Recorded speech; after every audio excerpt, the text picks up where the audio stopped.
Sakhele siyenzeka izinto endaweni sakhele siyenzeka izinto endaweni sakhele ezintabeni mahelekehleni endaweni sakhele ezintabeni mahelekehleni utadewe uvukesen ayebotheza ubaba uvukesen athatha imbazo ayebogawula umama uvukesen athatha ikheja ayebohlabula lapha kwaZulu abanye sebeze bayithola impucuko wothina sisadla ngoludala abanye sebeze bayithola impucuko wothina sisadla ngoludala abanye sebeze bayithola impucuko wothina sisadla ngoludala abanye sebeze bayithola impucuko wothina sisadla ngoludala abanye sebeze bayithola impucuko wothina sisadla ngoludala abanye sebeze bayithola impucuko wothina sisadla ngoludala abanye sebeze bayithola impucuko wothina sisadla ngoludala abanye sebeze bayithola impucuko wothina sisadla ngoludala abanye sebeze bayithola impucuko wothina sisadla ngoludala abanye sebeze bayithola impucuko wothina sisadla ngoludala abanye sebeze bayithola impucuko wothina sisadla ngoludala abanye sebeze bayithola impucuko wothina sisadla ngoludala.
Kukamba vazoona sinazive Deinga bwele yamene onganisie ine They say what goes up must come down ine naikanda iolo And that's why lelo nilina bonza Will you carry me on?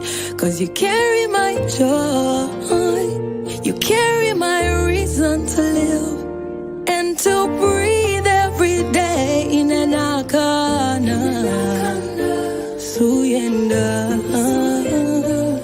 daba mutima wanga ulitaktina wako nizakangala wanjine take my heart take my heart daba mutima ene uliachita kulia Take my eyes, take my eyes. Amasonga ngenga manyigwele kamukwano.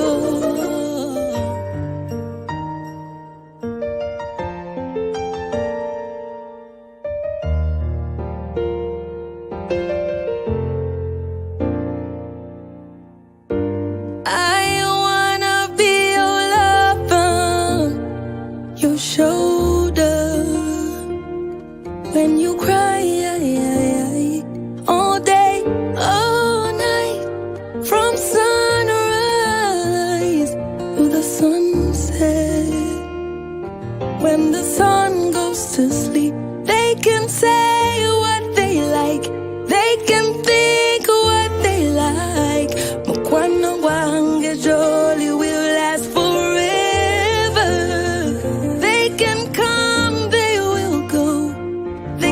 take what they like, but I know they can take my love away, take my heart.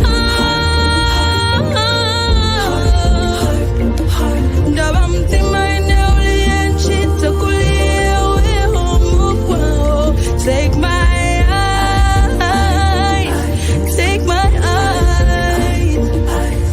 Amasonga ngenga manyigwe weka mukwano.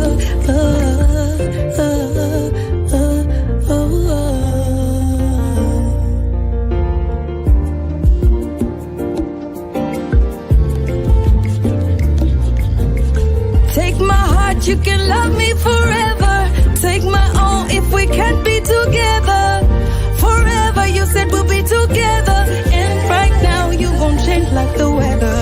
I remember it was December. You said there will never be cut timber.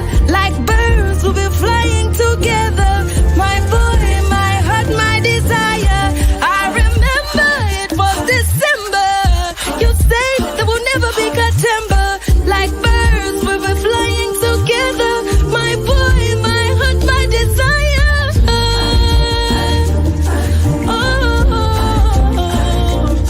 Now I'm timma wanga uli tight na wako nizakangala wandine.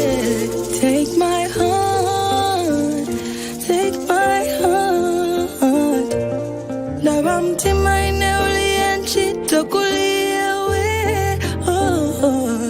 Take my eyes, take my eyes, yeah. Amasonga ngenga manigwe weka mukwano.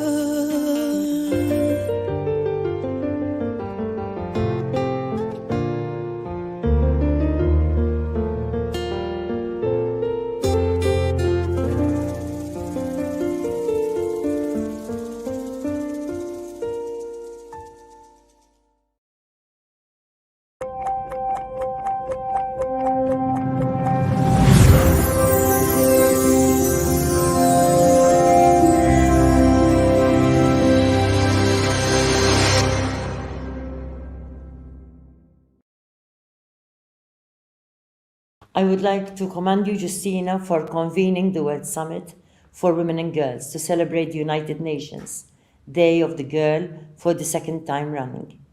You managed to bring together women and girls from across the globe to assess our journey as women in the hope that the future will be brighter, more equitable and more just for every woman and girl across the globe. Justina, you not only make your country and your continent proud, you make all women proud of your own achievements and of your endeavors to change the status quo for women and girls internationally. We must take every opportunity to keep such conversations alive until every single woman and girl is free, equal, empowered, and living to her full potential. We cannot leave a single woman or girl behind. This year's theme is Girl Force, Unscripted, Unstoppable. In the words of the United Nations, the theme seeks to continue equipping girls with the power, the knowledge, and the space to further voice their passions and concerns. Unfortunately, the reality of the situation for millions of women and girls is not only unacceptable, but extremely disturbing, despite the significant progress made in some parts of the world. We must acknowledge the urgent need of ensuring that not even one of the 1.1 billion girls across the globe is left behind. I dare to ask, where are we? After 40 years since the United Nations Convention on the Elimination of All Forms of Discrimination against Women became effective. And where are we 26 years after the world committed itself to the declaration of the Beijing Platform for Action? Women still occupy just 25% of seats at the tables of power across the board, while men occupy 75% of parliamentary seats, hold 73% of managerial positions, 70% of climate negotiators, and almost all of the positions of peacemakers. Reports show that it will take 130 years to close the existing gender gap and reach gender parity if governments continue to be complacent. A 2020 PricewaterhouseCoopers report, Women in Work Index, estimates that increasing the female employment rates in OECD countries to match that of Sweden could boost GDP by over $6 trillion. This projection illustrates the urgent need of introducing measures to address this differential treatment between women and men. Today's political and business leaders cannot afford to relegate or ignore half of the population of the world any longer. If I take a look at European statistics from the region I come from, regarding women in decision-making roles, we find the most distressing situation. Among the largest publicly listed companies in the European Union, only 19.3% of executives and 7.9% of CEOs are women. If women continue to be underrepresented at all levels of leadership, empowering and encouraging women to participate more fully in the public sphere is beyond the bounds of possibility. UN Women are estimating that globally, 192 million women and girls aged 15 and over are now living on less than $1.90 a day. Nearly 9 in 10 girls today live in low and middle income countries, a pattern expected to continue through 2030. 15 million girls under the age of 16 are married each year. 700 million women and girls alive today were married before their 18th birthday. There are approximately over 300,000 women and girls per year that continue to die from complications in pregnancy and childbirth. The COVID-19 pandemic also reinforced the importance of technology and the world's reliance on the digital world. According to the African Women Leaders Network in Africa, 70% of the population still do not have access to the internet. This digital divide is mostly experienced by women and girls. UN Women also report that it is just 39% of all girls living in rural areas that attend secondary school. How can we inspire our girls to take up leadership roles if this is what they experience around them? How can we expect to strengthen economies and reduce inequalities if we are still not investing enough in our most precious assets, that is, all the human resources available? Unfortunately, the COVID-19 pandemic brought unprecedented challenges across the globe. The impact on the fight for gender equality and empowerment of women and girls has been devastating. I will just mention a few examples. The accelerated rates of violence against women and girls during lockdowns. UN Women state that globally, 35% of women have experienced physical and/or sexual abuse. Yet even though percentages of women suffering domestic violence were already high during pre-COVID times, now it has been exacerbated by social isolation and lockdown measures. COVID-19 has further exacerbated inequalities, injustices, and discrimination against women. New data released by UN Women and the United Nations Development Programme shows that COVID-19 pandemic is exacerbating pre-existing inequalities and threatening to halt or reverse the gains of decades of collective effort, which with just released new data revealing that the pandemic will push 47 million more women and girls below the poverty line. A report issued by the Malala Fund estimates that 743 million girls have missed out on their education due to the pandemic, while a further 20 million more secondary school-aged girls could be totally out of school after COVID-19 crisis has passed. Moreover, girls are missing out on education, because they have no access to online or distance learning. Girls cannot access online learning because only 12% of households in the poorest countries have internet access at home, and access to mobile internet is only 26%. Girls are the first to be pulled out of school, put to work, and care for younger siblings when families face economic hardship and exasperated by the pandemic. The COVID-19 crisis will continue to dramatically increase the poverty rate for women and widen the gap between men and women who live in poverty, according to new data by UN Women and the United Nations Development Programme. I would also like to share a few thoughts with you on what needs to change if we are to change the status quo and move towards gender parity. We must strive to overcome the patriarchal mentality and culture that unfortunately still persists in most parts of the world. With almost universal ratification of the United Nations Convention on the Rights of the Child, governments have a duty to ensure that children, and in particular, the voices of young girls, are heard. We must empower girls to be active citizens, critical thinkers, and contributors to our societies. We must involve girls by acknowledging that their participation is essential for the holistic well-being of our society. Let us create more networking platforms for them to feel safe and respected so that their voices are heard. Let their voices be the inspiration for us, adults, to move into the right direction.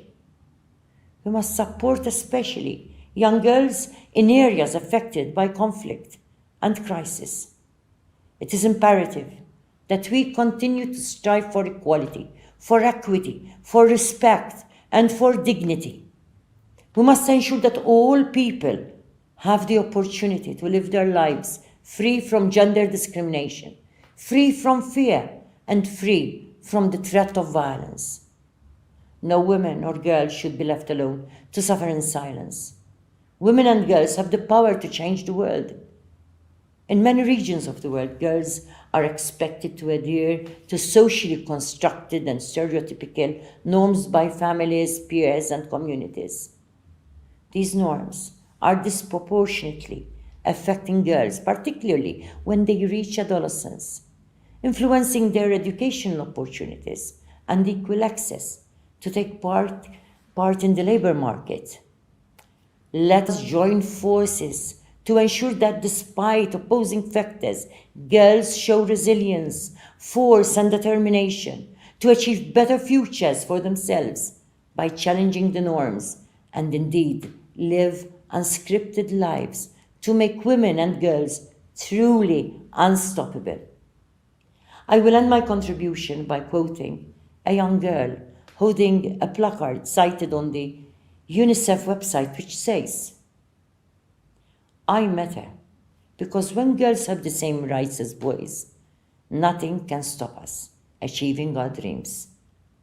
Thank you, and I wish you a successful summit.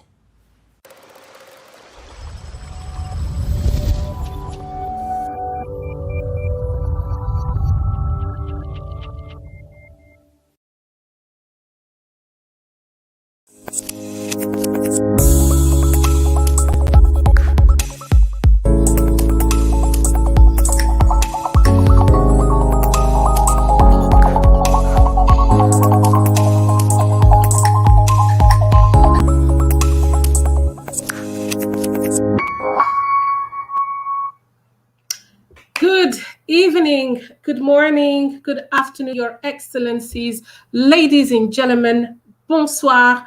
I would like to greet every single one of you from whichever part of the world you are joining us from this evening. And also, I would like to welcome you to the second edition of the annual, highly sought after Justina Mutale Foundation's World Summit on Women and Girls. My name is Fatoumata Diallo. I am the founder of the Minute Factor with Fatoumata Diallo, and also I am responsible of project management at the Justina Mutale Foundation. Now, I must say that I am both thrilled and also excited to be hosting this incredible event together with actually my colleague Meeta Joshi, who is also a board member at the Justina Mutale Foundation. Now, let me tell you something. This year's theme is phenomenal. The digital generation, our generation, girl force, unscripted and unstoppable, shedding light on the role of women and girls in chartering a way forward to accelerate our participation in the digital space, especially as we are aiming to attain a 50-50 planet by the year 2030. Like, really, it can't be more critical. Now, I would like to just say a few things quickly. I would like to invite every single one of you because really we all have a role to play in spreading this conversation across all social media platforms. So please do tweet, share your experience, your insight by tagging at GMF Leadership and also hashtag GMF Summit 2021. Now, the only rule, though, is that you should not be shy. Now, ladies and gents, we just heard from Her Excellency Marie-Louise Coleiro Preca, who is the President Emeritus of the Republic of Malta, on the opening keynote just a few minutes ago. Now, I also would like to add a few words about her. Her Excellency Marie-Louise is a staunch politician who served as the 9th President of the Republic of Malta after 40 years in politics and also 16 years in the parliament. And also, I would like to add that she served, she spent like almost all her life fighting for the well-being, for the most vulnerable in people. And in her country, she's been at the forefront of putting initiatives to change policies in favor of the most vulnerable. Now, having said this,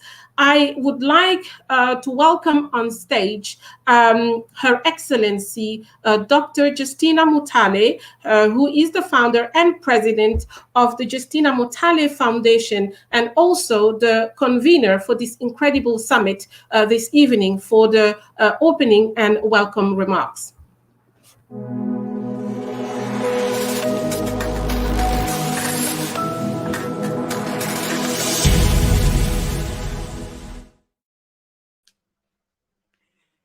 Good evening, good morning, good afternoon, wherever you are joining us from all over the world. Thank you very much for taking your time off your busy schedules to join us tonight, to listen to us, to see us, the women and girls, articulate the future that we want, the world that we want.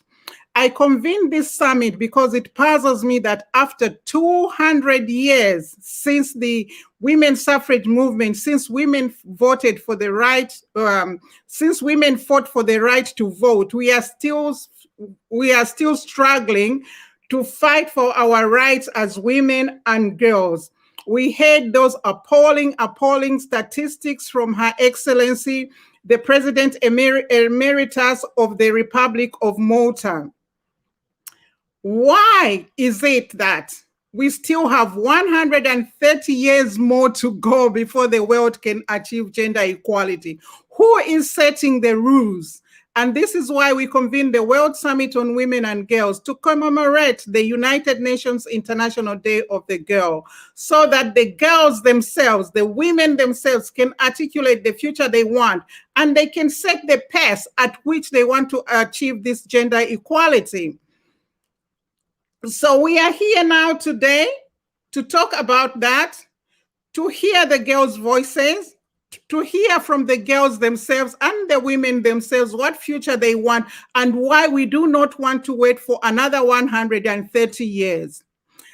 Under the theme, Girl Force, Unscripted and Unstoppable, we want each and every girl around the world to have unshakable self-belief, to turn around those barriers that have held women back, that have resisted women from achieving gender equality. We want every girl, every future, every woman of the future, the next generation woman, to have that unshakable self-belief, to take this fight in her own hands and achieve the gender equality by the year 2030, by the conclusion of the United Nations Sustainable Development Goals. We need to achieve that agenda, the planet 50-50, that 50-50 planet that at every high-level decision-making table, we'll have the 50% male perspective and 50% female perspective.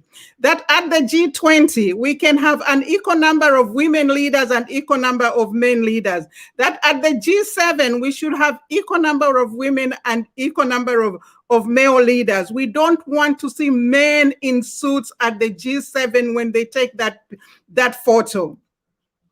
This is what we are working to. And somebody did say once that with globalization comes they are the people that they exploited and they exploited, and some that are not even worth bothering about.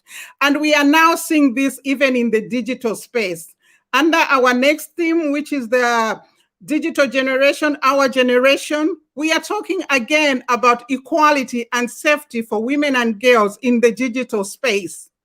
It has been said that the research has shown that during this COVID-19, although COVID-19 accelerated the use of the digital space where we all migrated to learning online and doing business online, it was found that in most cases, it's the young women and girls have got no access to the internet.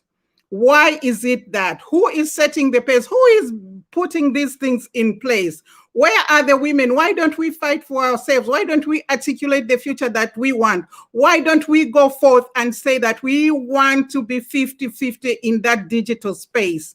And this is what we are talking about as we are here now. We heard what Her Excellency said, those appalling statistics. We do not want to hear them by the year 2030. By the year 2030, we want to see a 50-50 planet, and this is our mission. It's our mission with this summit.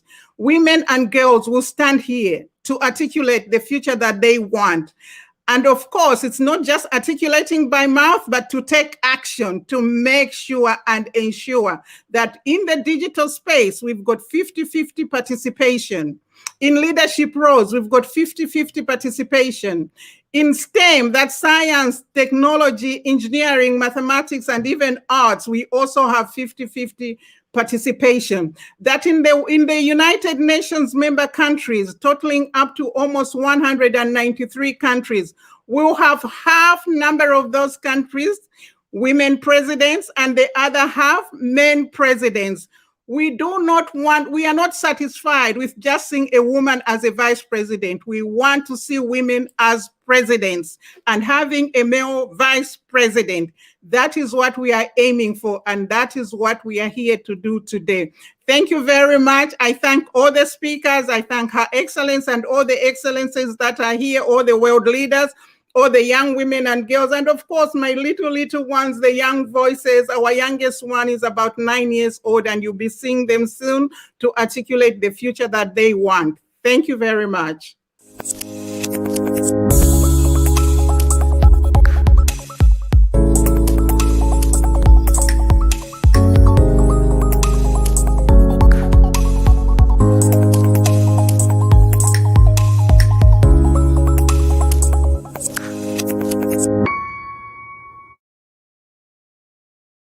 Lelo langa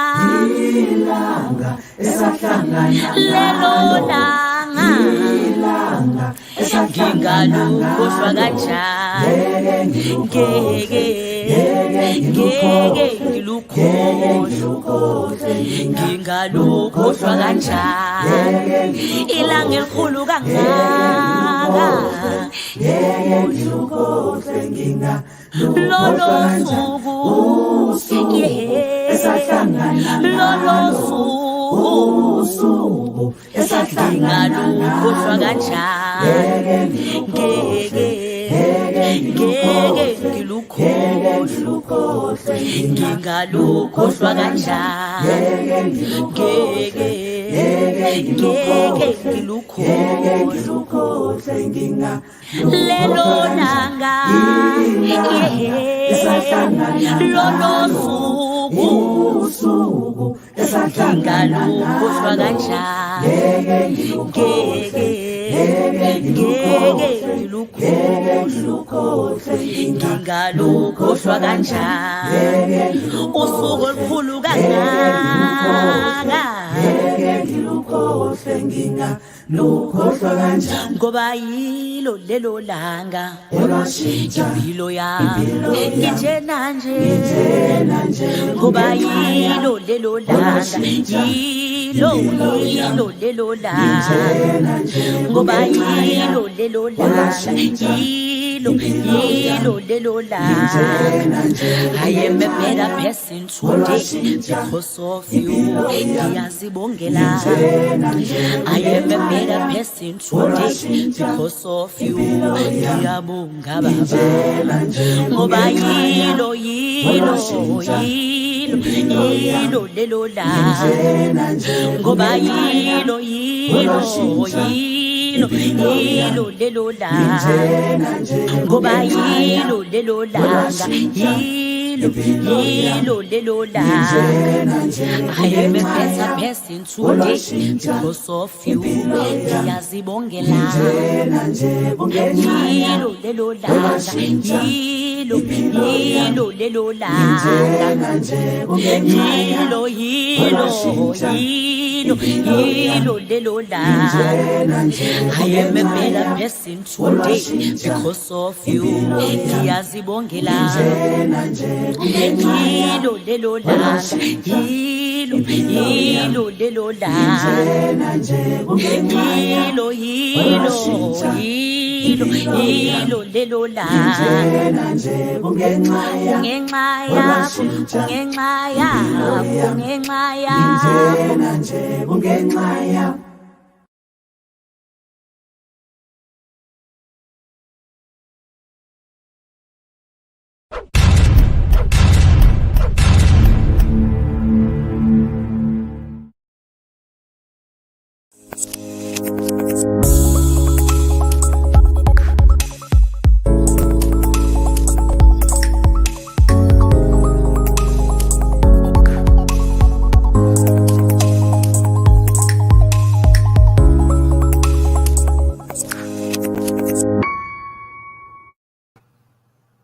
Well, thank you and welcome back. We just had a very a strong opening from Dr. Justina Mutale, as usual. And I got this incredible statement that we are not just satisfied to see women as vice president or ministers. We want to see women as a president equally. Look, ladies and gents, whatever was your favorite quote of Dr. Mutale, continue the conversation, continue being, getting loud on social media. Now, the next session is actually going to be a fireside chat. Now, since we are talking about the digital space and the digital divide, for this session, we will do a deep dive, a thorough conversation, a thorough dialogue of two female experts to actually uncover the importance of educating the girl child for the future economy or the economy of the future. Now, to this end, I would like to welcome on stage Princess Tessie Anthony de Nassau, who is the founder of the Butterfly Group, who will be joining us from Switzerland today, and also Angela Dutoit Minchul, who is a business strategist and motivation coach and also speaker, joining us from France. Welcome to you both. Good evening, Princess Tessie Anthony de Nassau. Hello, Angela. Fatimata, I'm not quite seeing Princess Tessie at the moment yet. Right. Okay. So I'll take this time to do a little bit more of an introduction of Princess Tessie here from France.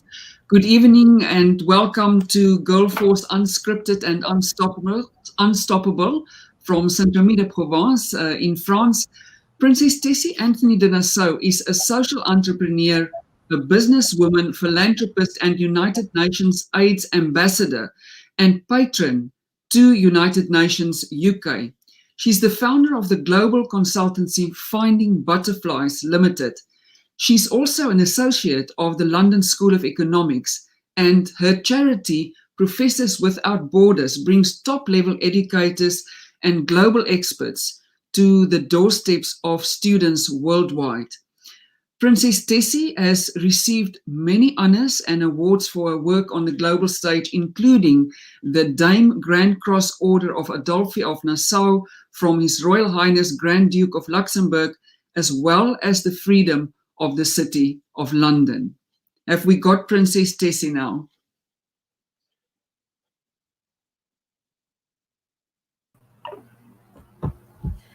Hello, Angela. Hi, Fatima. I'm still seeing Princess Tessie. Thank you so much. I think she's in the middle of joining us. Thank you for this brilliant introduction of hers. So what we will do, we will play an interlude in the meantime, just to allow her more time to join us on the studio. Thank you. Thank you to you.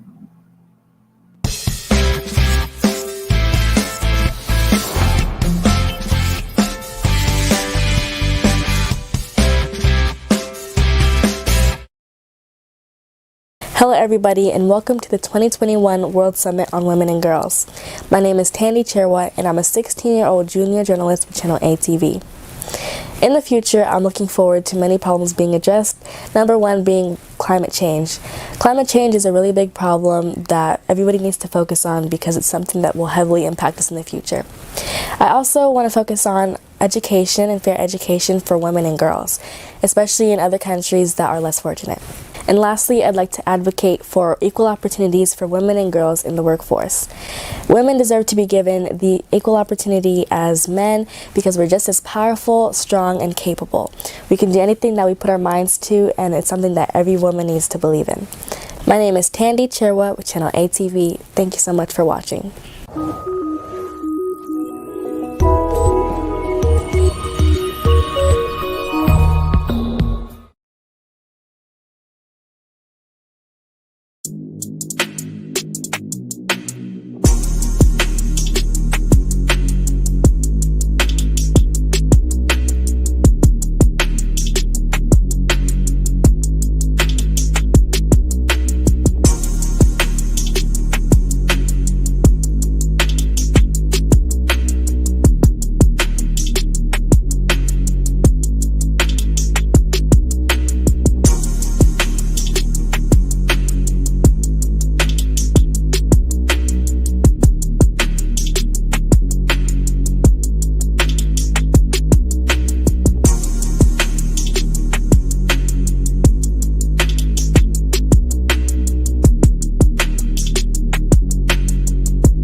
My name is Daniela, I'm 11 years old and I love to code.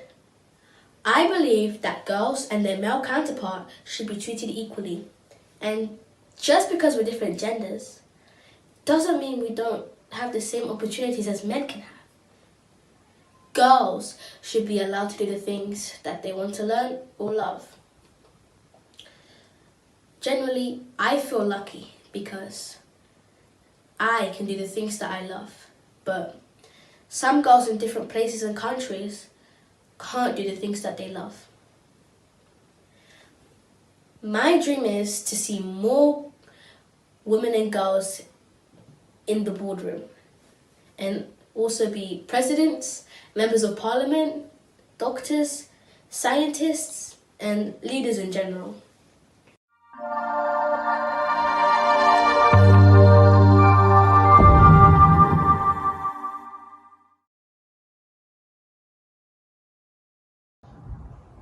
Hallo, mein Name ist Lina Malaika Wissemann und ich bin 12 Jahre alt und gehe gerade in der 7.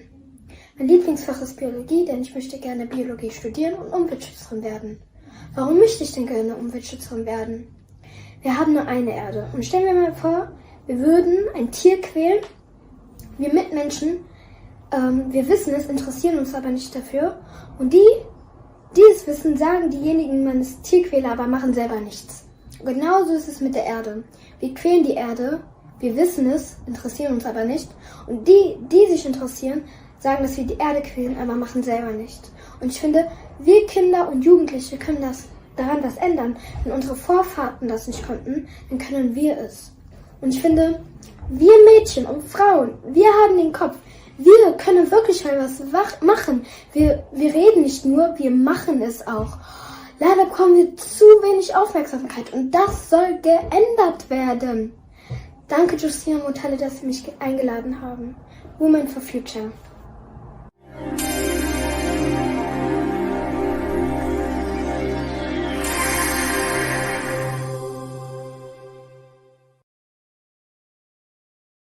Ladies and gentlemen, I greet you all in your respective capacities. Murakomeye. This means, how are you in Kirundi? I am humbled to speak on this summit, and more so to represent and raise my voice for the African refugee girl child. My name is Miera Bakaza. I am 13 years old. I am in primary 6. I am a Burundian but now a refugee in a Kivare refugee camp in western Uganda. An old African proverb says that if you educate a girl, you educate a nation. This reveals the power of girls. We live in difficult times of COVID-19 pandemic. Due to this pandemic, the gender inequality gap has increased and delayed the power of the girls to prevail. In some countries such as Uganda, where I live now, schools have closed for over 2 years. Although all children are equally at home, the girl child is facing some consequences that cannot be reversed. Some girls might not return to school even when the schools will be opened. Reports say that over 90,000 girls are already pregnant. It is currently referred to an epidemic of teenage pregnancies. We need to protect girls. All girls without forgetting those in vulnerable communities. Girls' innocence needs to be protected. Every girl needs a mentor to teach her about her potential early enough. I wish all girls around the world would stop being ignorant of their potential. And I also wish that all girls could stand up for their rights as all leaders stand up to safeguard them. Thank you.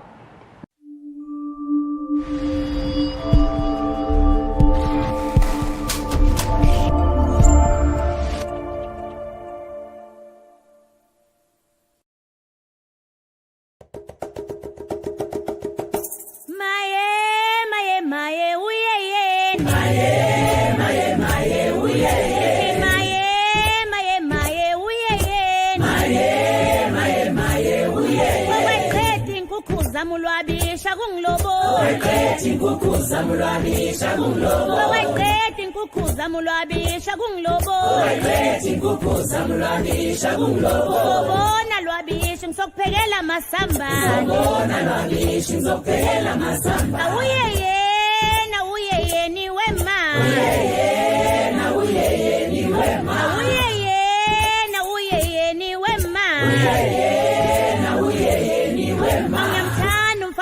Ngiyamthanda uSkulipo Asengimbona ngodanga lengathi nguye Asengimbona nangekhathi ngathi ngudali wami Oye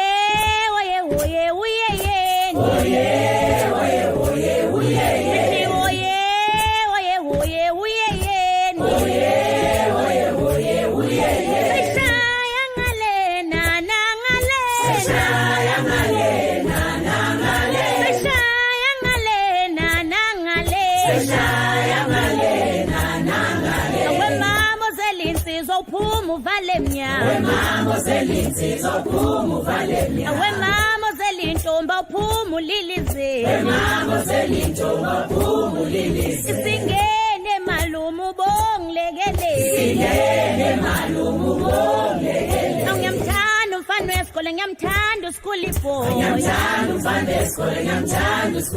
asengimbona ngodanga lengathi nguye asengimbona nangekhathi ngathi nguyudaliwa esithi qweqweqwe seyahleka mathongo angithi mina sithi qweqweqwe seyahleka mathongo isingene malumu bongilekele ithi oye oye oye uye yeni ithi oye oye oye uye yeni seshaya ngale nangale seshaya ngale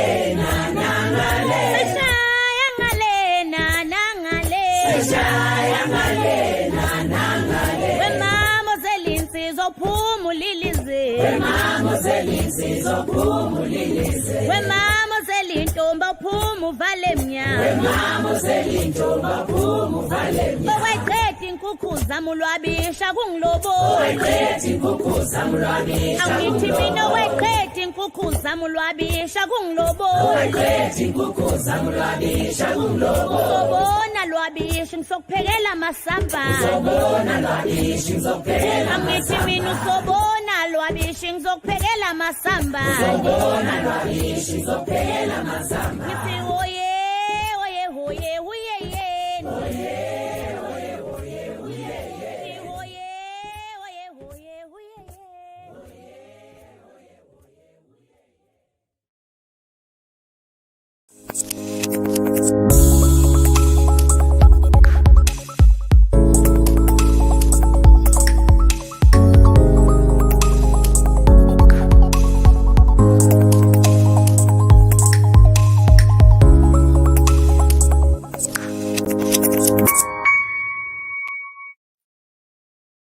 Good morning, USA. Good afternoon, Europe, and good evening, Asia and Africa. What a wonderful representation by all the young voices. And this year, the world is marking the International Day of the Girl under the theme Digital Generation, Our Generation. The world must ensure that girls, especially in developing countries, can reap the benefits of the technological revolution that has reshaped the world of every human being. And when COVID-19 necessitated unprecedented public health measures such as frequent lockdowns and closure of schools and businesses, societies with advanced digital technology were able to ensure the continuity of learning and economic productivity. And that's what we saw just now, what the young voices were talking about. So I have utmost pleasure in introducing the next session of this summit, which is a panel discussion on Girl Force Unscripted, Unstoppable. If you have anything which is unscripted, then there are no boundaries. And if there is no one to stop you, then sky is the limit. So this is the opportunity. And the topic is the world led by women, equipping young women with resilient mindsets for future leadership. Resilience is something which lets us bounce back, and we are bouncing back from the COVID pandemic, and hopefully the third wave is going to be on hold. So I have pleasure in inviting the chairperson, Dr. Anna Maslon Orags, who is assistant professor and rector's plenipotentiary for Africa, Warsaw School of Economics, Poland. Welcome, Dr. Anna. Hello, good evening, good morning, wherever you are, people. Thank you, Mita. Right, so I think that we will start. First of all, I would like to thank Justina Mutale for that privilege that I can lead that panel with all distinguished guests that I would ask in a minute. But first of all, I would like to acknowledge that this generation of young women, girls, are most informed and connected and engaged the world has ever seen. And with the complex challenges affecting global world, especially right now by the COVID-19 pandemic, this young demographic will accept nothing other than effect leadership and tangible action. As young people enter the workforce, they are hungry for opportunities to learn, contribute, and lift others alongside them to create a positive impact. Rising leaders require motivation and vision in order to build their careers, pursue the causes they are passionate about, and equip themselves with the resilience necessary to embrace the future with optimism. With this event and with this panel, we will showcase what is possible and what real leadership looks like. That's why I would like to invite to the stage and to the panel the distinguished panelists that today we're going to talk along with Her Excellency Dr. Maureen Mvambasa, former First Lady of Zambia, Her Worship Mayor Sharon Palacio, Mayor of Belomman, Belize, Nitikan Guhan Nepal Congress Regional Representative from Nepal, Eleanor Linsley, Director of Sister of Frida from UK, Christine Chama, disability advocate and former president of the University of Zambia Development Studies, Sweto Muhammad Ishko, postgraduate student from Afghanistan, Sona Mandal, business strategy of social entrepreneur from India, and last but not least, Anna Maria Rożek, young politician from Poland. Please welcome during our panel, and let's first I would like to ask Her Excellency Dr. Maureen Mvambasa to share her vision of how to act and equip young women with a resilient mindset for future. Her Excellency, the floor is yours.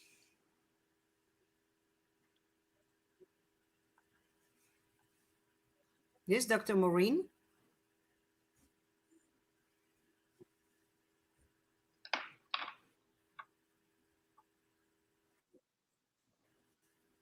Thank you Dr. very Maureen, much.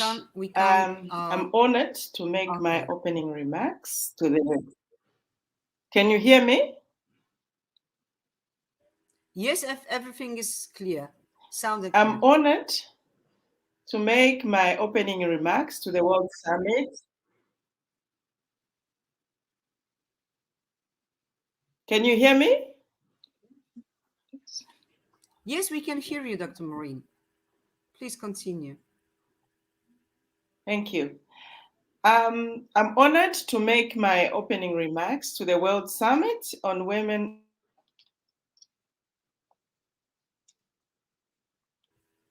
I think there's like a bit of connection, internet connection problem with Dr. Maureen. So maybe in the meantime, I would ask our next panelist, Her Worship Madame Mayor Sharon Palacio from Belize. Madame, Her Excellency, the floor is yours. Yes. Greetings, everyone. It's such an honor for me to be on such a wonderful discussion. So first and foremost, I want to extend my gratitude to Dr. Mutale and all the other women who are participating in such a wonderful discussion. When we look at 130 years that is being predicted before women can take center stage, I think that there's where people like us are making a significant difference, and we together, we will all change such a narrative. When I saw the young ladies participating just now, it really touched my heart. So with that said, let me share what I have scripted. To begin this topic, I ask all of us to think about our families. I think about the multitude of women who were once girls. Let us look back at our home environments. I ask that you remember our mothers, grandmothers, and even great grandmother for some of us. What have we learned from them? What happened when we did not heed their advice? What are we learning differently from them, especially due to easy availability of digital information? Do we agree that these very women were leaders in their own rights? How many of you have seen our mothers do what they had to do or said what they had to say to our men to get something from them? Do you agree that all of them were leaders in their own rights? Let's enter this panel discussion with open minds as we explore avenues and solutions that will heal the world where girls and women are equal partners in the great artwork called life. Some of the points that I highlighted has to do first for us to understand the socialization of boys versus girls. There are a myriad of stereotypes. Less privileges for girls. Girls are trained to be rounded mothers. Some are forced into motherhood even as children. Discrimination and violence against women remains rampant. Even at conception, boys are preferred over girls. We have countries such as China and India. Higher values are placed on the male child. Even in my country, Belize, when a boy child is born, these men, they call themselves even more powerful. In Belize, boys are taught not to cry nor smile, oftentimes by their fathers and uncles. This is rampant in different parts of the world. In my own case, I have so many reasons to have been many of these statistics. A good teacher encouraged me to continue school instead of mothering. As you all know, some of us are from huge families. I'm from a family of boys, and there was a time when I almost had to stay home to take care of my younger boys. But I thank God for a teacher who did not allow that to happen, because according to him, I was a bright girl. So he assisted me in ensuring that I remain in school by him taking care of that little boy that I was supposed to stay home and take care of. So I would call him today a he champion. When it comes to socializing the females, the girl child, it begins with us. And this audience here today, we are ahead of our time. People like us will fight for laws, if not already in place, to demand equity in every facet of the community. And it begins at home. Billions of girls younger than 18 are ready for us to assist them in taking over major roles in countries around the world. When we invest in the girls, when we invest in the girl child, it's as if we're investing in families, and that is very important. A time has come when child marriage, we need to ensure that these girls, we need to fight for them, and there's where it comes with looking at the laws that should be protecting our younger ones. We can no longer remain silent. We are talkers, great talkers, powerful speakers. So we must also allow our girls to learn from us, and we need to become better mentors. The actions that we need to take, we need to support businesses and institutions that support women and girls, ensure scholarships for girls and women in every field.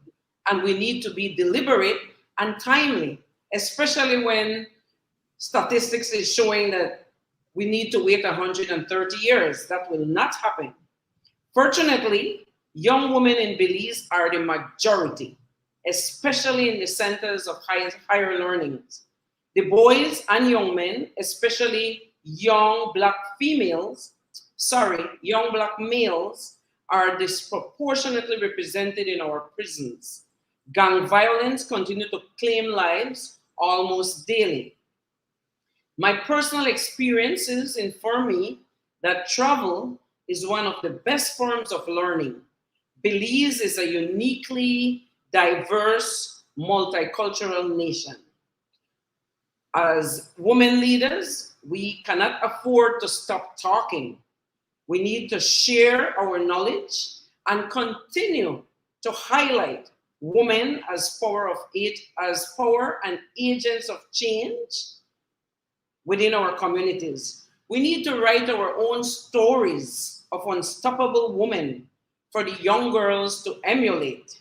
And we need to ensure and enhance curricula that includes girls and women, including persons with diverse abilities. In closing, here is my profile for girls to be unscripted and unstoppable. The girl is not alone. She is a part of billions around the world. We need to use digital technology to educate, inspire, and connect with other girls and boys around the world. In other words, create linkages for a lifetime amongst these young people. Promote high self-esteem. Read about women leaders past and present, and encourage our females to go to school for a lifetime. It should never stop. As I said before, mentoring is very important, and we should always look at women who preceded us and women in our time. Join other organizations that work to enhance the girl child. Learn many ways to protect herself physically, emotionally, intellectually, and otherwise. And we need to challenge our government and institutions to cater to the needs of women and girls. In Belize, the disparity is obvious. In our government today, amongst the 31 representatives, we only have 2 elected women. That has to stop. I honestly believe that the seat that I sit on as the one female mayor amongst a total of 9, so there are 8 other mayors. There's only 1 mayor in the entire country of Belize, and that is myself. And I am here on this seat to change that narrative 100%. So with that said, I would like to close by saying that as women, we are born to achieve great things, providing we have the strength to conquer ourselves. With that said, thank you. Madam Mayor, thank you so much for your insightful remarks, and also reminding us that education and mentoring is kind of the action that we all can take to make the equality and equipping young women with resilient mindset for future leadership. And now I would like to give a stage to Her Excellency Dr. Maureen. Dr. Maureen, are you with us? Or there's some connection problem still? Okay, so we'll go further to Nitika Nkungana, Nepal Congress Regional Representative. Are you with us from Nepal? There's like, as we know that internet connection and the access to internet everywhere looks almost the same. So I think that Eleanor, Lindsay, you are with us. So please share with us your thoughts and please be sure that you keep your speech tight and as to allow the other people also to talk. Eleanor, the floor is yours. Thank you. Can you tell me how long I'm supposed to speak?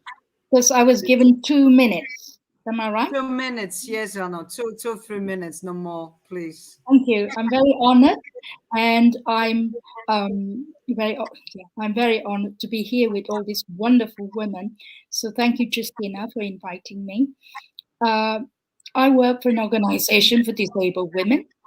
And it's very important hearing all the previous people who've spoken and all the young women and girls, how important mentors are. And I think it's not just mentors, but also role models and representations. It's very important, especially for disabled women and girls, to see themselves in positions of power, because very often, and in fact it's always the case, that disabled women are left out of positions and status similar to other non-disabled women or men. So disabled women and girls fight on many fronts because as disabled women, they also fight for rights as equal women, because people don't regard them as real women because they're not seen to be capable of being wives and mothers. And also they fight discrimination because they are women, and they fight because as disabled women, they also have the stigma because they're not men. So, and on top of that, if they belong to a ethnicity, so if they're not the same as the general public, if, for example, if they're not white, or if they're black or of a minority, then they're even more discriminated against. However, I'm not here to just say all the barriers, but also to say that I am very, very uplifted by the wonderful young disabled women and girls that I have met, because they are my mentors. They are my role models, because I can see myself when I was at their age, I wasn't capable of doing all the sort of things that they're doing now. And I think it's because of all the progress that we have made in carrying the baton for disability rights, for women's rights. And people say that in the UK, we have the advantage. However, I think that wherever we are in the world, disabled women have the access and the need to have a position at the table where they can fight for other women, other disabled women, and other women as well. I'm going to stop there. Thank you. Thank you, Elena, for giving us your actually showcase what is possible and what is real leadership for young girls and women. For me as well, they are kind of good example, and they are, as I said, they are most informed and connected and engaged the word to compare to our generation. Right. So now I would like to ask Christine Chama from University of Zambia to share her thoughts on that what we can do to make that action for young girls. Christine?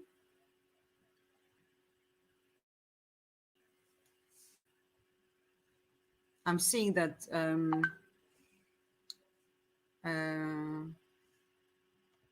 right. Okay, so not waste time as we are really behind. So I would ask to, Dr. Maureen is back with us. Dr. Maureen, I hope that now the connection won't stop us. So please, the floor is yours. Good evening. Good evening.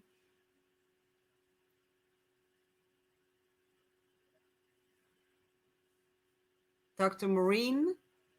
I'll try to be quick. It's so unstable. Thank you very much. Good evening. I'm honored to make my opening remarks to the World Summit on Women and Girls. Can you hear me?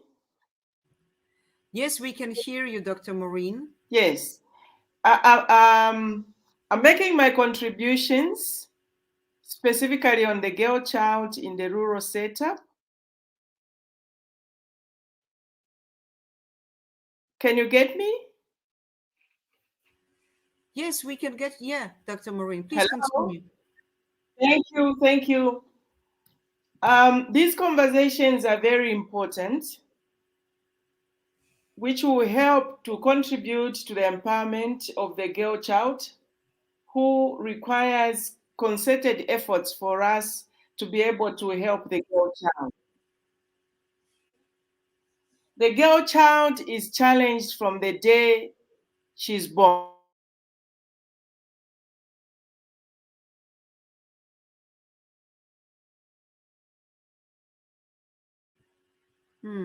I think that again, there is a connection problem. Right. So the next panelist in our panel is Sweta Mohammad Ishko, postgraduate student from Afghanistan. Sweta, especially right now, regarding the situation if in Afghanistan and the Taliban, who actually has taken the governance, the situation of girls and women, especially right now, is very, very difficult there. So please share with us how we can and what can we do together to empower girls and women in Afghanistan. And actually, where are you right now? From where are you talking to us? Thank you so much for the question and for the introduction.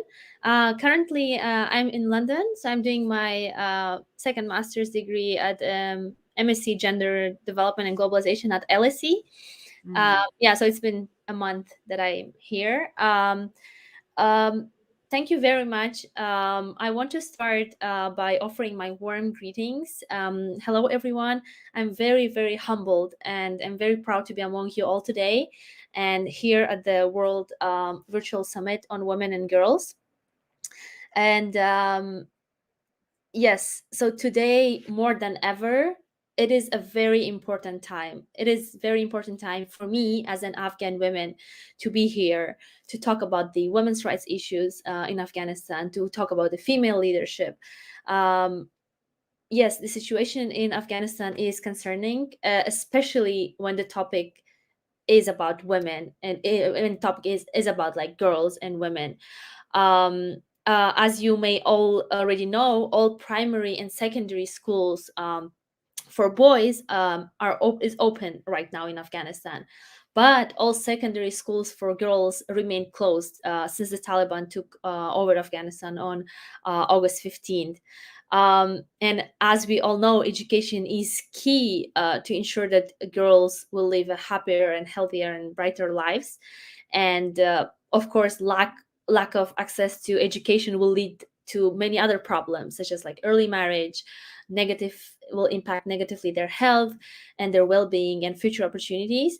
So there are many problems, but today I'm here to talk about the hope. So I want to give a message of hope, of message of resilience of Afghan women, because the topic of the panel is the equipping young women with resilient mindset for future leadership.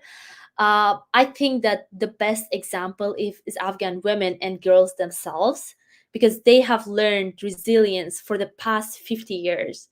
Their mindset is already resilient. They have learned to deal with their problems that they are facing on daily basis, and they became the change makers in their families, in their communities, especially Afghan girls.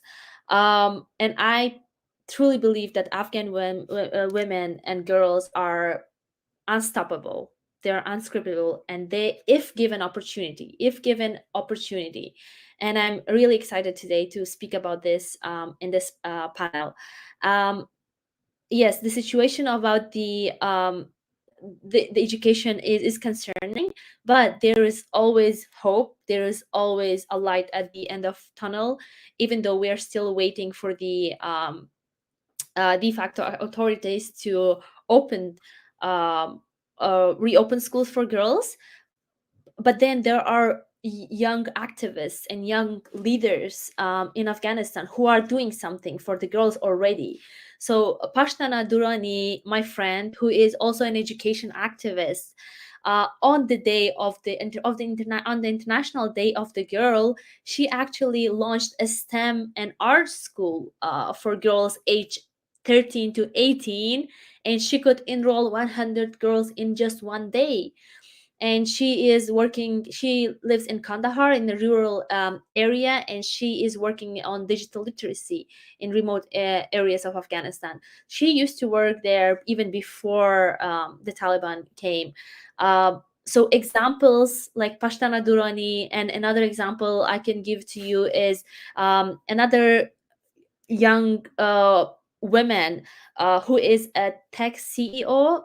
She became Times Magazine's next generation of future leaders. Her name is Sara Wahidi. She has an application that tells the various attacks when happens in all over Afghanistan. And because of her leadership, because of her innovative mind, she makes Afghans feel safer every day.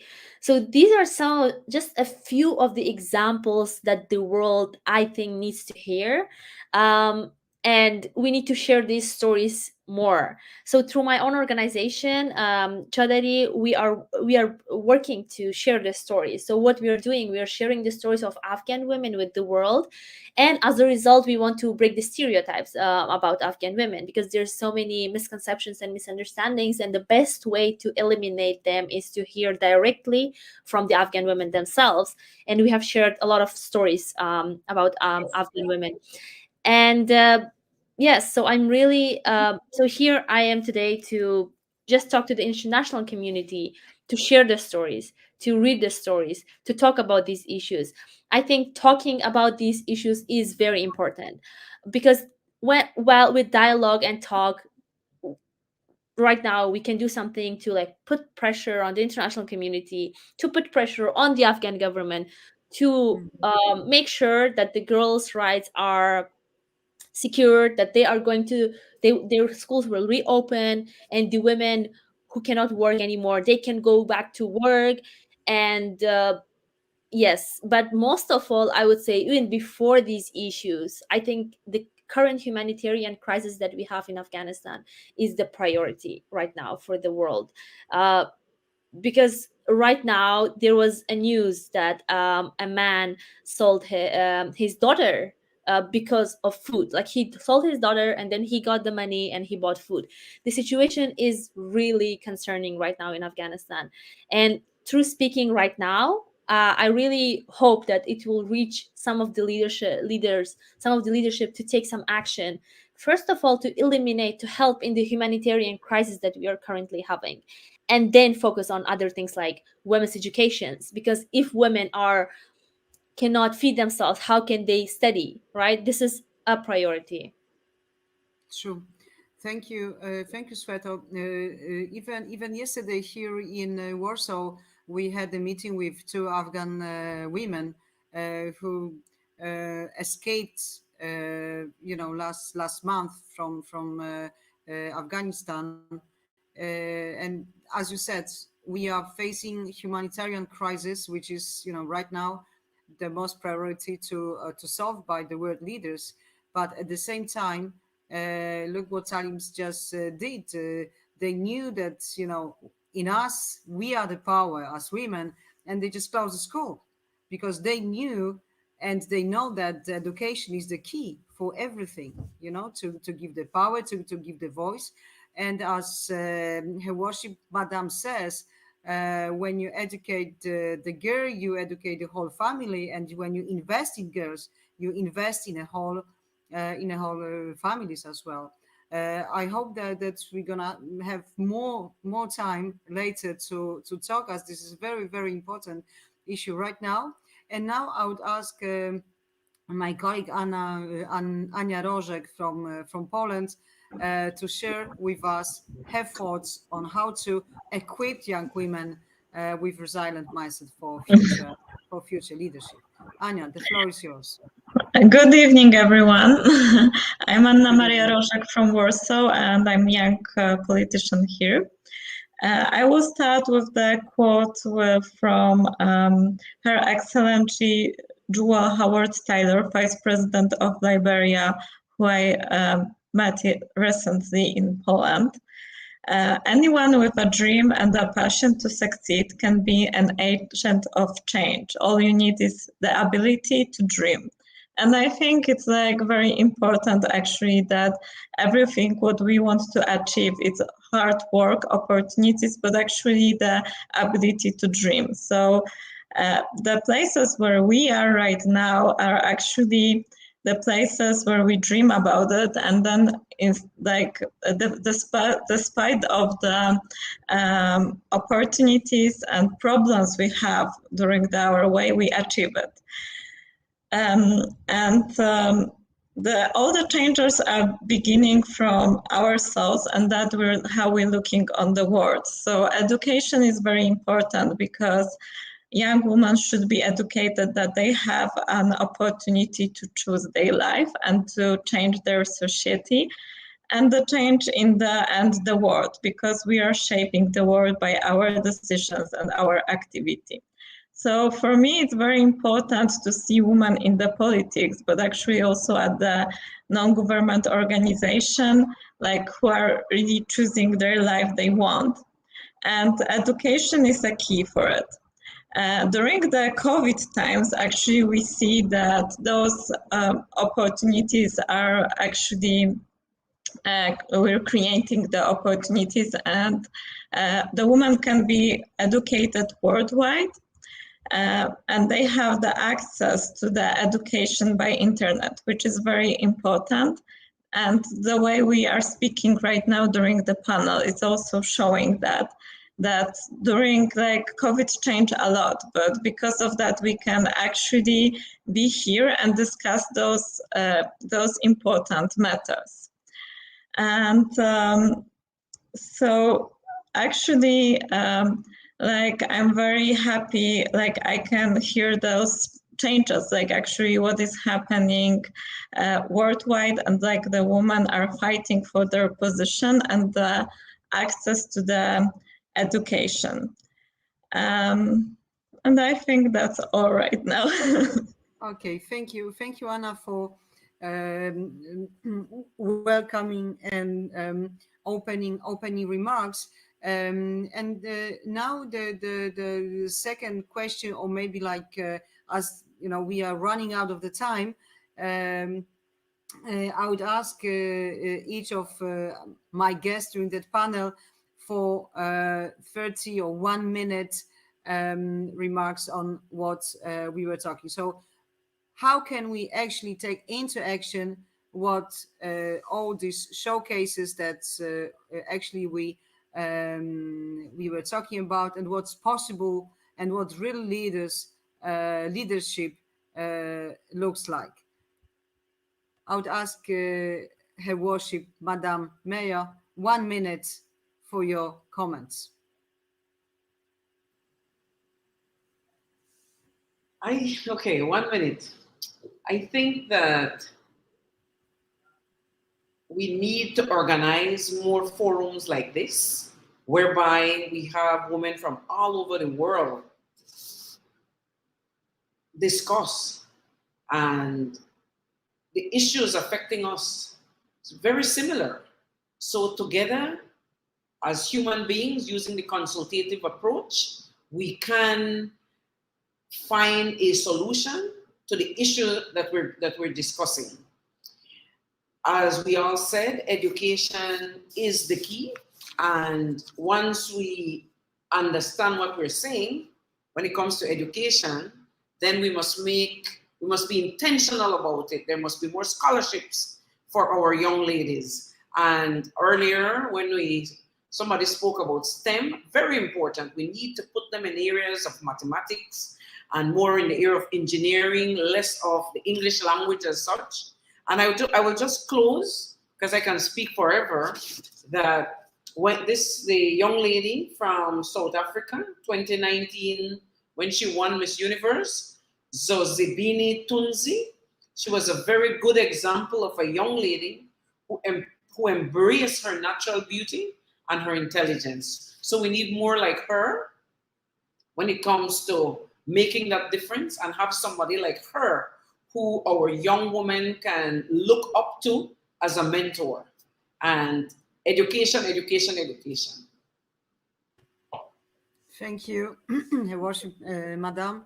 Definitely more programs. I'm observing in Poland how we did for the last 20, 25 years, the huge progress in terms of women empowerment and girls empowerment through, as you said, mentorship programs, especially in STEM sector.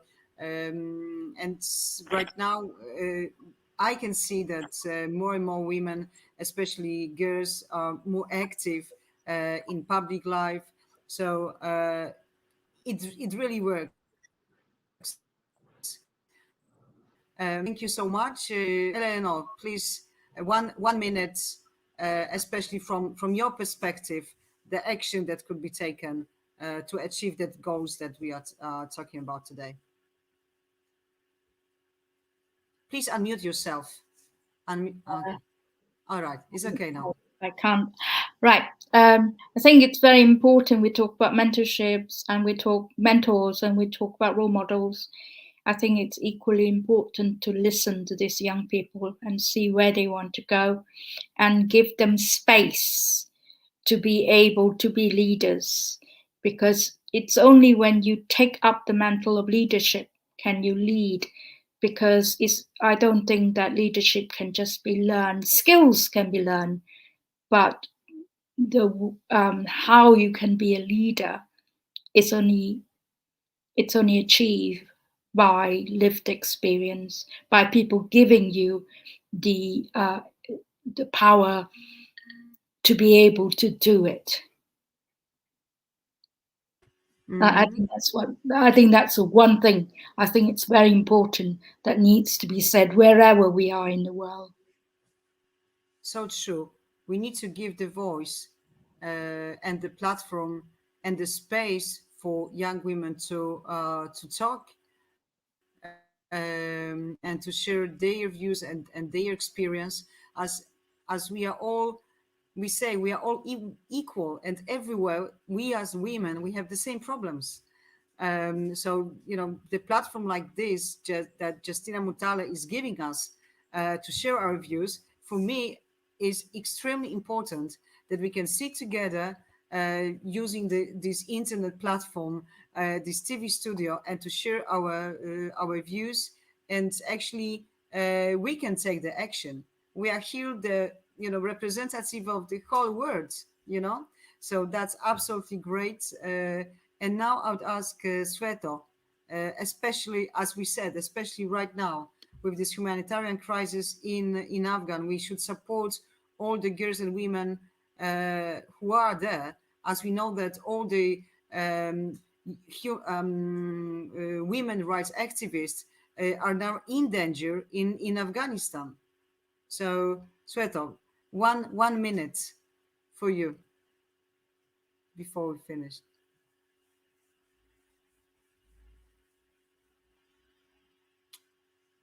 Huh? Sveto is frozen. Okay, so Anya, one minute for you. Or Sveto, you are okay now. Okay. Is it okay now? Yes, it's okay. It's quite dynamic panel, as we can see. Okay. Yeah, okay. 1 minute for you, Sveto. Yes. So as was mentioned before, I think one of the main thing of like how to empower women is start with the homes, like if we start from our homes, like by sharing stories again. So for example, I'll give a very brief example of all-female Afghan robotics team. It is a group of 7 high school students from Herat province of Afghanistan who competed on international level. So they make robots, basically. So they are in the STEM industry, and they started this without having any resources, having limited resources. When it was COVID-19, we only had 800 ventilators, and they saw the problem. So as I mentioned before, Afghan women are the leaders because they see the problem and they solve that problem. So they saw the problem, which was the COVID-19 pandemic was really bad in Afghanistan, and then there were only 800 ventilators. They didn't have any resources, they didn't have any materials, they didn't have any mentorship, nothing. But they decided, they did something from whatever available resources that they had already, and they used Toyota car parts. So they made the ventilators out of the Toyota car parts, and that was like a prototype, which was then sent to Harvard and MIT for approval. So this is one of the examples of like female leadership in Afghanistan. If given opportunities, even if not given opportunity, they create those opportunities for themselves. I think these stories are very, very powerful, and these needs to be shared inside home, and it needs to start with home, because there's so many inequalities, especially about gender and women in Afghanistan, that it starts from home, like this inequality. So I think sharing these kind of stories is one of the key things that we can do to achieve gender equality. And but of course, in Afghanistan context, even if a girl will go to school right now, she will start her going to school that is already going towards gender equality. So it's a different thing. Like for example, not right now I'm in the West, and it's a bit different perspective about what gender equality means. But for us, it's more of like a basic things, like, okay, she can study, like this is a basic thing which is normal for other countries, but it is not normal for us, unfortunately. So I think those are the things that can be done. Mhm. Thank you for sharing that. As you said, the gender inequality should start at home. And recently, I had a discussion with young boys, and actually, they don't see that problems that we are, talking today right now. As you know, for them, the word is equal. But when we start talking about it, that so who is doing the housework? Oh, my mom. So, well, it should be like equal, and start at home, as you said. Okay, and now Anna, your last comment. 1 minute for you, please. Actually, for me, like in the ideal world, because we're talking a lot about women and it's amazing, but for me, ideal world is when people have equal opportunities, and when we can choose our destiny, and it doesn't depend on the place where we're born, on our age or gender, and the skin color. So we have our opportunities, and we're judged by our abilities, and we can make our own choices. So I think it's amazing that we can meet here and discuss those views. And actually, it's great that we have we can actually share the perspective from our countries, which is so different. But we all are going the same way to actually shape the world as a better place. And actually, like, women, by having a voice, can show their perspective of thinking and make the change in the world. So I hope that that in the future, like, actually our daughters won't have the possibility to discuss those things, because all over the world those those issues will be normal, and it won't be any kind of problem, and they will be discussing not such a things which should be actually a basic things worldwide. Thank you. Thank you, Anna, for saying that perspective is also very important. And I also hope, but it's not just a hope, but I'm totally sure that with young generation of girls and women, we can really achieve it. As we said, they are most informed, connected, and engaged with the world. And actually, young girls and women, they are not accept nothing other than effective leadership and tangible action. So if we can give them a voice and a platform for their action, we can achieve a lot.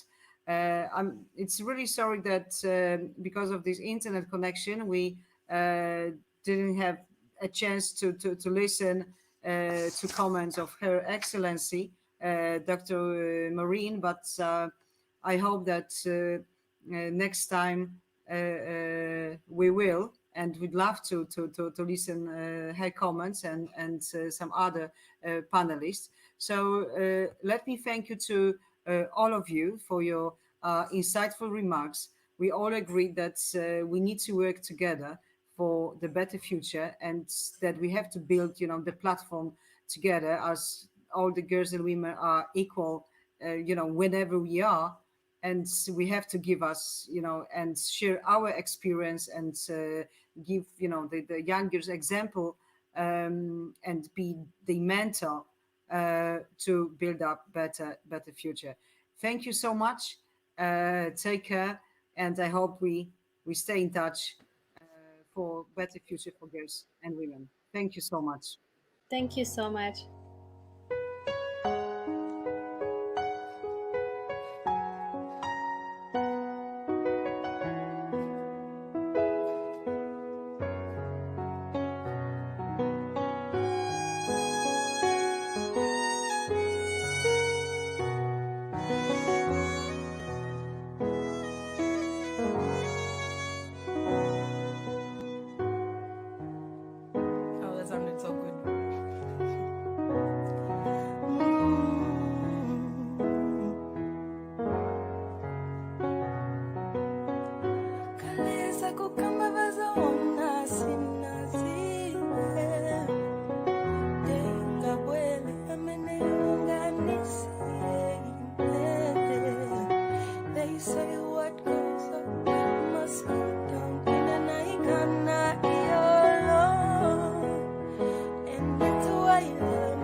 When you cry all day, all night, from sunrise to the sunset.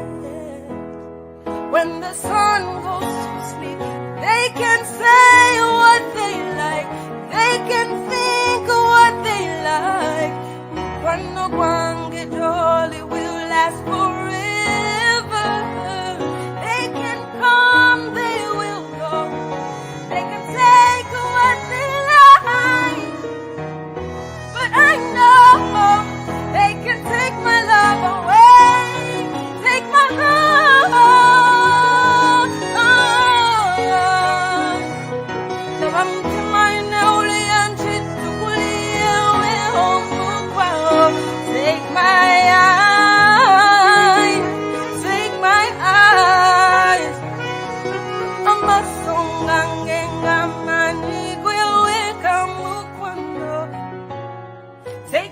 that you can love me forever. Take my all if we can't be together.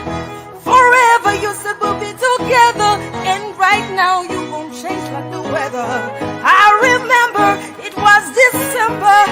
You promised that we'll never be cut timber. Like birds we were flying together. My boy, my heart, my desire. I remember it was December. You say that we'll never be cut timber. Like birds we'll be flying together. My boy, my heart, my desire. Oh, Baba mutima wanga ulitati na wakala wangine. Take my heart, take my heart. Baba mutima ine uliachitu kuliawe. Take my eyes, take my eyes.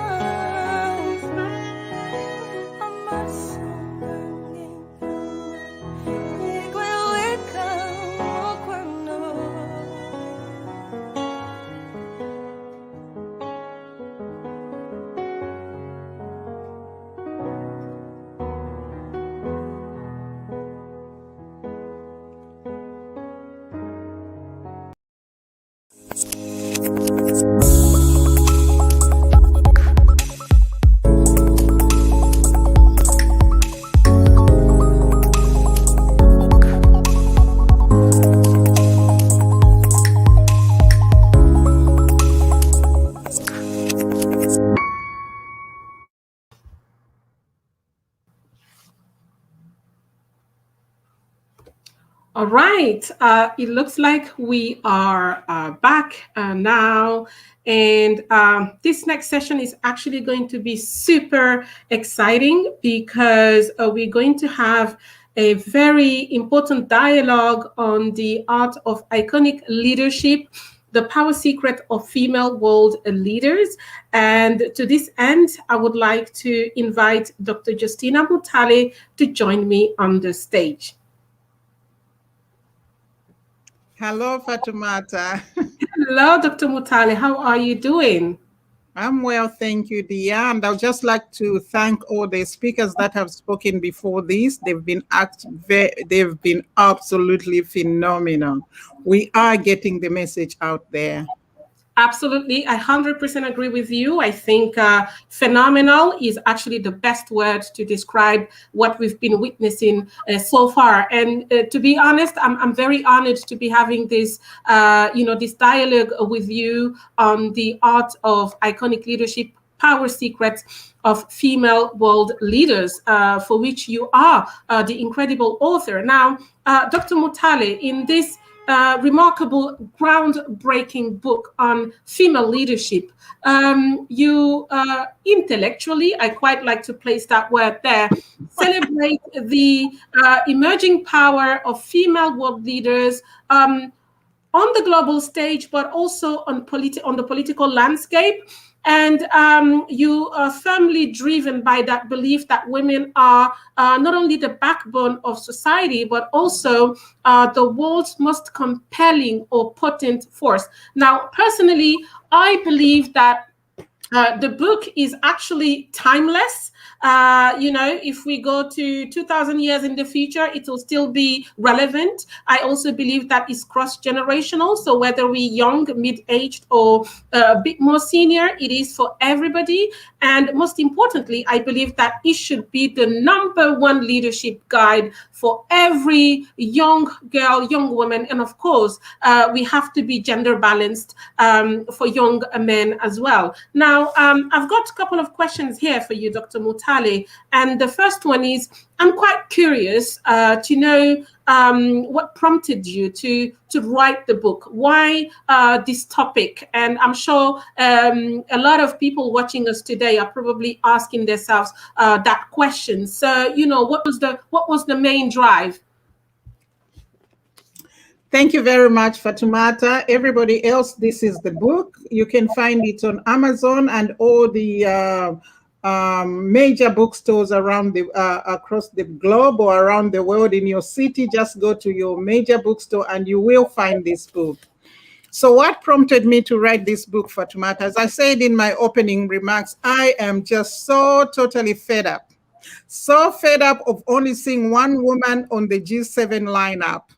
So fed up of seeing only 2 or 3 women on the G20 lineup. So fed up of only counting on one hand, 1 or 2 hands, women presidents in the world, when the world actually has over 200 countries or so, where the United Nations has about 193, and a few states are not members of the United Nations as yet, so to speak. But anyway, so as a gender activist, I got so totally fed up hearing that young women and girls do not see any role models to inspire them into leadership. And I got thinking, first of all, I come from a background of very powerful, assertive, and strong women. I am from Zambia. My mother is Namwanga, and the Namwanga people have always had a woman as their queen or head of the kingdom.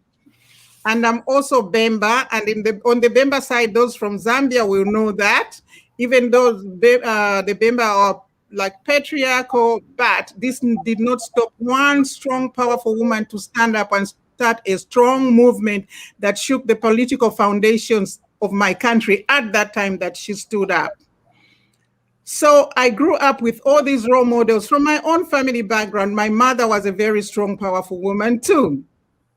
And then growing up, of course, going to school, learning about the world, reading history and politics and things like that, I could identify women from different parts of the world that were in very influential and leadership positions. In fact, African women have always been in leadership positions for centuries and centuries until colonization came in and brought in this issue of masculinity and a monetary economy. When we had the subsistence economy, men and women were equal, they were at par because they worked together and they ate together off the land that they tilled.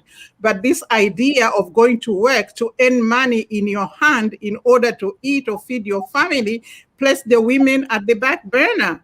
Because when the colonialists came, they were looking for men to go out to work and earn this money and to come back and then feed the family. So that upset the status quo.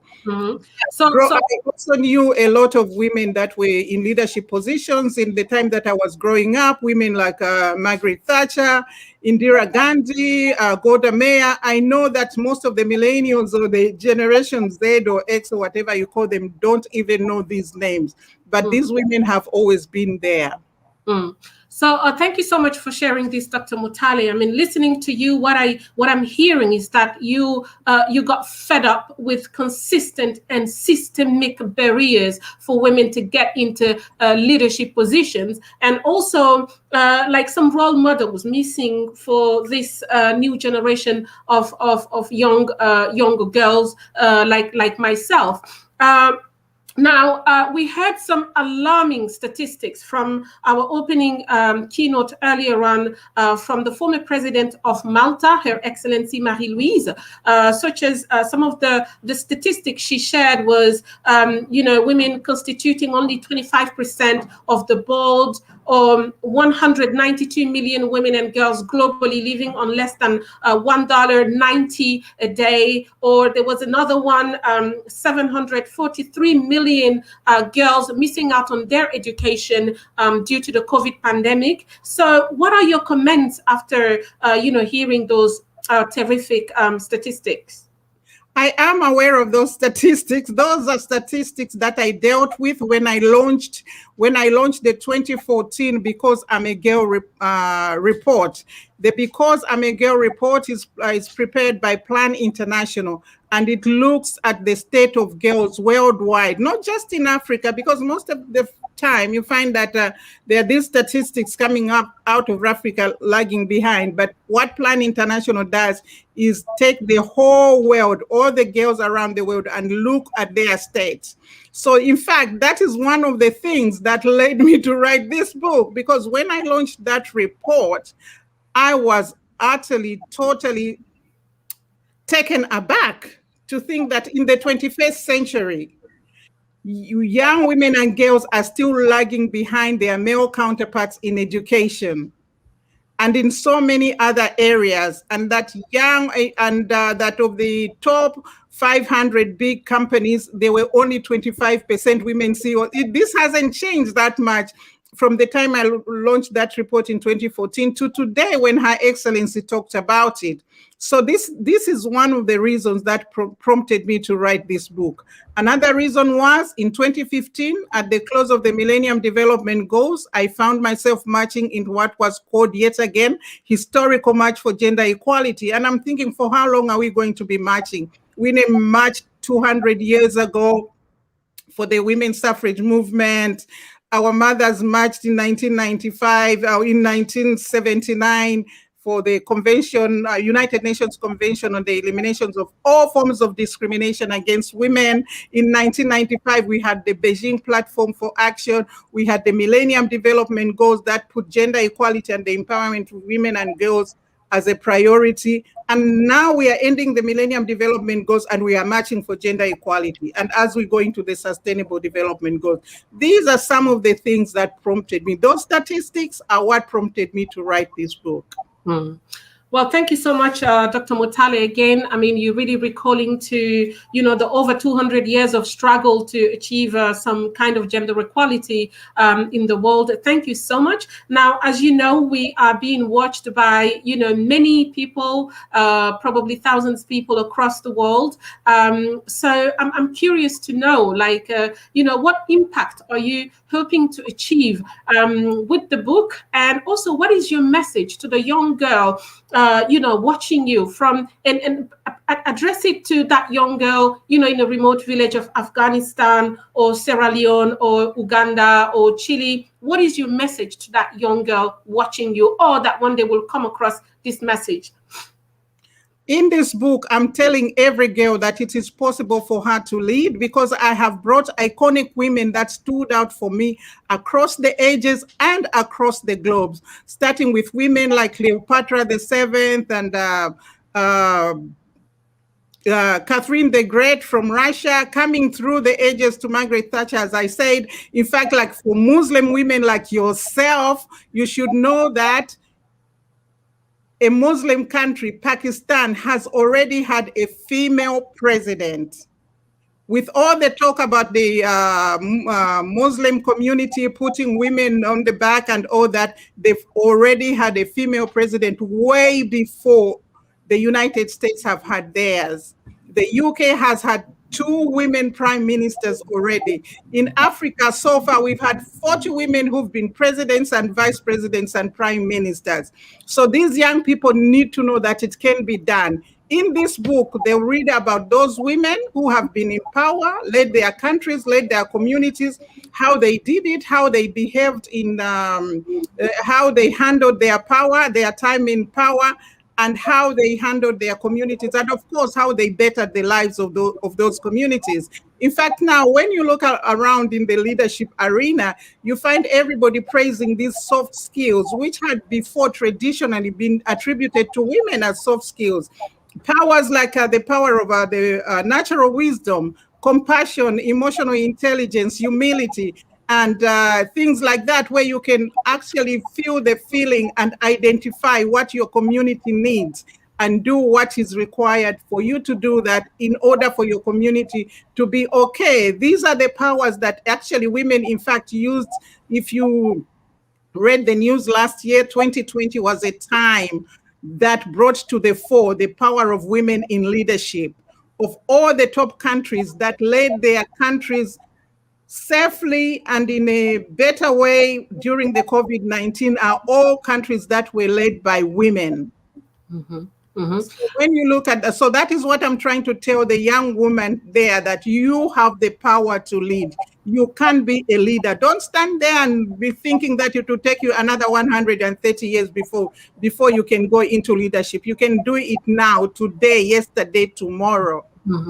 Absolutely. I mean, what you're telling to me and to the older young girls and also men that are watching us is that it is possible, it is doable, it is reachable. And just going back to the comments from Sweater on the previous panel, on the importance of sharing positive stories, especially in households.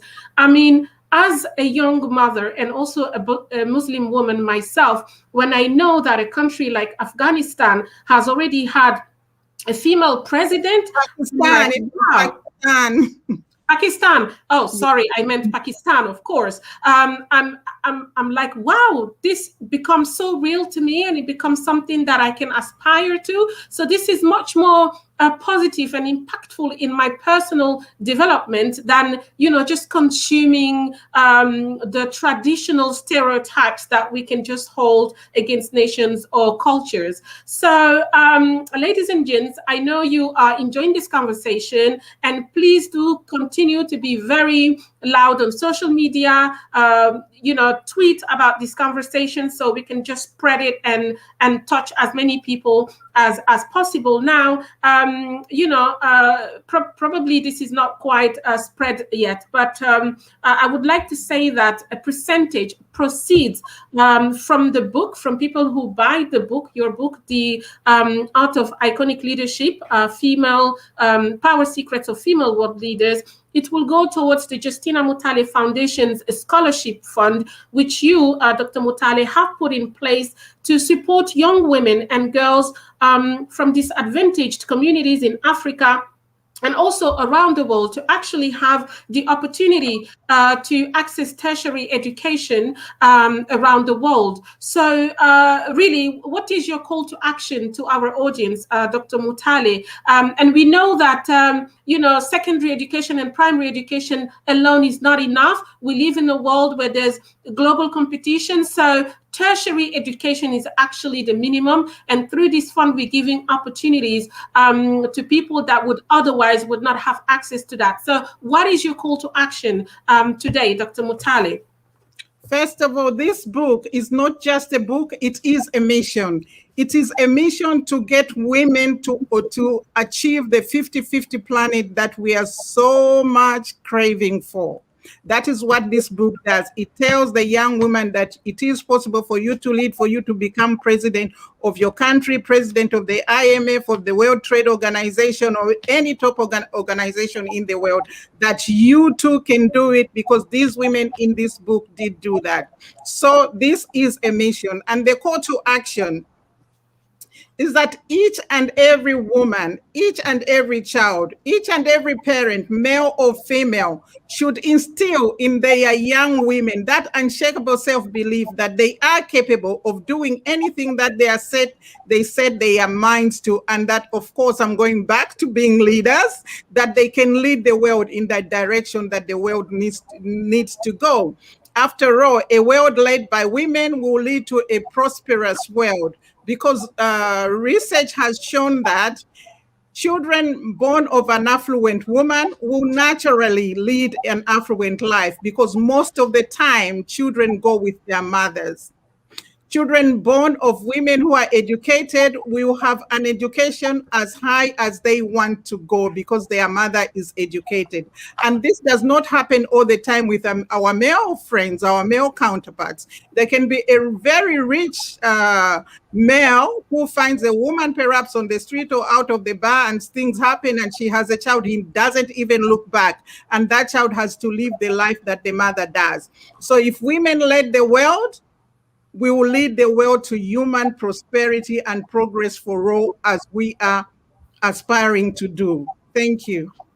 Thank you so much, Dr. Mutale. I hope many people were able to capture those very rich messages that you shared with us just now. But I mean, what I got is that the book is a mission. The book is a mission to change mindset and to make it possible for women and girls, and also boys, to succeed in the 21st century. Thank you so much for your time, Dr. Mutale.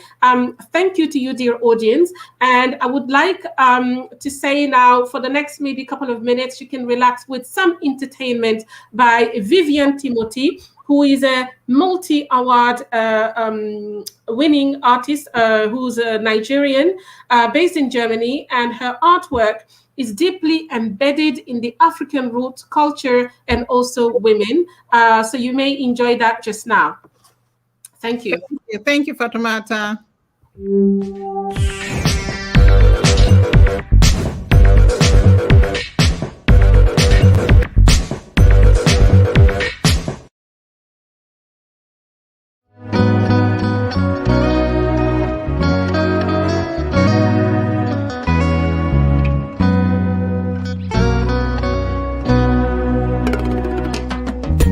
I'm a child of the motherland, born and raised in Mother Zambia, land of refuge and a home of peace. Many who need a place to go where they are free. Disagree and we may argue, hey, but we have never been at war. Of all that we have been through, we are still one Zambia, one nation under God. My Zambia, my identity, this is who I am, it's who you are. My Zambia, my identity, this is who I am, it's who you are.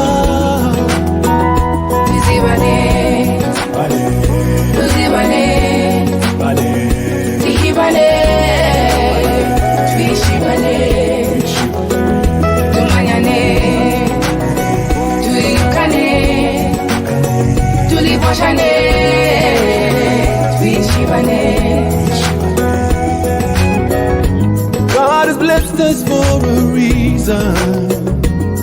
Yeah, all we have is not for show.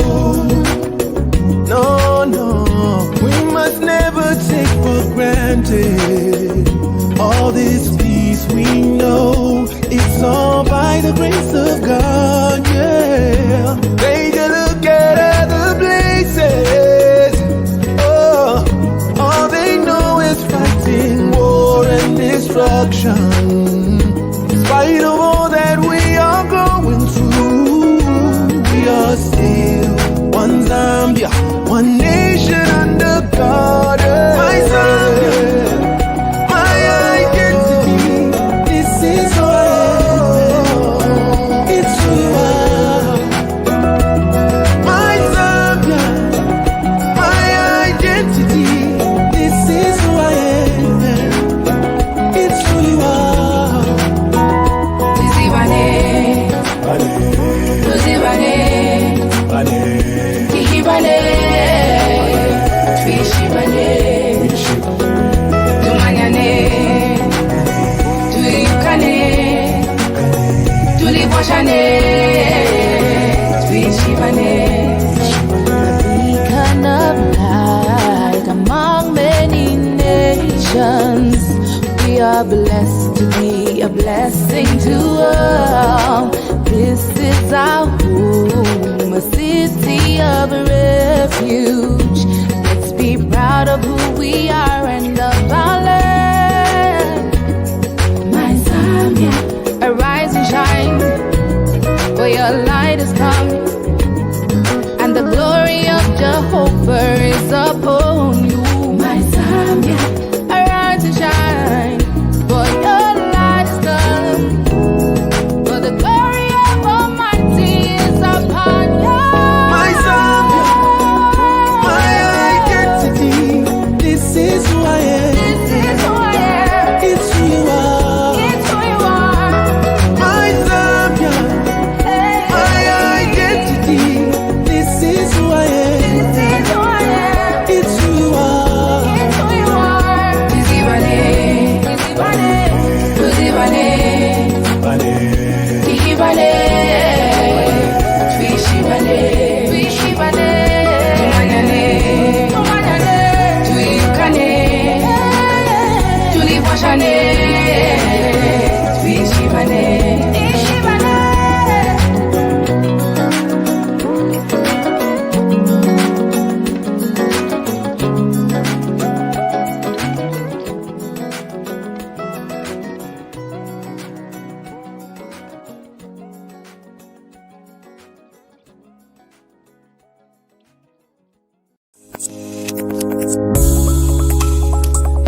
Good evening, everyone. I am Dr. Vivian Timothy. I am a visual artist from Nigeria, and I live in Germany. It's an honor to be part of this great summit on women and girls of the universe. I am here today to use some of my artworks to represent and speak for the voiceless, the exploited, the suppressed women and girls of the universe. What I'm here to tell you ladies through my paintings is that we are all powerful, that we are all conquering. We are supreme. We are fire. We are queens. The woman of the 21st century. We are the universe. A woman, for me, is a perfect piece of art. She is an expression of pain, of struggle, of strength, and of beauty. But unfortunately, we are still struggling with issues on violence, on sexism. The woman of the 21st century is still struggling with underrepresentation in leadership, on illiteracy, gender pay gap, and economic insecurity, to mention but few. And I think we all need to do something about this. And it's a shame that the world suffers so much, not because of the violence of the bad people, but because of the silence of the good people. And all she wants is freedom. Is that too much to ask for? Freedom to love, freedom to speak. All she's asking for is freedom to live. And I can hear a voice saying, cut my rope, cut my chains and shackles. Help me venture forth into life to find the girl I once abandoned. Help me crawl back silently into my companionless cocoon. Maybe, and just maybe, I can transform into a beautiful butterfly, putting more beauty in the world with my gold dust by fluttering my wings in the wind. Don't look away. And she's just hanging on this little ray of hope, when all around her is black and gloom. Nothing but despair all around. Alone in her darkness. Only a ray of hope is what she needs. Let the rays of hope shed the woes of her yesterday. Let the rays of hope search your heart to find a better way for tomorrow. Yes, I believe there is still hope from despair. We can all join hands to mend and mold these broken vessels into young, courageous, determined, and focused young women that will leave behind the despair of their broken lives and become Amazons of achievements in our universe. I dedicated this painting to my beautiful continent, Africa, a continent that is so rich, but yet so poor. A continent that has been raped and exploited since centuries, and there is still no ending. Mama Africa, my land, my hope, my pride. Each time I try to wrap my arms around you, you seem to be far away from me. Instead, you have politically, religiously, and economically prostituted yourself to the world, Mama Africa. You have made yourself commercially attractive to the lust of the kings of exploitation. You let them deceive you with their sweet words. You won't be hurt, they say. Your waywardness has stuck you in a system that sucks your blood. Oh, Mama Africa, Mother Nature endured you with everything, a straight way to heaven, but your numerous men paved the diamond road to the gates of hell. Mama Africa, you sold yourself out for what? The diamonds that was meant for your beauty have turned into blood diamonds. The good oil from your veins have turned out to be the oil of doom. Mama Africa, how naive. Even your rivers are in their hands. They made you sell and buy your resources. You exchange your treasures for what? For guns? To protect yourself from yourself? How funny you still believe you won't be hurt.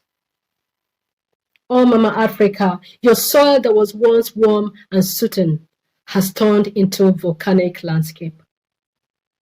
Your land, your air, your sea, even your mountains are all screaming, run if you can. Your children are leaving you and dying on their journey to the so-called paradise in quest for a better tomorrow. And the few survivors are treated like Ebola, spat on, scorned, burnt, and even isolated. Oh, Mama Africa, your children are roaming the streets of their so-called promised land in search for an identity. Wake up, Mama Africa. Your years of exploitation have made you old and weak. Wake up from your slumber. You have been kept in coma for too long. Your borrowed system has failed you. Mama Africa, stop the blame game and accept the truth about you. This counterfeit system is rather an illusion than freedom. Oh, Mama Africa, the values you taught me, are they still worth fighting for? Is there any hope for tomorrow? Are all our hopes lost forever? Our mothers, they are the custodian of cultural and traditional knowledge. Whether we like it or not, we all emanated from these rural women, both our presidents, leaders of all classes, educated and the illiterate, the rich and poor. These women have been the pillar of agriculture and national development and have well managed and combined it with caring for the families. All depended so much on these rural women who have lost their voices in the wake of greed, corruption, bad government, religious segregation, and poverty. And what is the solution to this? The solution here is giving them the light of wisdom. Yes, education is the key because knowledge is power. If you educate a man, you educate an individual. But if you educate a woman, you educate a nation. And there is no greater pillar of stability than a strong, free, and educated woman.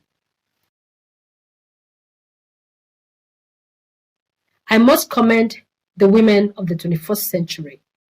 We have become our sister's keeper. We have realized that each time a woman stands up for herself, she stands up for all women. And behind every successful woman is a tribe of other successful women who have her back. Because when women come together, incredible things happen.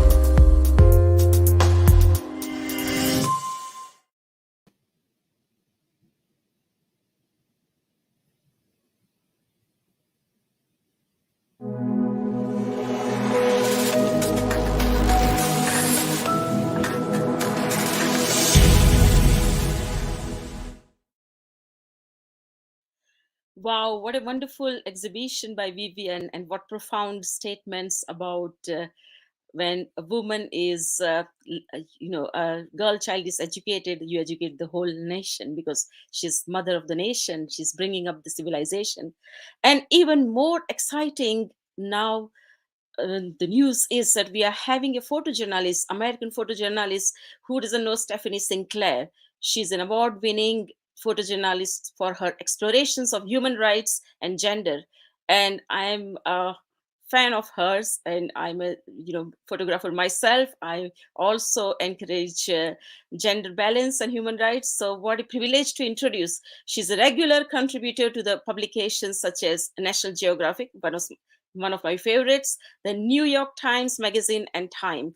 Sinclair's exhibitions have included The Bride Price, The Consequences of Early Marriage Worldwide, a one-day exhibition on Capitol Hill sponsored by the International Center for Research on Women, and Self-Immolation in Afghanistan, A Cry for Help, an exhibition at Whitney Houston of America in 2010.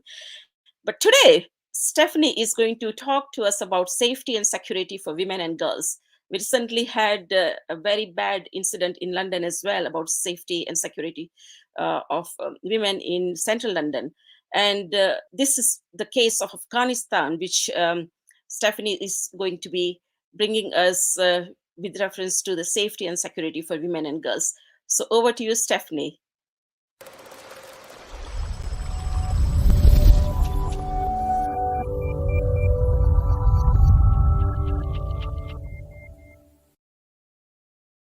So much, Nita. It's really a true honor to be here today at the World Virtual Summit on Women and Girls.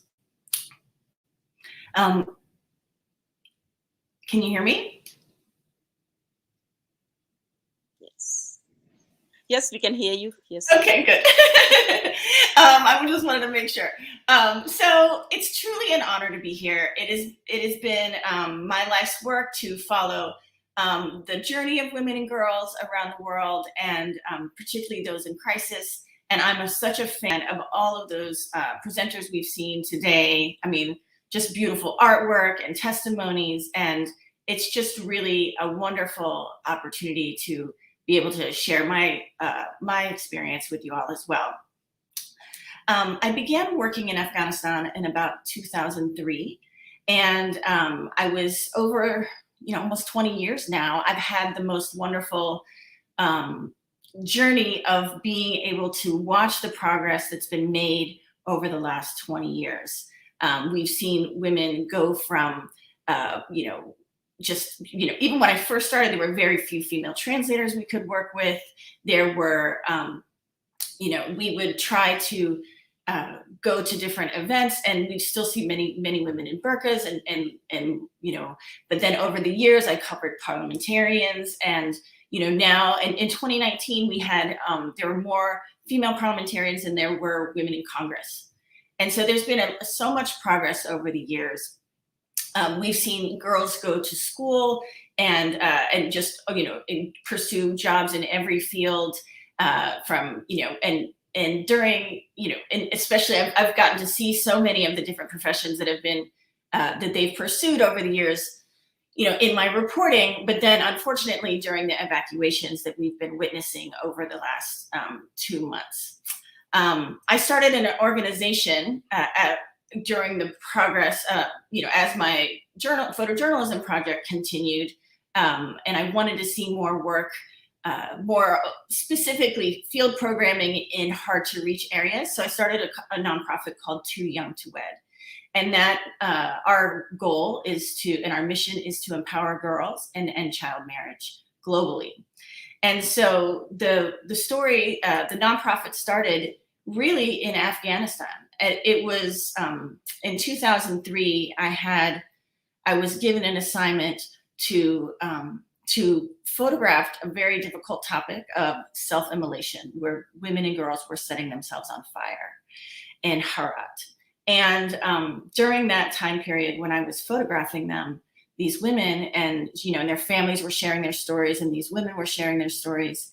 one thing that I noticed at the time is that many women and girls had spoken about being married at really young ages, and they would give these reasons for just doing this suicide attempt, but it was really showing this like incredible trauma that they had gone through. And so I went to Afghanistan to I started looking into this topic more and meeting so many young women and girls who were living through this experience, and I wanted to show the world what this looked like, because they could be us. And for many of us, they were, are they, for at least in my family, they were our,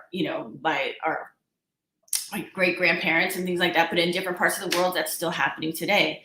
And this is a young girl that I met named Mishgon. She was married at 11 and she was 15 here. And one of the times that I really wanted to work on this was, she said, in my whole life, I've never felt love. She said that right around when I made this picture. And it showed me how important it was to cover this topic in more detail. And so with the help of a family, the Imami family, I was able to start this series on child marriage around the world. And this is in Ghor province. And we ended up spending, several weeks working on this project. And I was able to, this picture and that family really started helped start a global movement on the issue of child marriage. Now, unfortunately, with the troop withdrawal, the sudden troop withdrawal in August, we saw so many, the world watched as everybody started fleeing. And one of the things that became very evident to us as an organization was that, because we started at that time, we started working on getting the Imami family out, because I'd known them. This picture was made in 2005. And I'd known them for almost 2 decades. And so, but what I noticed kind of going through, being on these evacuation calls and going through kind of trying to work with different security agencies, was that the priority was really interpreters for the US government and NATO forces and the P1 and P2 programs, but all of those were quite gendered programs. It was mostly the men in those in the Afghan community who had a lot of those jobs, and we're getting those calls, to evacuate. And all of these women leaders who'd stepped up, at the kind of encouragement of the international community were also in fear for their lives, because they had been, rights activists and really kind of were living all of the things they were encouraged to pursue. And so we started to get more referrals when people started to hear that we were evacuating some women and girls. Our inbox started overflowing with all of these incredible, powerful leaders and NGO workers and advocates and human rights defenders and female journalists. And it was really humbling to receive all of these emails and requests for evacuation, when really it was, and then also it was heartbreaking to also see that they didn't fall within these different parameters that the international community was prioritizing, and especially the U.S. government. And so it was very hard, and it still remains hard to manage. But we've now evacuated, I would say, close to 500 women and girls and their families. And we've really tried to focus a lot on the support we're giving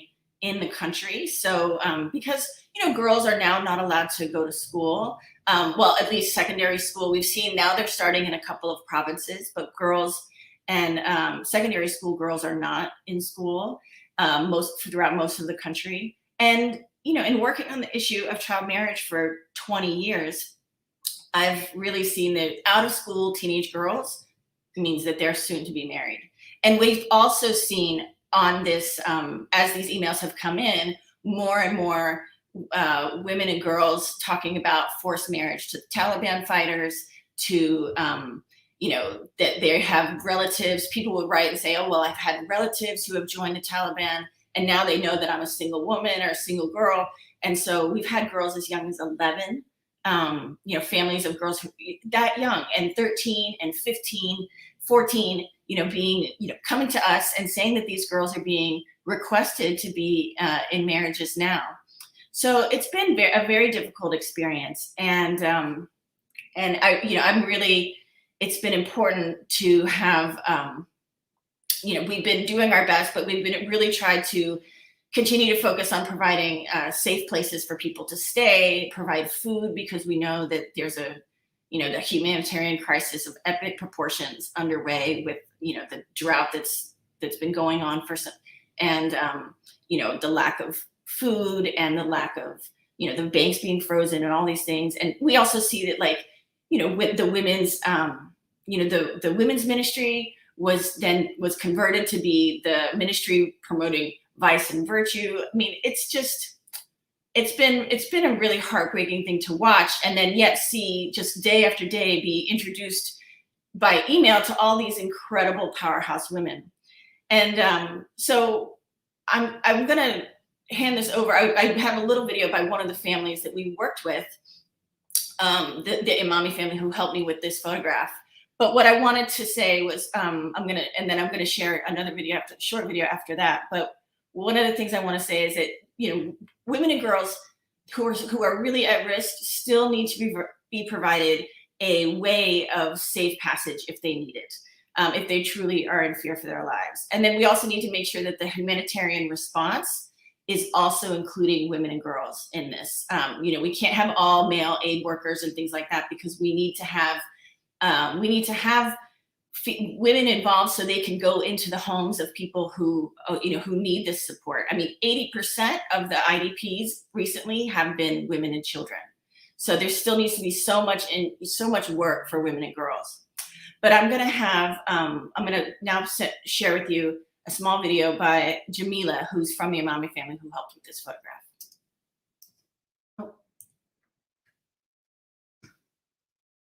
I can't believe that we have achieved for so long, for this 20 years, and we work so together for our country, for our beautiful, and all of our youth.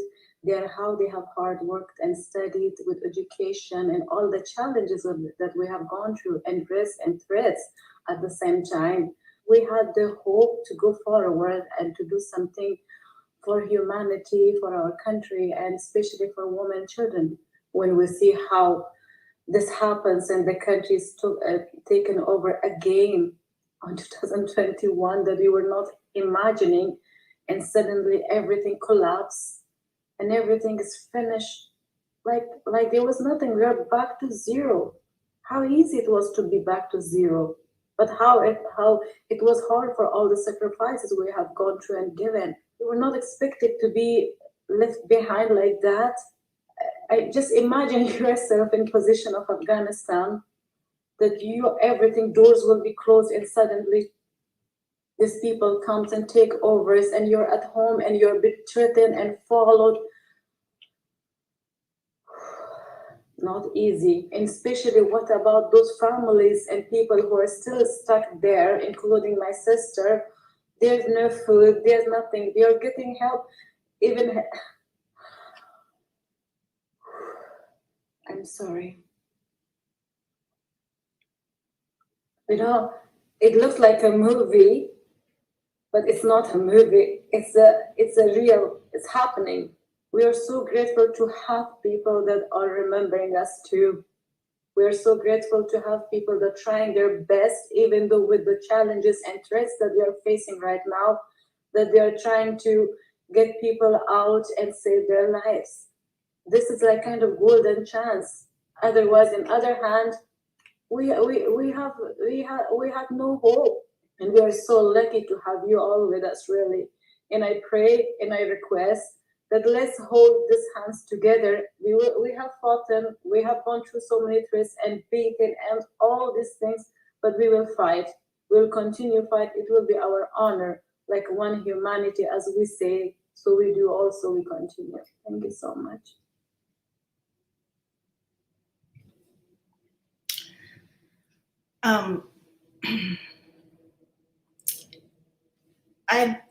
I'd like to also say that we, Afghanistan is almost it's almost 1/3 women and girls 25 and under. So we still have so much work to do. We're not going to be able to evacuate all of Afghanistan's women and girls, nor should we. The international community really needs to get together to make sure that these rights are not lost forever. The world cannot afford to not have their voices present in these conversations. And especially after all the work and progress that's been made after all these years. So I think that while the evacuations are no longer part of the main discussion, women and girls are still at high risk, and we need to hold the Taliban accountable, and we need to hold the international community accountable to make sure that we continue on the work that's most important and in front of us. So I'm going to finish this on another young girl who we did evacuate and who just is very cute, and it's a nice way to end. She's in Albania en route to Canada.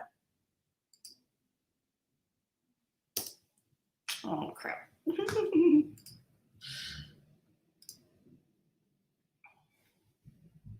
There you go.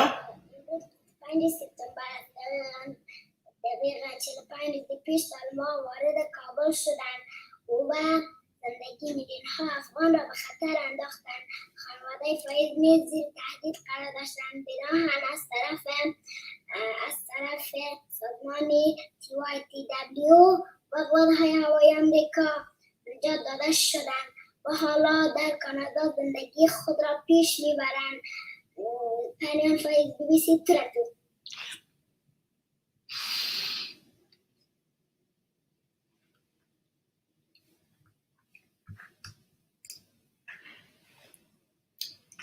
So thank you so much. I appreciate this opportunity. And I just appreciate just everything that everyone's been doing for all women and girls. And I will continue to enjoy this amazing session. Thank you. Thank you so much, Stephanie. It was amazing to watch this very heart touching to hear the experiences. And I know you won a lot of awards, the Photo of the Year, UNICEF's Photo of the Year, and the Lumix Festival for Young Photojournalism, and the Freelance Award for your work documenting the child marriage. And you and Jessica Dimmock made a short documentary on Too Young to Wed, which you just introduced us, about it. So, what is your, you say the international community has to take the ownership and has to play a pivotal role in this. And we are talking about the digital generation is our generation. So, how do you think the international community with the digital generation of the young women as well, how can they, because there's so many, myself, I'm a physicist, I'm an IT and telecoms engineer, and so we are having the digital technology sort of helping us, and how do you think this gap can be bridged in with the Too Young to Wed? And you see, once a young child gets married at such an age, the whole life is shattered. So what would be your last word about it? I think, and that's a great question, because so much can be done digitally. I mean, I know we are working with Pashtana Durrani and the Learn organization in Afghanistan to to support their work doing teaching STEM skills through tablets and things like that. So I think there's still going to be things that can be done and that we should be investing in and supporting.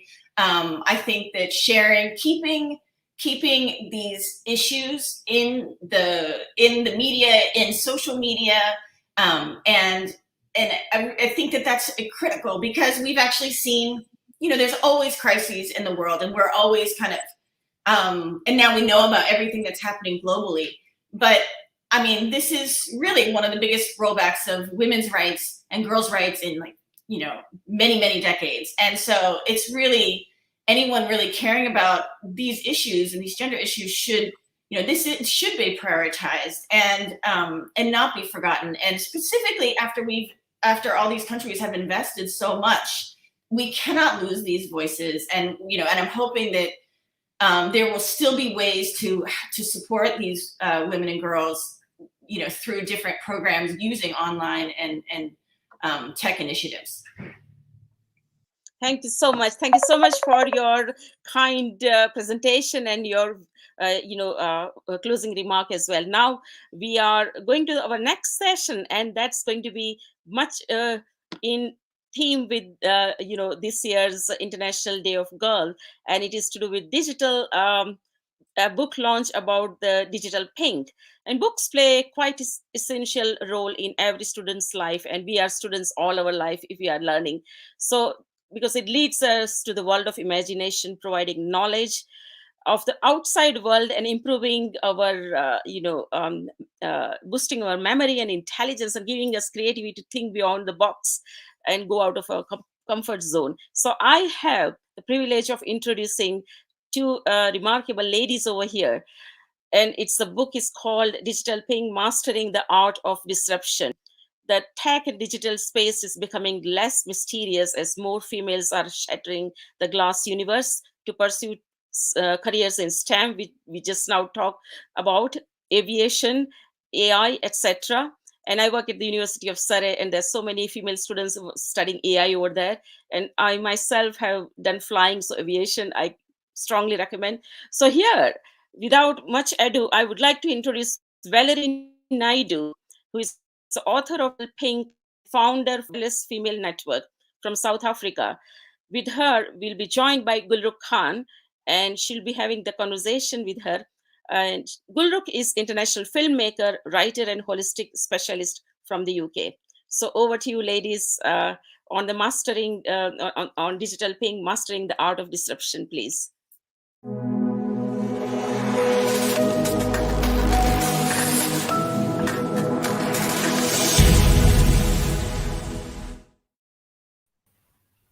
Hello, welcome. It's such Hi. Hi, Valerie. Hi. I'm stunned by your work. It's really phenomenal. As you know, and in a summary that you sort of submitted about your book, you're talking about sort of how difficult this divide is and how much you sort of want to create that balance. And of course, the balance between men and women within this particular field. But of course, we know that for a very long time, women have not had the kind of access to technology, in the way that sort of men have had. And also due to poverty, there's a lot of technology not available to many, many women. I think it's 74 million women in the sub-Sahara, I read recently. So you've written a phenomenal book covering quite a lot of profound women. What I'd like to do is to ask you, first of all, a little bit about your background education in terms of what brought you towards sort of writing this book. Oops.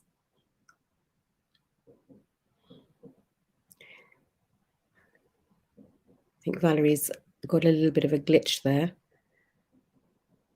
She might be refreshing her screen. Yeah, it looks like we have lost her temporarily. Yeah, temporarily gone. Yeah. It's an amazing book. I was reading at the preface of the book.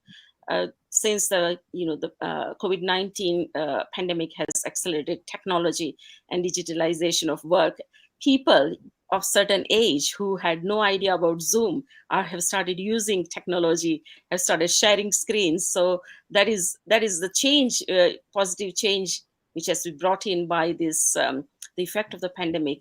And Definitely. The businesses and everyday life, yet the digital divide and gender gap, pay gaps as well, they still remain, and they are very much visible, more visible than ever. And I think that's what Valerie Naidu's book is addressing about it. What do you think about it, Gulrukh? Absolutely, absolutely. So many people are just using technology. I mean, look at this particular event. I mean, in the olden days, the golden age of meeting people, we were able to obviously do all this in person. Now we're relying very heavily on technology. And that's so important, in terms of progress, because we can include more people as a result as well. But she's back now. Hello, Valerie. Hi, how's all the glitches gone? Yeah. Hi, sorry about that, Gulrukh. That's Yeah. okay. Yeah, just give us a So little bit of an firstly, insight. thank you so much. Pleasure. Lovely to have you here. Thank you. Thank you so Thank you. It's an absolute pleasure to be on such a prestigious platform. Thank you all, and I'm really honored to be here. So, in terms of Digital Pink, there were many reasons that actually inspired me to write this book, but the biggest one actually being a gift to the next generation of women and girls. You see, the society that we live in, and with the onset of the COVID-19 pandemic, it just means that technology has been accelerated at such a fast pace, too fast even for nations and governments and businesses to actually cope with. And along with that, you get a lot of disruption, which has obviously impacted people at all levels. So I have 13 women who've come together to share their stories, to inspire the next generation of women and girls. The glass ceiling, I believe, has already been shattered, but we need to continue to work together to further dismantle that. So the participants are from different parts of the world, from Egypt, the UK, Dubai, India, Botswana, Kenya, South Africa, Singapore, USA, Qatar. So it's really interesting because you've got a really good mix of women there, with the youngest lady being 24 years old, and she's in the cybersecurity field, and she has a wealth of knowledge and experience that she brings to the table, especially for young ladies, around her age. Then we also have women in their late 20s, early 30s, mid 30s, 40s, and a little bit older than 45. So I think it's a really good mix of experiences that we have there, as well as support. And basically, in the book, each woman will actually share a model of success that is working for them. Of course, there are barriers, not only in the tech industry, but throughout the board, across the board, there are barriers, especially for women. And I feel that the more we can pull together as women and join forces, yes, together with men, I believe that we can further dismantle the glass ceiling. Beautifully said. And yes, you've got a very eclectic number of women in that book. How did you actually go about selecting them? I mean, what was the path you took in being able to contact them and obviously interview them? Because this book, and how long did it take you? Because there's a phenomenal lot of work in there. Okay, so firstly, the idea has been playing around in my head for quite some time. And I used to often talk about it, to my husband and to my brothers. And they had given me that nudge, come on, start writing, start committing to it. And then when I got around to it, I put the plan down on paper. And then I decided, what the main objective is. And some of the people I connected with are people that are already within my circle. But the rest of the ladies that I connected with them via LinkedIn. And one or two of them were actually introduced to me. But what it is, Golruk, is that some of these women, we've only been interacting virtually, and we've actually grown so close. The bond is there, and I even said to them this morning, for sure one day I believe that we are going to meet in person, but for now we'll just continue with the communication. And so the entire project took us 5 months. And of course, there was a lot of back and forth, with the chapters, approving the chapters and everything else that goes into it, as well as the book trailer that we put together. With any project, you do have your challenges, as we did in this one. We did have one of the participants pulling out almost 50% into the project, which did create a little bit of a delay on our end. But we pulled everything together, and here we are. So really fabulous news, really exciting that the book is going to be launched, actually published and available on Amazon at 1:45 midnight South African time today. So we're looking forward to that. That's so wonderful. I think it will reach an awful lot of people. I mean, it's got an international coverage, so that's great. Is it also available on Kindle, or is it just hardback copy? Now it's going to be available on Kindle as well. Yeah. Okay, that's superb. What sort of other challenges did you face in sort of gathering the information? I'm going to ask you a very particular question, and did you have a lot of support from men in putting this project together, apart from your lovely husband, of course? Funnily enough, the men were very helpful. For example, I have Dr. Justina Mutale, who did the first part of the forward for the book. And then I have His Excellency, Dr. Tal Edgar, doing the second part of the forward for the book. And he was really supportive, throughout the entire writing collaborative. The conclusion or the last word for the book is done by Farouk Starfuddin. He's from Qatar and he's the co-founder of Spend Wiser. What I liked is that even when I used to do like weekly posts regarding the launch of the book, I used to have men interacting as well and reaching out, which I felt was really good. And even though we know that in the tech industry, you can have all the knowledge in the world, you can have all the paperwork as well, you can have the critical thinking, but those barriers are there. The barriers that women experience in terms of, sexism, in terms of the gender pay divide, right? That's so visible for all to see. But what I like is that, these men did reach out and they did support and help wherever they could. And of course, the experience is different for other people, but that was a sort of experience that I had. Oh, that's fantastic. And you've been very, very proactive as well in a foundation that you had, which was, you've really serviced a lot of women through that, trying to end poverty. Would you like to let us know a little bit about that? How did you start that? And did you actually achieve the kind of outcome that you were hoping for when you first initiated the project? Okay, so I have a non-profit organization called the Wireless Female Network. And with this non-profit, the work actually extends beyond the African continent. But the main aim of it was to advance the socio-economic empowerment of women and focusing on generational poverty as well as ending period poverty. And the 4 areas that are call to action would be technology, education, diversity, and inclusion, as well as menstrual health. And the way we actually went about working with that, the team and I, so I have a mentorship program which actually reaches out. We reach out to the girl child. We also reach out to the female living in, the underprivileged area. Those with a low source of income. And I feel that often enough, these are the segments that's overlooked. So if you empower these women and these girls with a skill in technology or even basic ICT skills, it does put them in a position where they can end up with better paying jobs. And the more money you earn, you stand a chance to improve the level of income in your home, and hence increasing the standard at which you are living.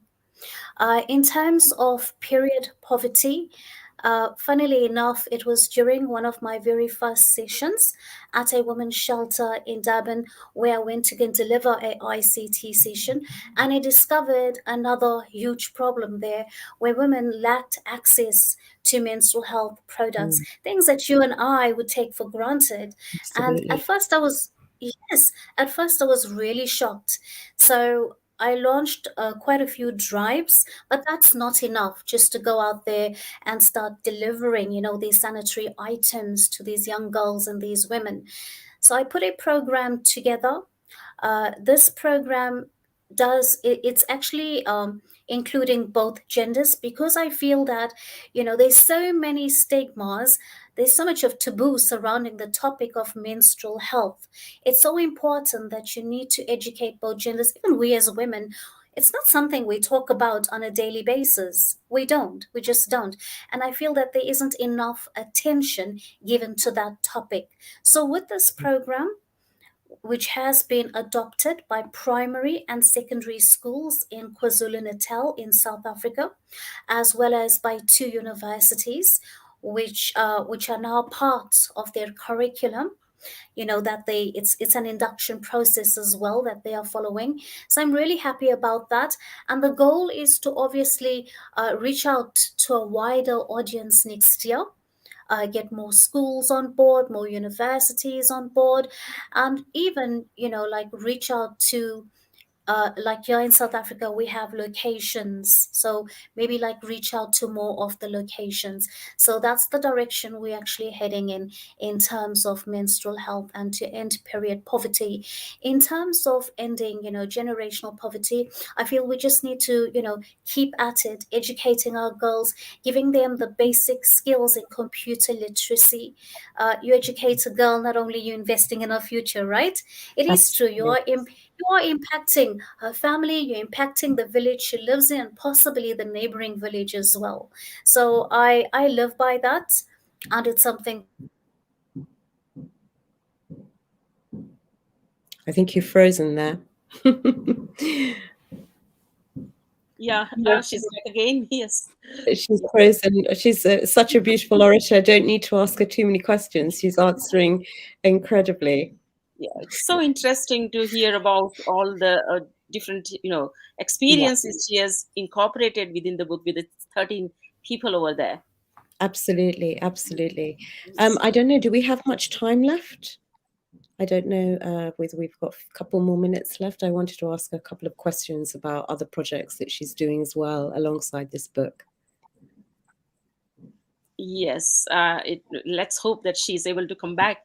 But tell me about your. Yes, yeah. Okay. Tell me about your projects. I think we probably have to wrap up now. I think I've just got a message. So it's been wonderful talking to you, Valerie. I really do hope that the book is a success and learning a lot more about what you have to offer with your other projects. Please do sort of let us know about the websites and everything that people can go on to learn about the other project, which is phenomenal. And I'm looking forward to reading the book. Thank you. Pleasure to speak to you.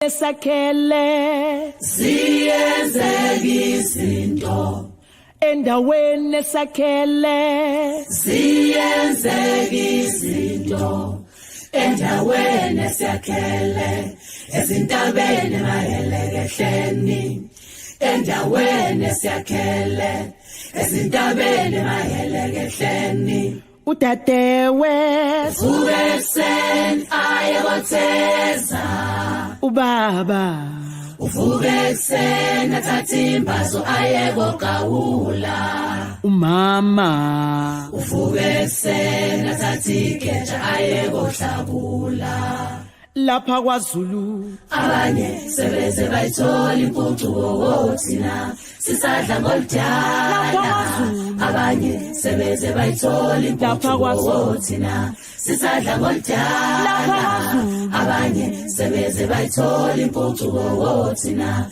sisadla ngoludala abanye sebeze bayithola impucuko wothina sisadla ngoludala abanye sebeze bayithola impucuko wothina sisadla ngoludala abanye sebeze bayithola impucuko wothina sisadla ngoludala abanye sebeze bayithola impucuko wothina sisadla ngoludala abanye sebeze bayithola impucuko wothina sisadla ngoludala abanye sebeze bayithola impucuko wothina sisadla ngoludala abanye sebeze bayithola impucuko wothina sisadla ngoludala abanye sebeze bayithola impucuko wothina sisadla ngoludala abanye sebeze bayithola impucuko wothina sisadla ngoludala.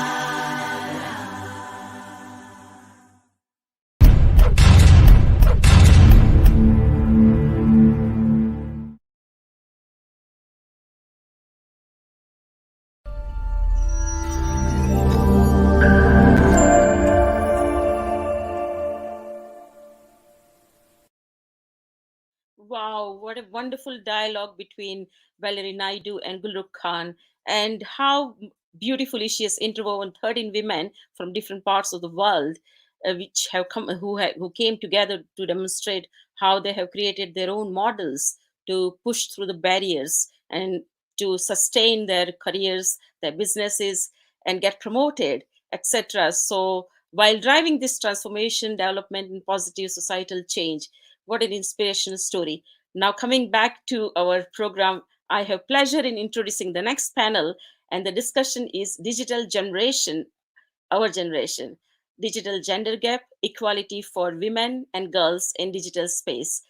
I have pleasure in introducing Larissa Miller, who is the Chief Executive Officer for Phoenix Global LLC USA. Larissa is uh, has a global boutique consulting and business development firm and subsidiary, Phoenix Global Purveyors. And Larissa has recently been named one of the world's top 100 people in finance by Top 100 magazine. Congratulations, Larissa.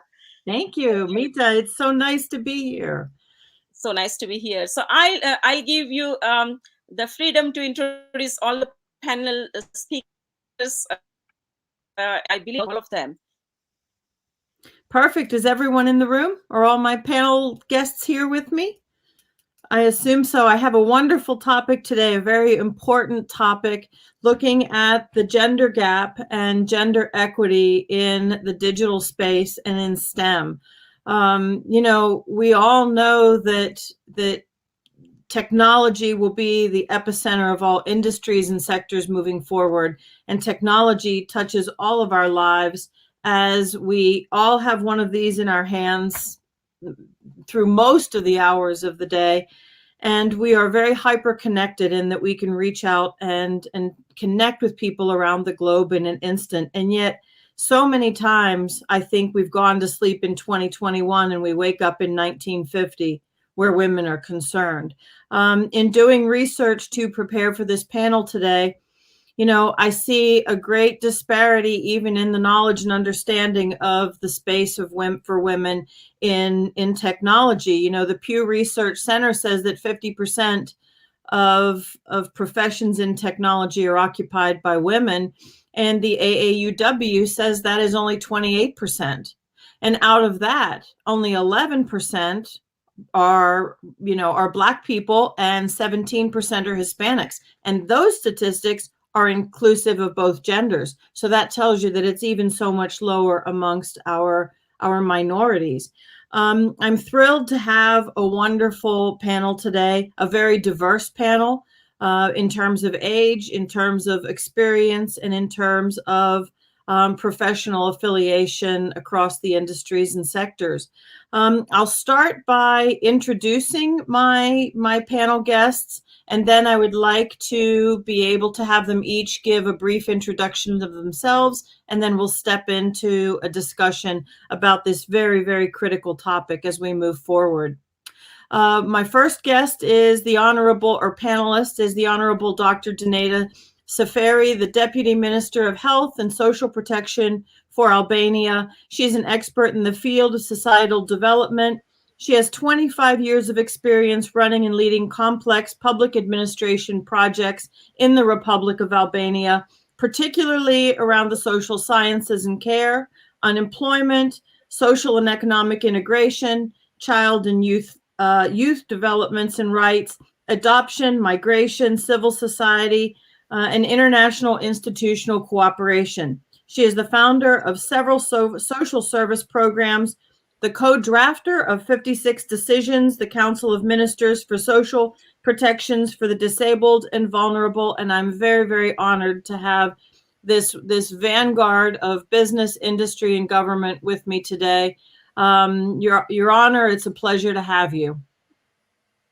Thank you very much. It is an honor for me to be part of this summit, World Summit, and really I thank you to make me part of this wonderful panel of women and girls that we are treating all the most important issues that women and girls are facing today. So thank you very much for this opportunity, and I have my speech. It is only in 2 minutes, as you just said to me. So I think that it is very important to see that knowledge and technology play a critical role in driving productivity and economic growth. So this is very important, that information and communication technologies are the key to generate innovative changes in the workplace and in the society overall. But our economies depend on digital technologies, and so does social development and equity in use of technology. So research at international and regional levels shows a large gap in women's and girls' digital adoption and usage compared to men and boys. But this digital gender gap is accompanied by a gender gap in meaningful digital use. So we must face the causes for the digital gender gap, such as inequitable access to education and harmful social norms that exist in the offline world. Our priority instead remains to enhance the impact of digital realities, but closing the gender digital divide must tackle three interlinked areas, such as access, digital literacy, and online safety. While gender gaps persist in many areas of economies and societies for all countries at any level of economic development, during the last decades, significant progress has been achieved in Albania too. What it is the most important thing, it is the education of women and girls, and this is all that we need to go through digitalization and to go through every process that the women and girls are part of them. And as I know, the gender divide in internet use among women and men is related to the lower take-up of digital education among women. And so we can said that despite all benefits of the digital transformation, we must consider also risks associated to the digital technology, and some of them impacting women and girls. Limitations on digital literacy make women and girls more vulnerable to online risks than men and boys. And research shows that 95% of aggressive behavior, harassment, abusive language, and denigrating images in online spaces are aimed at women and come from male partners or former partners. And so in our commitment for a gender-balanced approach, we strive not just for gender sensitivity, but also for gender transformative approach based on gender analysis as an integral part of technological investment, research, and design. Everyone benefits when we close the digital gender divide. Digital equality is important not only for individual rights and empowerment, but also as a vital driver of economic growth, prosperity, and inclusion in all society.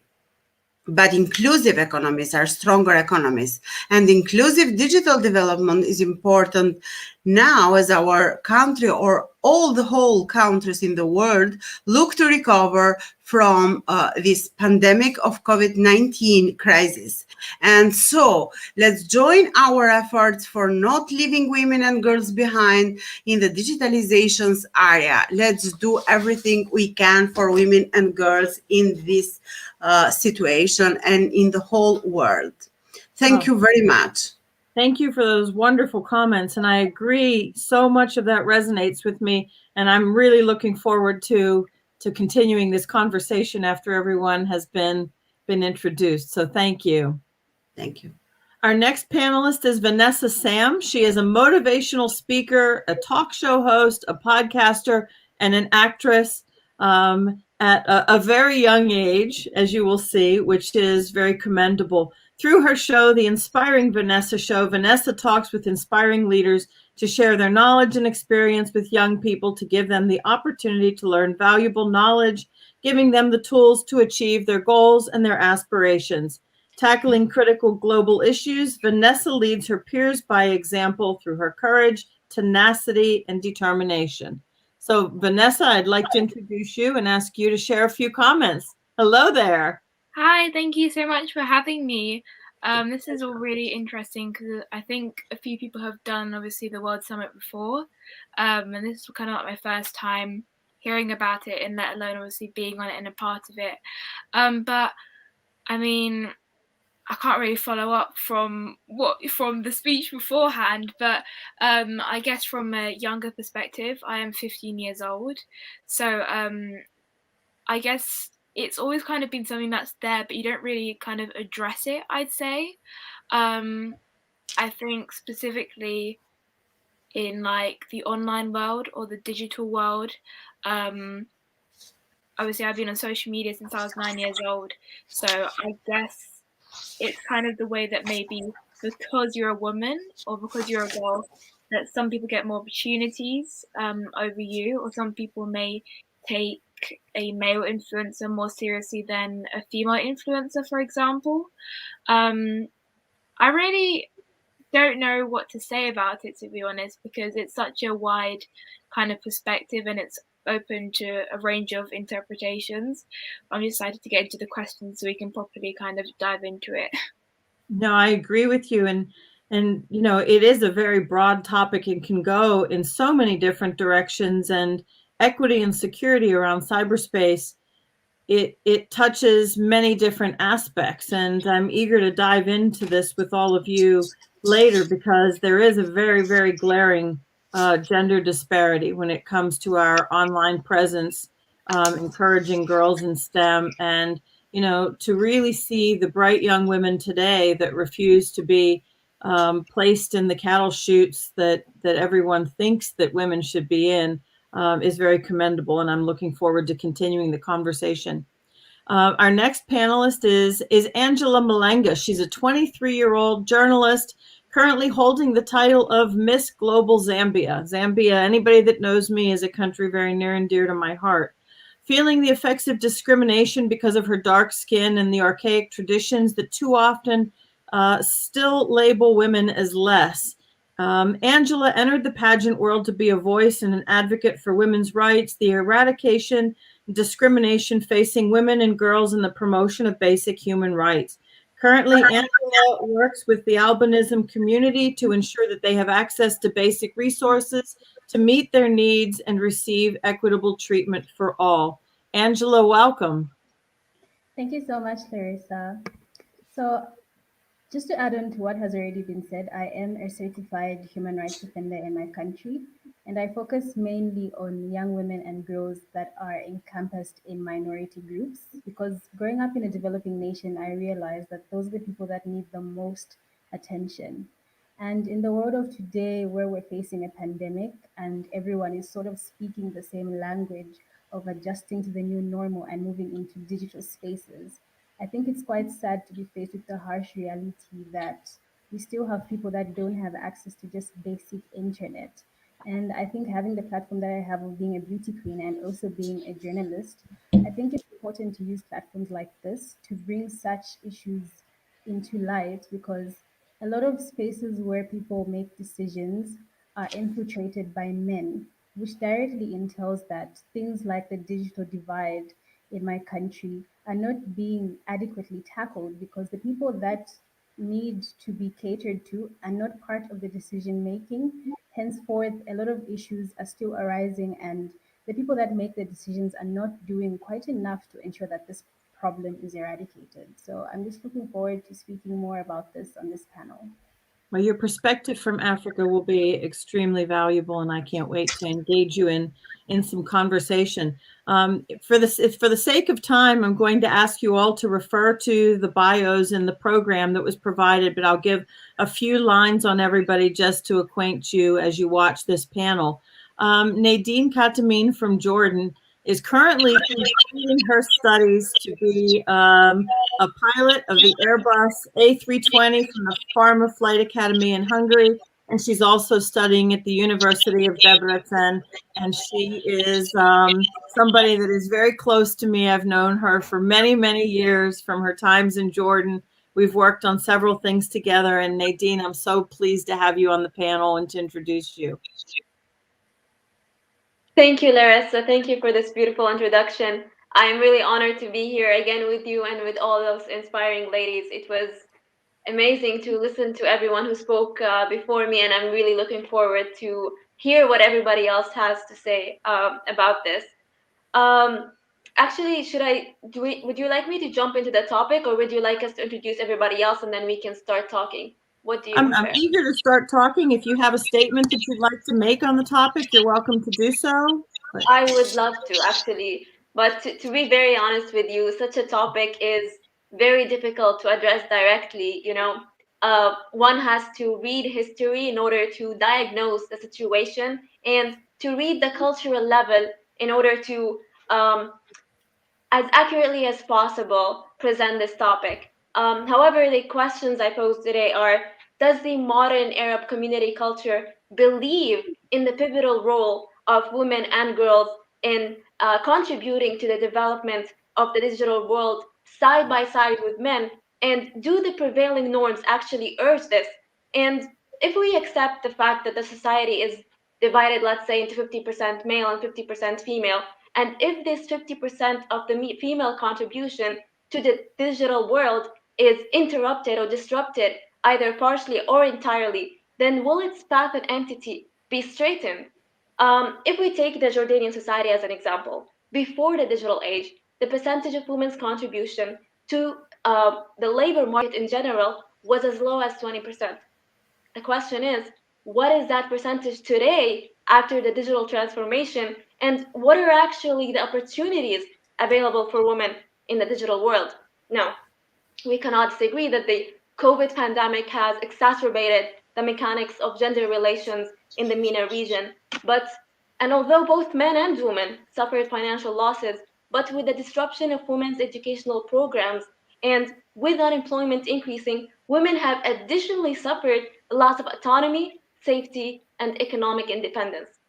Strict male control has also increased, which led to the opportunities of women in the digital world to actually diminish. To be very honest with you, I'm not so optimistic that there's a better environment for women to contribute to the digital world unless we actually reinforce her presence in the society as a whole. And in the Arab society, including the Jordanian one, unfortunately, women still have more struggle in order to share equally in the development process of the digital world and renaissance. Oh, you're absolutely right about that. And it is a much more of a systemic issue that we need to address before we can narrow it down strictly to STEM. But it all circles around the nucleus of technology now and ever more. So we have to place that at the forefront, I think, as we look at what gender balance and gender equity means moving forward. Our next panelist is Dr. Kuljeet Upal, the world's first image scientist, genius polymath, a multi-award winner, and has impacted thousands of lives around the world. And I'd like to introduce you now to Dr. Upal.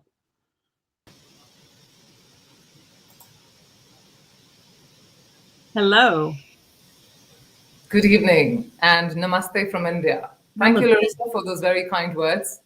Warm greetings to everyone, firstly, on the occasion of the UN International Day of the Girl. It's a pleasure to be a part of the World Summit on Women and Girls that celebrates this day in such a meaningful series of discussions and dialogue, engaging stalwarts from across the world. So with your permission, I'd like to present my opening thoughts on the digital gender gap and equality for women and girls in the digital space. Please. Digital technologies are an essential pathway, as we all know, to gender equality and empowerment of women and girls. Achieving the UN SDGs would not be possible. And until we close the digital gender gap that keeps so many girls and women offline and away from the opportunities that the internet provides. Without equal access to technology and the internet, they are not able to equally participate in digital societies. Holding them back in this area affects every aspect of their lives, including their ability to speak out and campaign on issues that affect them. There are limiting opportunities for women and girls, and digital exclusion of women has broader societal and economic impacts that affect everyone. with a small population of women being able to use the internet, the world is missing out on the social, cultural, and economic contributions that they could make. Probably we are aware that over 90% of jobs worldwide already have a digital component, and most jobs will soon require sophisticated digital skills. To achieve digital gender equality, girls and women need equal access to technology and digital training. In other words, equal access to digital literacy in school and through training programs to be able to take advantage of technology and digital tools. Ironically, though, the digital skills gap intersects with issues of poverty and educational access and other root causes that extend to lack of facilities, limits on freedom of movement, or lack of safety, or absence of financial freedom, and so on and so forth. So we need to acknowledge that closing the digital gender gap with regard to equality and safety for women and girls in the digital space is no mean feat and has to be addressed in multiple ways and in a continual dimension. Thank you. Thank you so much. And I'm eager to hear more of your thoughts, because you definitely are someone that is very dialed in with the thought processes of women and girls. And I think that's an important consideration as we look to how to incorporate women and girls into the STEM fields in a way that, you know, isn't condescending, that brings about equity, true gender equity, and in fact will get us to the point where we can stop having the conversation around gender equity, because it's just equity for all of us. So thank you, and I look forward to talking with you some more. The next panelist is a very dear friend of mine, Ekaterine Mazaradz, and she's coming from Tbilisi, Georgia. She is the founder of the International Relations Center, the president of Business and Professional Women Georgia, the president of the Union of Business Ladies in Tbilisi, Georgia, which I'm proud to serve on since 2018, and the founder and president of the Georgia Asia Africa Chamber of Commerce. Kato, Ekaterine, welcome. Thank you, Larissa. I'm very glad to be part of this wonderful summit. Hello, everyone. As the causing reasons are already well known, my speech subject will be about closing the gap and how to solve the problem. In the end, the biggest challenge is dealing with the problem and finding ways to eliminate it. It's necessary to manage the right communication plan where will be said what kind of benefits for the personal development they will get with the integration of digital space. What are the perspectives they will get for their startups or entrepreneur businesses, and how big possibilities can bring the integration with the digital world. To begin with, we need to introduce them to the importance of basic knowledge in digital space, to be able to perceive technological advantages and be able to digitize their potential, which will allow them to become modern and improved persons for whom there is no limit to creativity and ability in the digital world. The first step to overcoming the challenge is to develop a communication plan to make women of all ages equally familiar with the conceptual idea of technology and digital space. The idea is to make all kinds of products throughout the internet, education, personal development, or business project management, to make it equally easily accessible for everyone.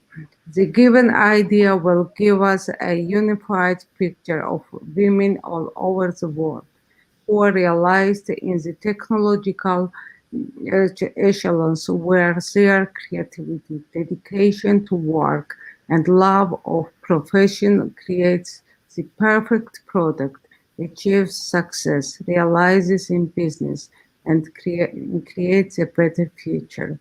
We also need to develop educational programs within the framework of the joint initiative, which will promote equal participation of women and girls in science, technology, engineering, and mathematics, raise their awareness in the digital and technology industries, and promote civil or digital rights, which itself implies continuous development and an unlimited range of opportunities with strong and confident women, women whose inspirational creative knows no bounds.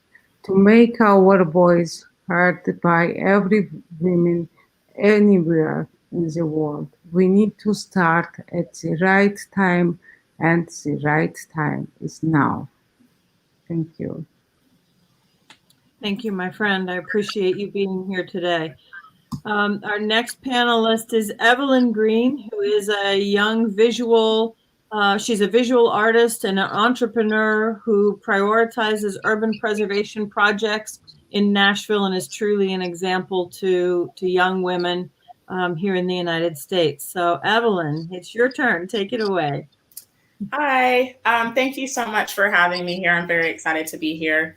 Yeah, so I am in Nashville, Tennessee. I am a visual artist. I paint. I am also 25. I just recently turned 25. So I was essentially raised on the internet. Everything that I do has to do with the internet and just having access to that. So I understand how important that has been for me, just with various opportunities, especially concerning my art, being able to share my art in a way that I would not be able to without it. So I am very passionate about making sure that girls, not just in the States, but across the world, have access to the internet and have safe spaces on the internet, because I know the difference that it has made in my career. So I'm very excited to talk about this today, and I'm very excited to hear everyone's thoughts on it. Well, thank you for being here truly today. It's the perspective of, I think, the younger women that will really give us all the most clarity on the way forward. And I'm looking forward to continuing that conversation. Our next panelist is Natasha Lewandowski. She's a third-year high school student from Warsaw, Poland. She's participated in the sessions of the European Youth Parliament as a member of the National Commission on Economic Problems. So I'd like to introduce you to Natasha. Welcome.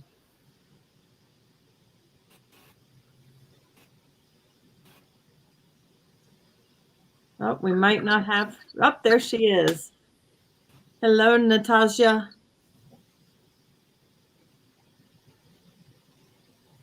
I'm not sure that she can hear us. We're having some technical difficulties, so we'll come back to Natasha. And finally, our last panelist is Michelle Wallacimo, and she is a public figure in women's empowerment and a prolific public speaker, multi-award winner, holds a BA in marketing and a master's in human resources. And Michelle, I'd love to welcome you to the panel. Hello, Larissa. Thanks for the introduction. I'm actually the communications and PR manager for the Justina Mutale Foundation. And I would like to thank Justina Mutale for giving me the opportunity, and also giving me the opportunity to help other young girls see their full potential. I've been with the Justina Mutale Foundation for over 6 years. And when I first started, I was just an ambassador. And that just shows that Justina lets her girls elevate, and we send the elevator back down.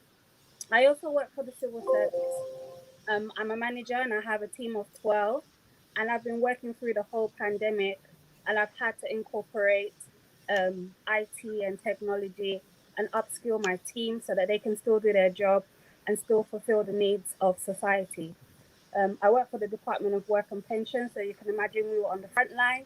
We had so many people that did not associate themselves with any type of support. We had to make sure we delivered on time, and we needed to make sure that we had our staff trained. We did a big, massive, large recruitment. Over 5,000 staff were recruited, and we had to train them online. because most of our staff were at home because of the pandemic. In incorporation to what we're talking about in terms of women and closing the gender gap, I noticed that I had a lot of young girls that came in from university, and the confidence was not what I hoped for our youth. They needed a lot of mentoring and support, and it's easier to do that face to face because you can get that genuine interaction. But we had to start up mentoring schemes for our staff online. Yeah.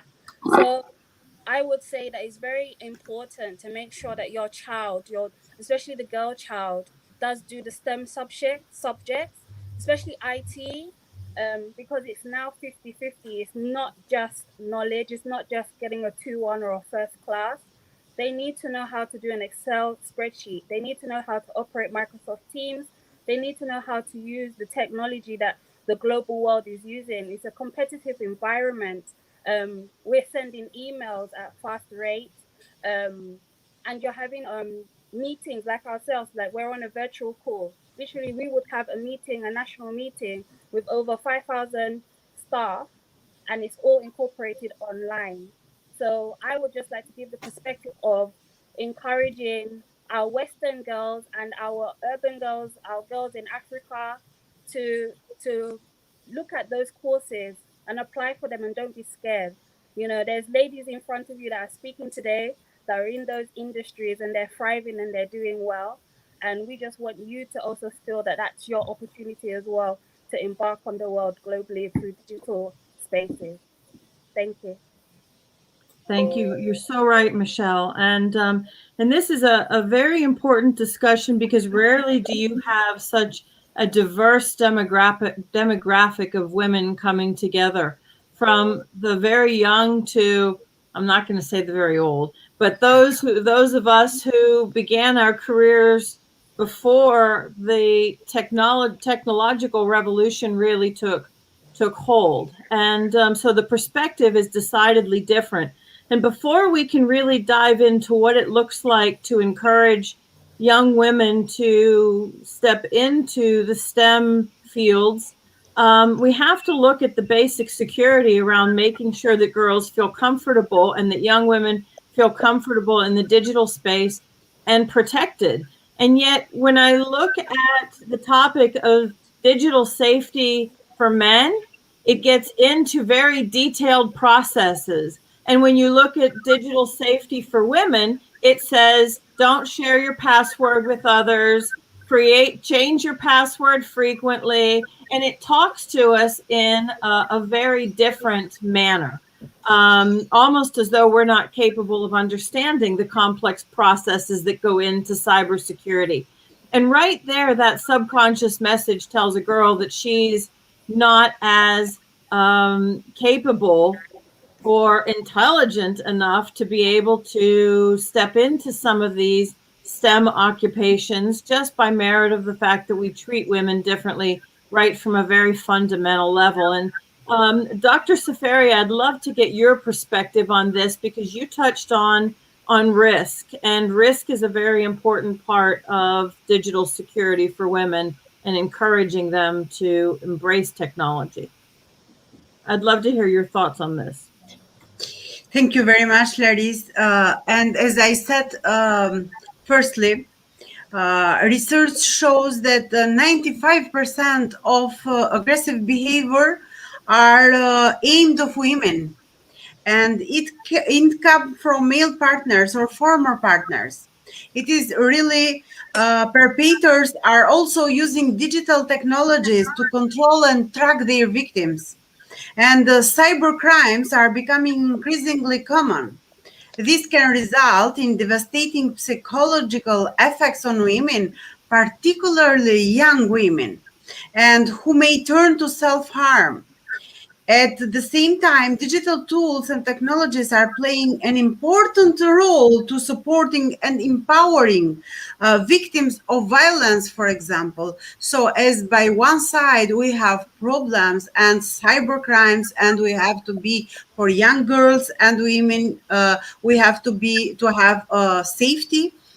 For the other one, we are going to touch some new platforms about that are playing an important role in supporting and empowering victims of violence. So in Albania, for example, we have some of them only now in this year, and this is a recent initiative that really is in the support of victims or survivors of violence. And this is very important for some categories or vulnerable people that are part of these risk situations.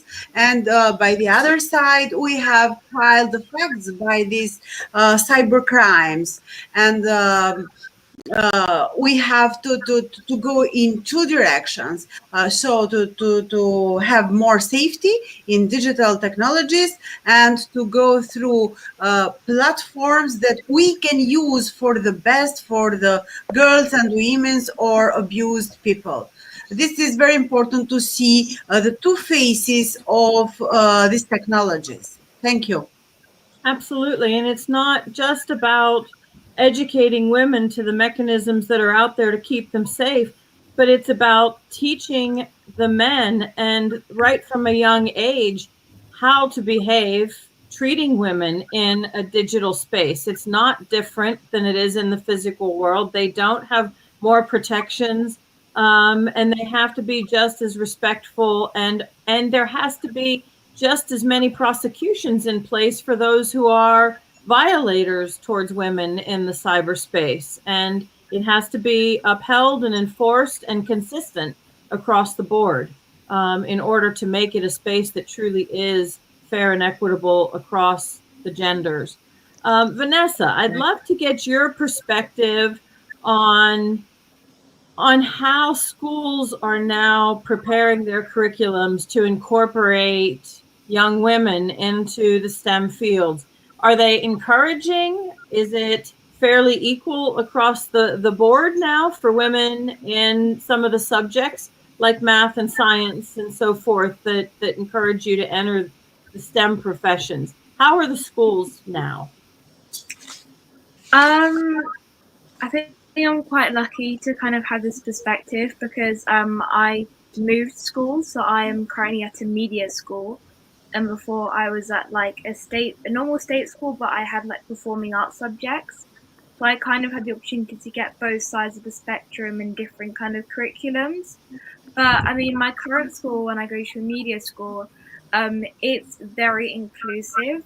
I feel like maybe sometimes, in some scenarios or some situations, maybe even unintentionally, that when you're doing something or something is being explained to you, it's kind of like explained to you in a kind of more simple manner, which is similar to what you were talking about, Larissa, with passwords and cybersecurity. I feel like that does happen, unfortunately, in everyday life. I feel like it could be internalized or unintentional. But, I always have to tell everyone, we can still do it just as good as anybody else. Just kind of prove that kind of stereotype, I guess you could say. There's always been a massive stigma around women in STEM. But I do think that schools are getting to some place that they are kind of bringing these opportunities to light and encouraging women to step forward for these roles and not being kind of discouraged for that after so long. But I think there's something there, but it's definitely a lot to work on. For sure, for sure. We have Natasha with us now. Welcome. I see you're connected. Please. Oh, yes. Sorry, I had thoughts, some. please, for a few moments. Okay. So, as we know, we live in a world where technology is an integral part of each day. Technology can help us, but also harm us. And gender inequality in the physical world is also replicated in the digital world. And online experiences and opportunities are essential for each person's development across wide range of areas. We all engage in online education. We access to information concerning our health or just the learning process. And technology gives us so many advantages that we can sometimes feel lost in all those trends, all those information coming of these unknown places, and it's really easy to just feel trapped and just don't know what is true and don't know how to act in each situation. And yeah. No, you're absolutely right, and that's a universal truth across the globe, and that's the one thing about technology is that at the end of the day, it really shouldn't discriminate, and it is something that is universal to all of us now. And I want to ask Angela, as someone who does a lot of business in Africa and in Zambia, where we're still struggling to see basic gender balance for men and women, but also there's a big technological divide in Zambia with a lack of access to technology in the rural areas and so forth. How do we make it possible for women to really be able to learn about and embrace the STEM professions in Africa, where we really need to be accelerating the development process in order to be able to really put Africa where it needs to be at the head of the global growth process? Okay, so as it stands right now in Zambia, a large part of our population is occupied by women.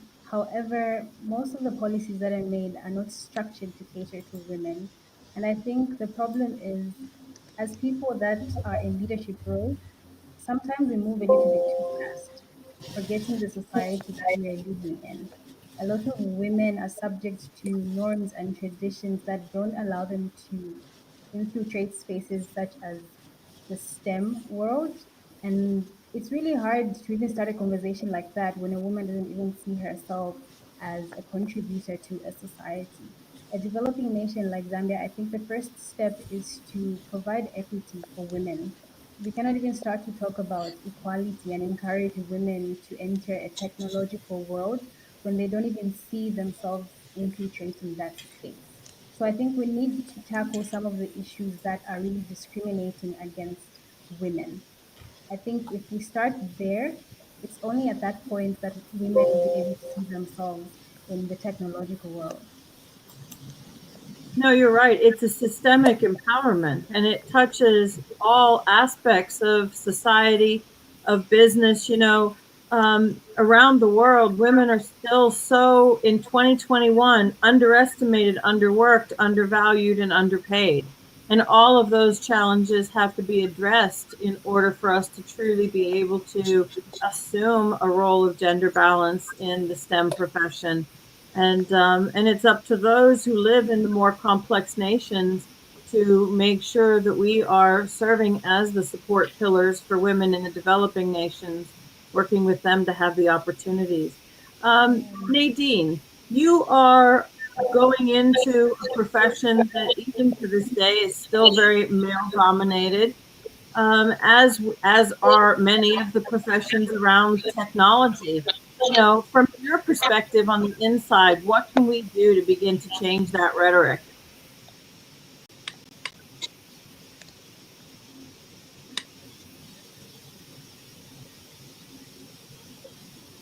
Can you hear us, Nadine?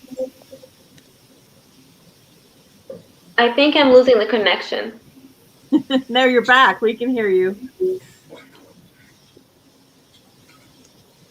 I'm so sorry, Larissa. Could you please repeat that again? I lost the connection entirely. Sure, no problem. I was going to say, as someone who is studying to enter a profession that has to this point been largely male dominated, how do we begin from the inside? From your perspective, do we make changes necessary to really make this an environment that is conducive to women? Uh-huh. Actually, Larissa, in the environment I'm currently at and in the aviation industry in general, there are the two key factors that lead to the gender STEM gaps are actually present. You have the gender stereotypes, where the STEM fields are often viewed as masculine, And you also have the male-dominated culture because fewer women are actually in the aviation industry, and this needs to portray the idea that those fields are inflexible, exclusionary, male-dominated. And actually, Angela just mentioned the fact that you see that, okay, maybe you can see women in aviation, maybe you can see women in STEM, but the rules or the instructions or whatever comes with it is not fitted for them. And it's like they're not even being taken into consideration. And this is actually very evident. I've seen that in my own environment, that where I am at. If you see a guy that's masculine and, to them, before you even compare the skills, this guy looks more likely to be better than this girl right here. And that is just solely based on appearance. This is an endless struggle, actually. But the only way that we can, I feel like it's the only way that we can cut those kinds of stereotypes is when we start from a young age, expose both uh, um, males and females to the idea that there is no gender, gender does not play a role in all of that. And unless we expose them from a very young age about this idea and this process of thoughts, then I don't think we're going to be able to change that in the future. Because, the older they get, the harder the mentality is for us to actually attempt to change it.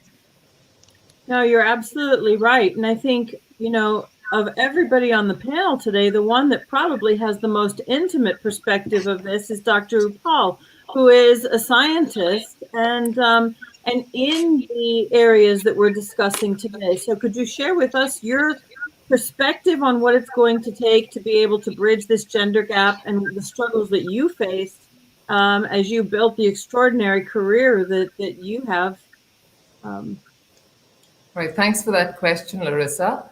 I have to, of course, I was smiling and chuckling away within because I happen to be a pilot myself, an aviator. So when Nadine was, Nadine, right? That's the name, was sharing her experiences, it just took me back down memory lane to way back in 1988 when I got my flying license in India. And I was probably one of the first few at that point in time trying to make my mark in this male-dominated profession, if I may say. Things don't seem to have changed much, it seems, from what Nadine says. Yeah, but I think we're moving ahead. The fact of the matter is, in the various industries that I have gone by, from aviation to media to IT to research to education and so on and so forth, there is still a fundamental mindset that I think needs a huge amount of change. And I think, largely speaking, things stem out of the core essence of education. And when I'm saying education, I don't mean only formal education. I also mean informal education, because what you learn from your home, how your sister is treated versus you if you're a boy, and vice versa, or what kind of environment we kind of afflict these young girls to, all of that starts building in a certain mindset. And I think what has been the most corruptive, shall I say, essence to this whole dimension has been this whole mindset not being put in the right space, not being focused in the right manner by people like you and me and lots of others, right? It's parents. I mean, there are so many countries, and I know that especially patriarchal societies where there is still and continues to stay on, in fact, a lot of focus on the man, on the boys. And we always forget we're teaching the girls how to be givers and the boys to be protectors and the agents of change and what have you. But we forget that the boy also has to be tutored alongside tomorrow when he becomes a father, that he may have a daughter, and he needs to understand that there have to be equal rights. There has to be equality in every single sphere, right from the amount of food you give a boy versus another girl, versus the sister, or the kind of education the kids get. It starts from as basic as that. So I think, for me, the first thing is a concerted manner, a lot of effort and focus going towards UNSG 4, which is quality education.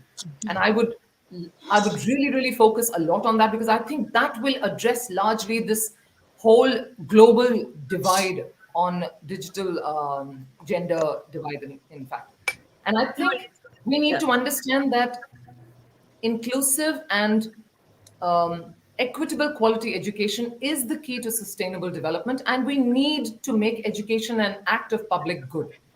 You know, there are about 265 million children and adolescents around the world who do not even have an opportunity to enter or complete school. And this is a violation for their human right to education, leave alone girls as such. It's just an absolute violation of human rights. All people have rights, no matter who they are, where they live, what language they speak, what religion they come from, what they think, what gender they come from, and so on and so forth. But everybody has that right. And governments, I think, must do all they can to make sure that all countries, kids, in particular girls, enjoy the rights they deserve. So I think to a large extent, education can break and reverse cycles of intergenerational poverty. Because I was reading the other day somewhere that studies have shown that if all girls and boys complete secondary education, 420 million people could be lifted out of poverty. And that my eyes popped out when I read that. I was like, oh my God, just imagine what are we talking about here.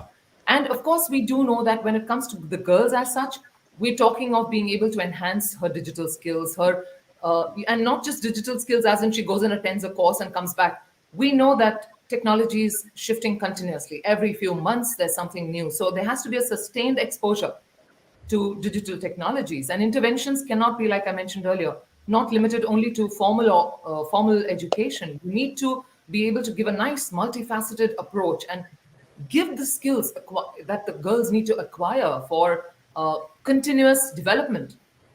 And like I think I mentioned in our opening statement, that today most of the careers seem to have a lot of digitization, and it's only going to get from bad to worse. So if now we don't react and now we don't understand this, then I think we are already running very late. We have to build the learning orientation in such a way that all the girls around, and not just girls, I would say even women, there must be adult education even for women. I know so many women have mobiles, they don't know how to handle the apps. I mean, it's just very basic, but this is the harsh reality. And we will see this getting from bad to worse because technology is going to hit them really hard as it moves every, let's say, 6 months or a year. And I think it's extremely important. We have to let go of all our, shall I say, social ways of thinking, social ways of thinking in the past tense, and try and revamp the way we think so that we can actually build approaches that actually work. I was reading somewhere else also, we don't have enough women role leaders or role models. And if we do, we're not talking about them. I don't know why we're not doing that, but I think there are so many women, even in digital space. The Grace Hopper Conference, I'm always a part of that. That's where I address, I know even in India, we've had about 13,000 women in technology from the entire Asian continent, and I've addressed them. I know that Grace Hopper is a big name. Anita Borg, Fei Lee, who's done pioneering work in AI. There's Katie Bowman, who's in CS, and she was the first one, in fact, who created this digital image of the black hole, something almost impossible. And then there's Mariam, I think it's Mira, how do you pronounce his surname? I think it's Mariam Mirzakhani, I think. She has done a lot of work in geometry of mathematical objects, the study of dynamics and things like that. We have a lot of women, but we don't seem to talk about them. And so when you talk to young girls, who do they look up to? They will finally look at some male role model, and I'm not saying there's anything wrong with that. But why can't we add such people into our listing when we're talking of women who have been exemplary in the area of digital space and digital technology? And somewhere down the line, I think internally in homes, we must be able to leverage community connections and bring in parents on board, make them a part of this journey. I think a girl is generally programmed to think, like I mentioned earlier, that she's the giver and she's the one who's, she's dependent on people and dependent on people in her family and so on and so forth. So I think the family plays a very fundamental role in this child's development. Because it can influence the attitude and the values that the children are adopting. And if a girl is made to believe that she has everything that it takes to be successful, there's nothing in the world that can stop her. And so we need to motivate young girls to follow their own dreams and, without these scripted social gender roles, if I may say. And I think it's really, really important to do so. So in short, I think we just need to harness technology and the digital space if we want to advance socioeconomic empowerment. And like I said, eliminate this No, you're culture of absolutely silence, right. say, and leaving issues unresolved. I'm glad we're talking forums like this that actually bring out so much. And we need to be willing to have open and inclusive conversations. And girls and women, I think it's time. Let's just move to center stage in the digital world and demonstrate the innate strength and power we all have as incredible, and the incredible intelligence we have to be problem solvers and decision makers, and of course, agents of change. No, So you're I think absolutely that is right. what I would typically talk of. Parents play a very critical role in this, and we just have to when no one offers us a chair at the table, we just have to pull one up ourselves. And I'm being told that we are running very short on time. We need to begin wrapping this up. I just wanted to ask one last question to Evelyn, who is an artist and a digital artist. How do you see technology for the future of the creative arts? That is a great question. So just on a very basic level, having access to internet, social media, it does give you the ability to display your art and share your art in a way that, I mean, honestly was completely unheard of even 20 years ago. So it is going to give you a leg up. And not that there's anything wrong with male artists, but I think it would be very revolutionary for more female visual artists to kind of get on the forefront of that, because young girls should have someone to look up to who looks like them and sounds like them and creates like them. And I think there is a very distinct feminine energy that I carry to my art that may be relatable to another young girl. So just the ability to share art like that is obviously going to be very important. And even as far as selling art, most of the sales that I do of my art are online. So it is very important to understand the way that that works, the way that receiving currency and sending currency, shipping.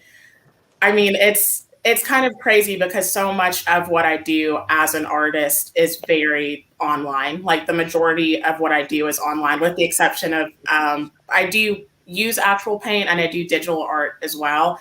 But I don't think that my career would be where it is right now if I didn't have an understanding of how the internet works and how social media works.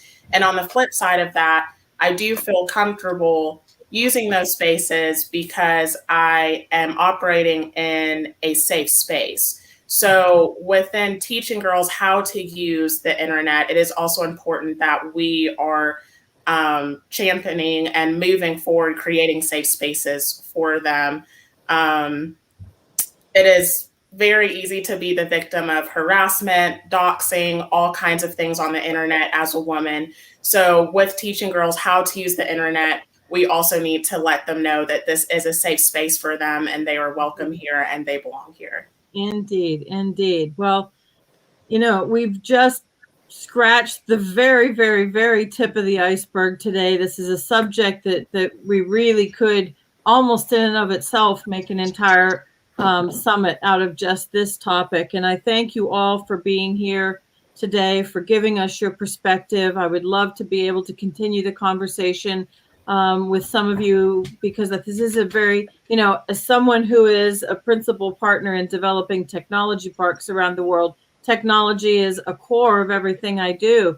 And yet even I face it still to this day. And I think the only way we are going to be able to bridge this divide is that if women come together and support one another, not sabotage one another, but really lock arms, stand shoulder to shoulder, and demand that we have the space that is open and free and should be accessible to everyone. And I thank you all for being here today. It was a pleasure to be able to moderate for you. And Justina, thank you for having us all. This is definitely a wonderful summit and for sure a very important topic to be able to bring to the forefront of discussion. So thank you all for being here. Thank you. Thank Thank you. you. Thank you.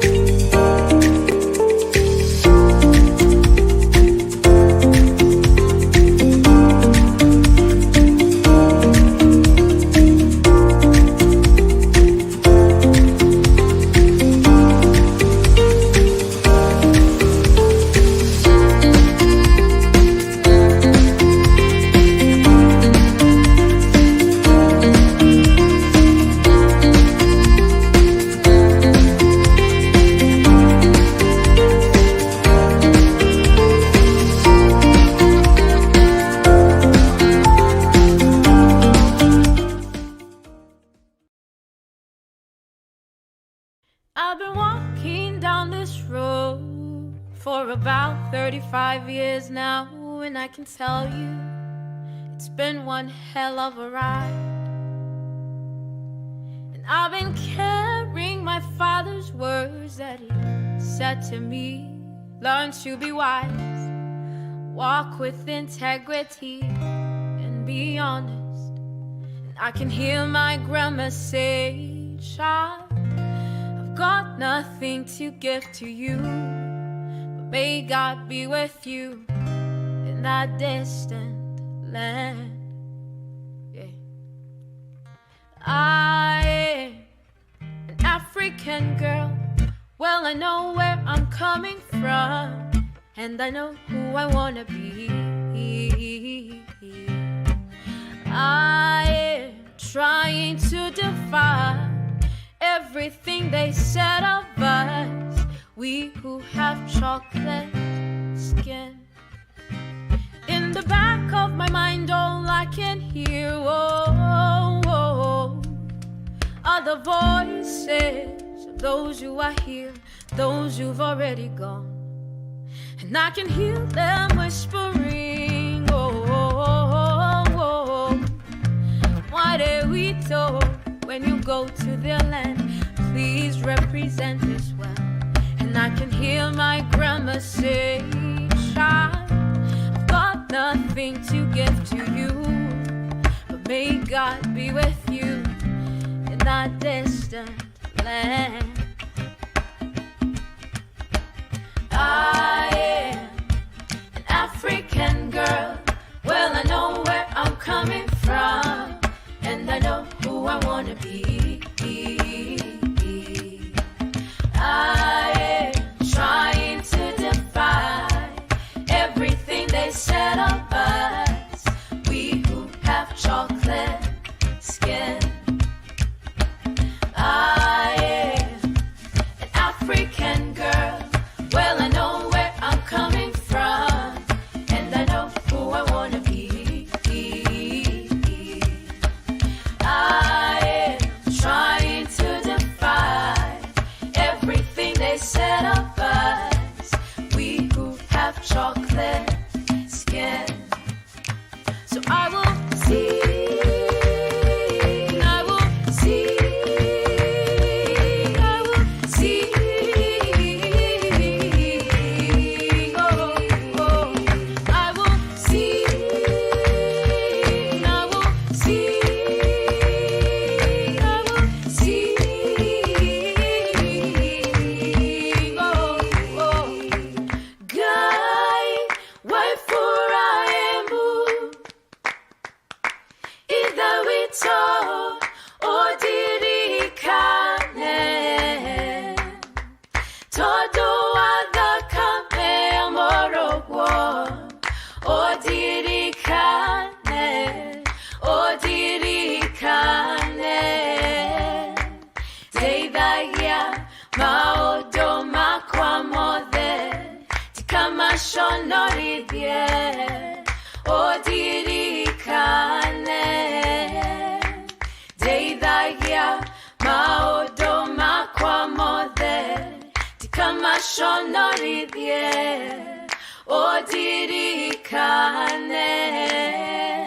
So I will sing, I will sing,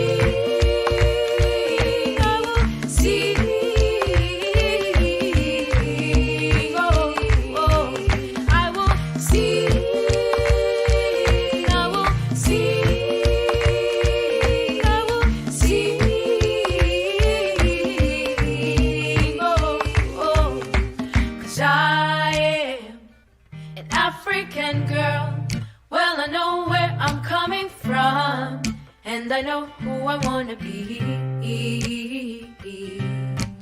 I am an African girl. Well, I know where I'm coming from, and I know who I wanna be.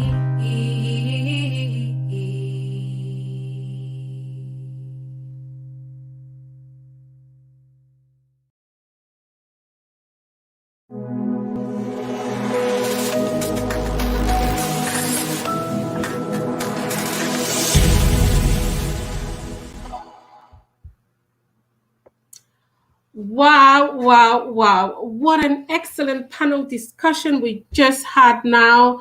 And I actually recall Larissa's comment on some comments she made, and that actually shook me. And that is, so many times we go to bed in 2021 and yet we wake up in 1950. That just tells us how much disparities and misconception and lack of knowledge is out there. But once again, thank you so much, Larissa, and to all the wonderful panelists that we had. Now, ladies and gents, as we're moving on with the event, we actually have another keynote, and this is going to be a powerful one. And to this end, I would like to introduce Her Excellency Fatoumata Jallow Tambajang, who actually is my namesake, but also she is the former Vice President of the Republic of the Gambia. And prior to being a Vice President, she was the Minister of Women's Affairs. And maybe this is also worth noting that she is a staunch campaigner for social justice and human rights in Africa and also across the world. I do know her personally for the past few years, and we've worked together on multiple projects. And really, I must say, she is a true inspiration. So, Adja Fatoumata Jallow, we are truly eager to hear some of your wisdom on the theme of digital generation.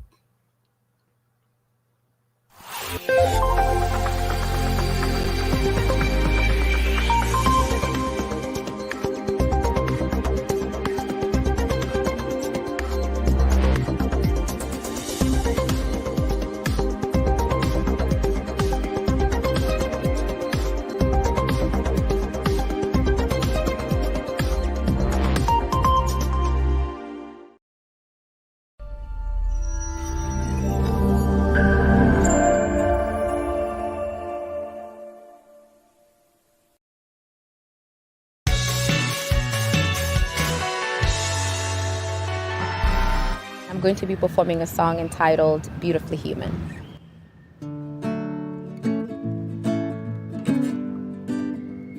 Yeah, yeah, yeah, yeah. Oh, oh, oh, oh, oh. Now I wish the world could believe that my brothers and sisters, we are meant to be. No, we are not accidents. No, we are not. We are not the sons and daughters of the dead. So don't treat us like we are a cursed race. Don't treat us like we are a cursed race. We are human. We are human too. Don't treat us like we are a cursed race. Don't treat us like we are a cursed race. We are human. We are human too. And I know that I am. I am. I am. I am. I am. I know that I am. I am. I am. I am. I am. I wish we didn't have to prove our worth. The world could finally see us as equals. No, we are not accidents. No, we are not. We are not the sons and daughters of the dead. So don't treat us like we are a cursed race. Don't treat us like we are a cursed race. We human, we are human too. Don't treat us like we are a cursed race. Don't treat us like we are a cursed race. We are human too. And I know that I am. I know that I am. I know that I am. I know that I am. Don't make me prove why I should be, why I belong, why I deserve to be. I deserve to be. Don't make me prove why I should be, why I belong, why I deserve to be. I deserve, and I know that I am. I know that I am. I know that I am. I know that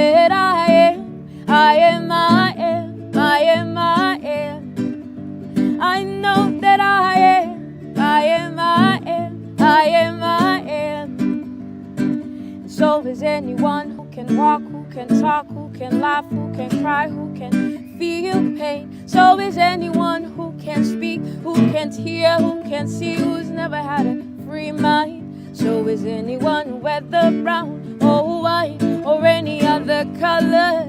We're beautifully human, beautiful, beautiful, beautifully human, beautiful, beautifully human, beautiful, beautiful, beautifully human, beautiful. We're beautifully human, beautiful, beautiful, beautifully human, beautiful. We're beautiful.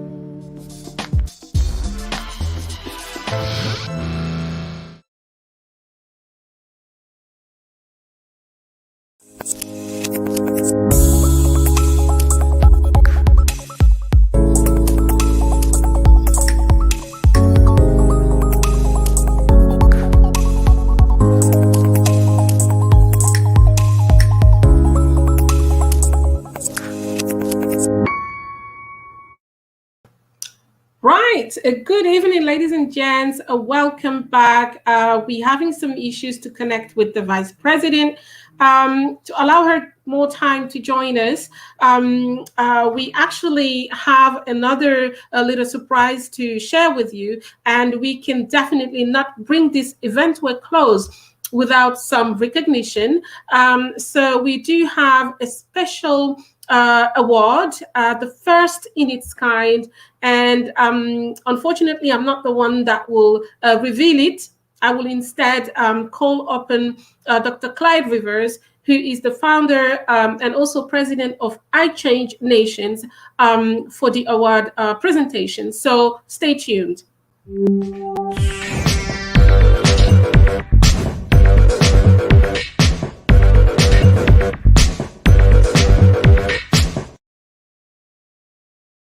Hello and greetings.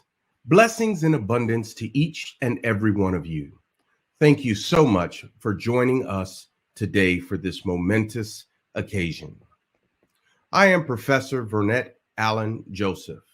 On behalf of His Royal Majesty, Sir Clyde Rivers, the Global World Civility Leader, Chancellor Michael P. Pitzel, and the entire United Graduate College and Seminary International family, we welcome you to this special doctoral commencement. It is truly a blessing and a joy to be here today as we recognize and validate this individual whose life experiences has proven worthy of such a degree as an honorary degree. At United Graduate College and Seminary International, we award honorary degrees to exemplary leaders whose life's work gives back to their communities, their countries, and the world. At UGCSI, We also offer ministry degrees, and it is accredited by the Worldwide Accreditation Commission of Christian Education Institutions.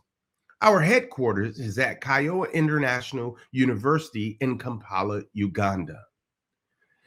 In my time in education and through my world experience, I have observed brilliant professionals generating innovative ideas and systems that give back to humanity. Their process of creation and implementation may not have developed through the traditional methods and often do not receive the recognition that they deserve. At United Graduate College and Seminary International, we validate such accomplishments. It is relevant and practical life education, which runs on the belief that God has given each person a unique contribution to the world, and that those contributions are worthy of becoming new philosophies in education. It is an education for you from the God capacity in you. And at UGCSI, we call these philosophers searchers. Searchers believe in unique ideas from God and validate them through action. They set out to create their philosophies in tangible ways, giving back to humanity in the process. Searcherdemics is the new education paradigm for lifelong learners, which is practiced by United Graduate College and Seminary International, and currently at 6 affiliate institutions worldwide. I must say that it is an honor to recognize Sherry Ann Dixon today, a woman of empowerment, leadership, and unquenchable motivation, along with the best word of all, hope. We honor you for your service to humanity while aiding women and girls around the world. I want to say personally, thank you for following the call in your heart and for bringing your God ideas to life. I want to take the time to congratulate and welcome you to the UGCSI family. Now, many of you are probably wondering, how does this happen? We just want you to know that at UGCSI, we look for the individuals who are making a difference in the world. And I can honestly say that Sherry Ann Dixon, you have made a difference and an impact in our world. The awards that you have garnered over the years, the countless hours that you have spent helping others, this doesn't go unnoticed. So on behalf of UGCSI, I, Professor Vernet A. Joseph, would like to salute you as we get ready to confer the honorary doctorate of humanities upon you today. Blessings, peace, productivity, and civility to you all.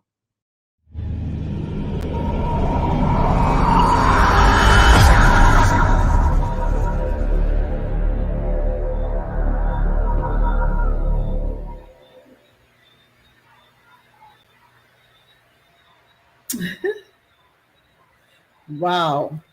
Wow. You know, there are times when you find yourself choking up, right? And you're saying to yourself, come on, sort it out, don't cry.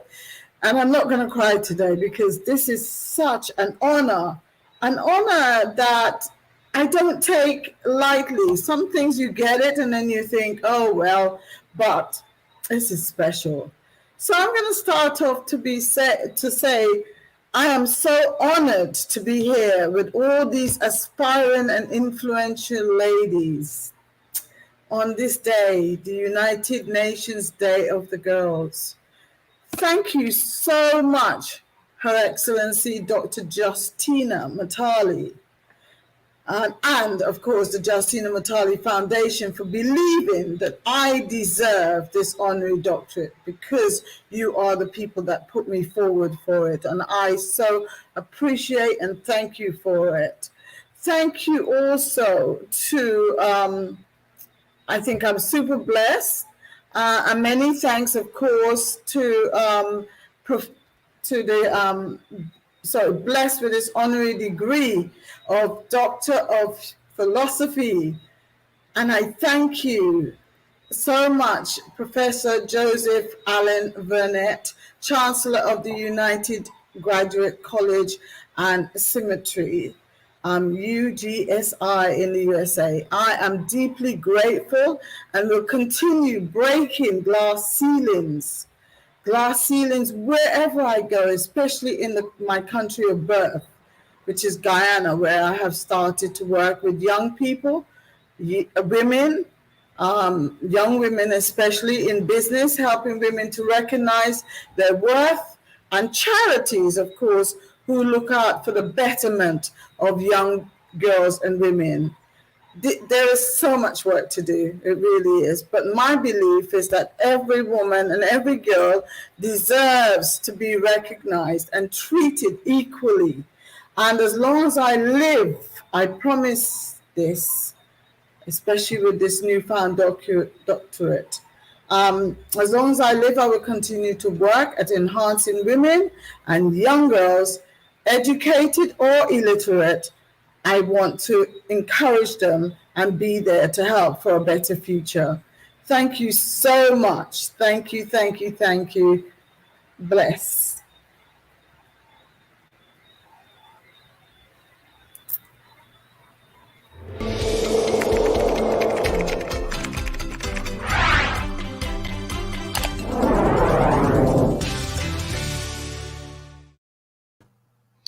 Wow, massive congratulations, wonderful Sherry Dixon, for the doctorate degree conferment that you just received. To be honest with you, I think you really deserve. And this is for all your wonderful contributions, you know, to bringing women and girls forward. We've worked with you for many years, and you are really, truly passionate in everything you do, and you're always putting women and girls at the forefront. So really, you deserve this, and we know that you will make the most out of it. So continue inspiring and continue leaving this legacy behind you. Congratulations once again. So, ladies and gents, we are going to go back to hear from the Vice President, Adja Fatoumata Jallo Tambajang. So we will see now if actually we get better luck with the connection this time. So Adja Fatoumata, if you're here and you can hear me, then the stage is all yours.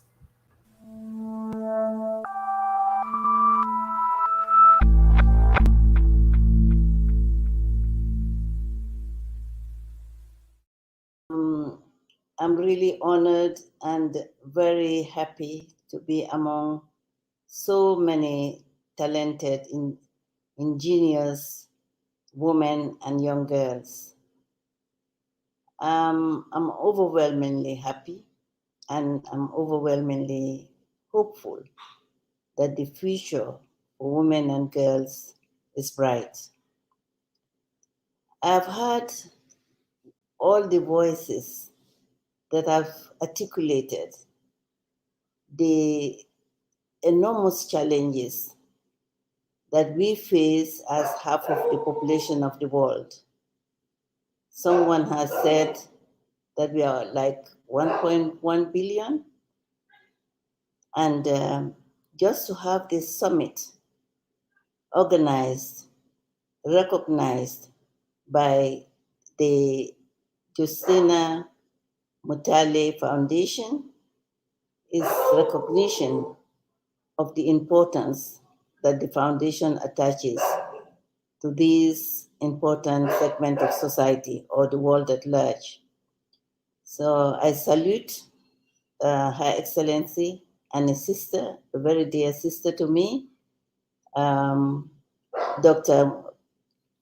Justina Mutale, for her vision, her passion, and her drive to continue championing the empowerment of women and girls around the world. I thank also all the speakers the brilliant panelists and moderators that have brought in so many enriching perspectives, inspiring perspectives into the conversation. And I like everybody saying conversation, because if we say discussion, it's like it's temporary, but the conversation gives you a life of continuity, to tell our stories, to see how much we can manage our narratives, take charge of our narratives. Growing up, these stories have become part and parcel of my life. Most of them, I must say,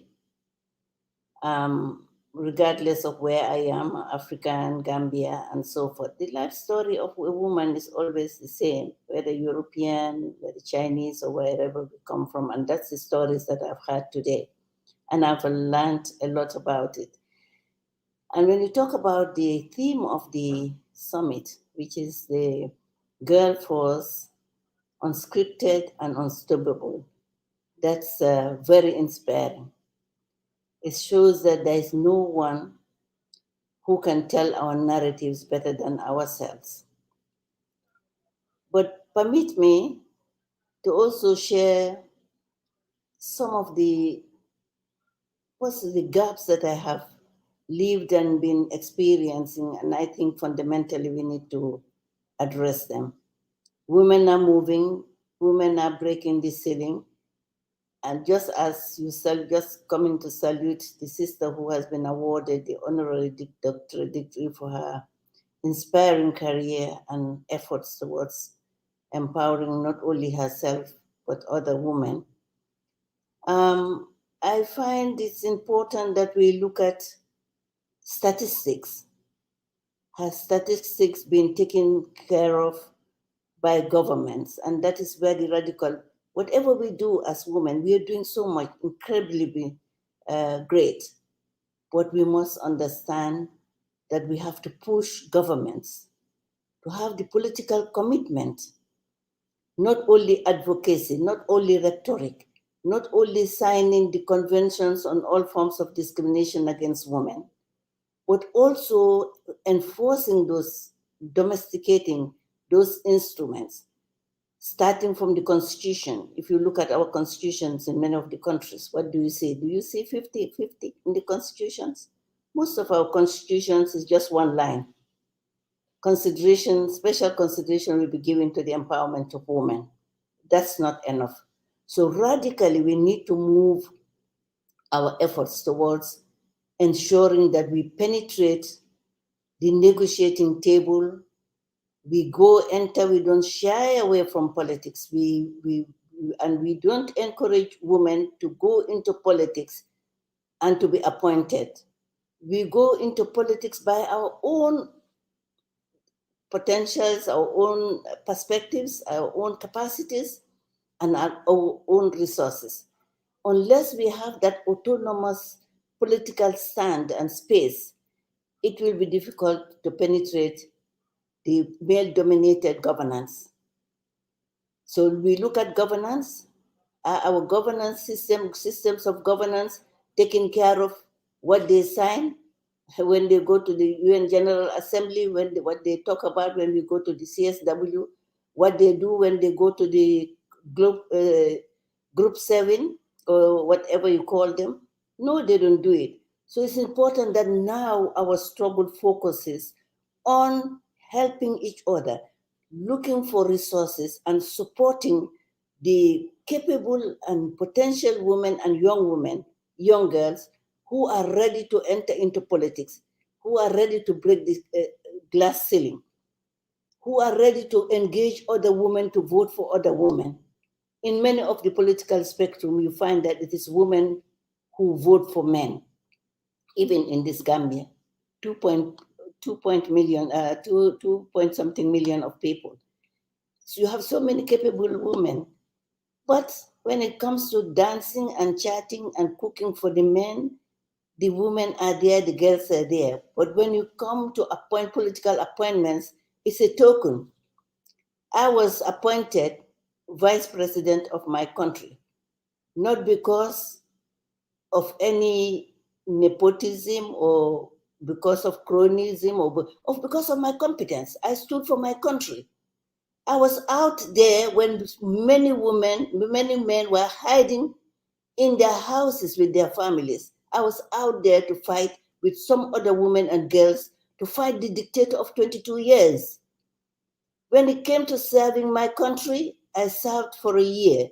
And because they knew that I'm standing for my country and I'm standing for the people who matter, the vulnerable groups, the voiceless people, to ensure accountability, transparency, and good governance, I was, in a way, taken out of governance. These are the realities that we should speak about.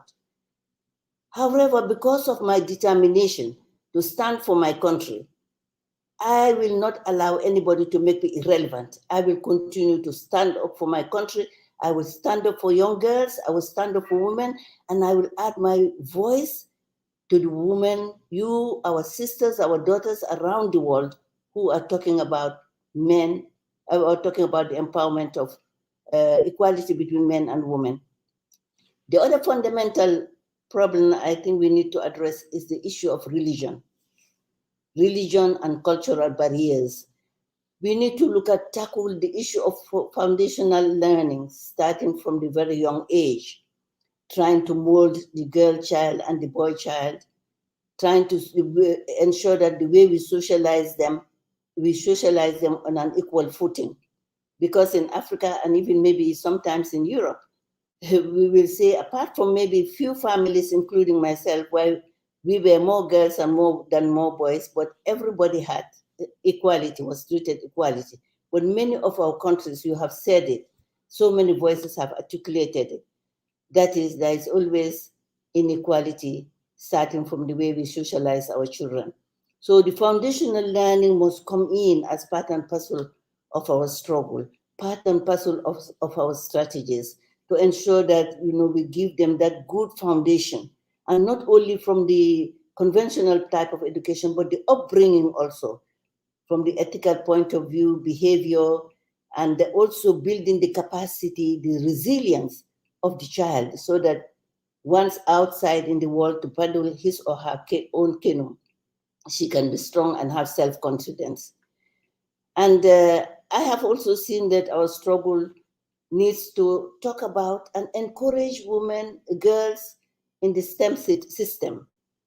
Those are situations where they need a lot of resources, but let us look at the resources. How do we get the resources? The few women who are in leadership must ensure that they challenge governments, they challenge the international community to ensure that they increase investments in the education of girls. And also, we should not forget that we should also bring along the boys, because otherwise it's going to be like some countries like in South Africa, where most of the men regrettably died in the apartheid, during the apartheid period. You look at other countries that are going through the Sahel, going through war, going through jihadism. Many of the men are now lured into lucrative activities and job employments in the jihadist world for the so-called Islam, and that is not Islam. So in order to really to look at that, we need to look at not the symptom of our struggle, but rather the causes of our struggle: poverty. Many of the people we're talking about, women and girls, come from low background, poor backgrounds. So let's look at how fundamentally we should engage government and challenge governments to invest on poverty eradication. Statistics show that the female-headed household is poorer than the male-headed household. And predominantly now what is happening in Africa and in non-developing world, many of the households, almost like 60 to 70%, if I'm not, my memory doesn't, how do you call it, if I don't forget, that these women who have female-headed households lack resources, basic resources, fundamental resources, even a meal a day. Most of them are living on $50 or $1 a day. So these are in order to transform all the struggles, all these enormous challenges, that for me are surmountable, we need to be really having our leadership going, continuing that courage and resilience that we have to challenge governments, to challenge international communities, the international community development partners, to ensure that whatever government is doing in the national development plans, that they increase investments in poverty alleviation, in good governance, democratic governance, participation of women in politics, not participation of women in politics as addendum or appendix to men politicians, but be politicians of women and girls in your own right as a citizen. So finally, I think the conversation should also look at the challenge of citizenship. Many of the people, women and girls who are finding themselves as migrants, they are stateless. It's so pitiable to see that as a human being, you have no state. You are a migrant in a wonderland.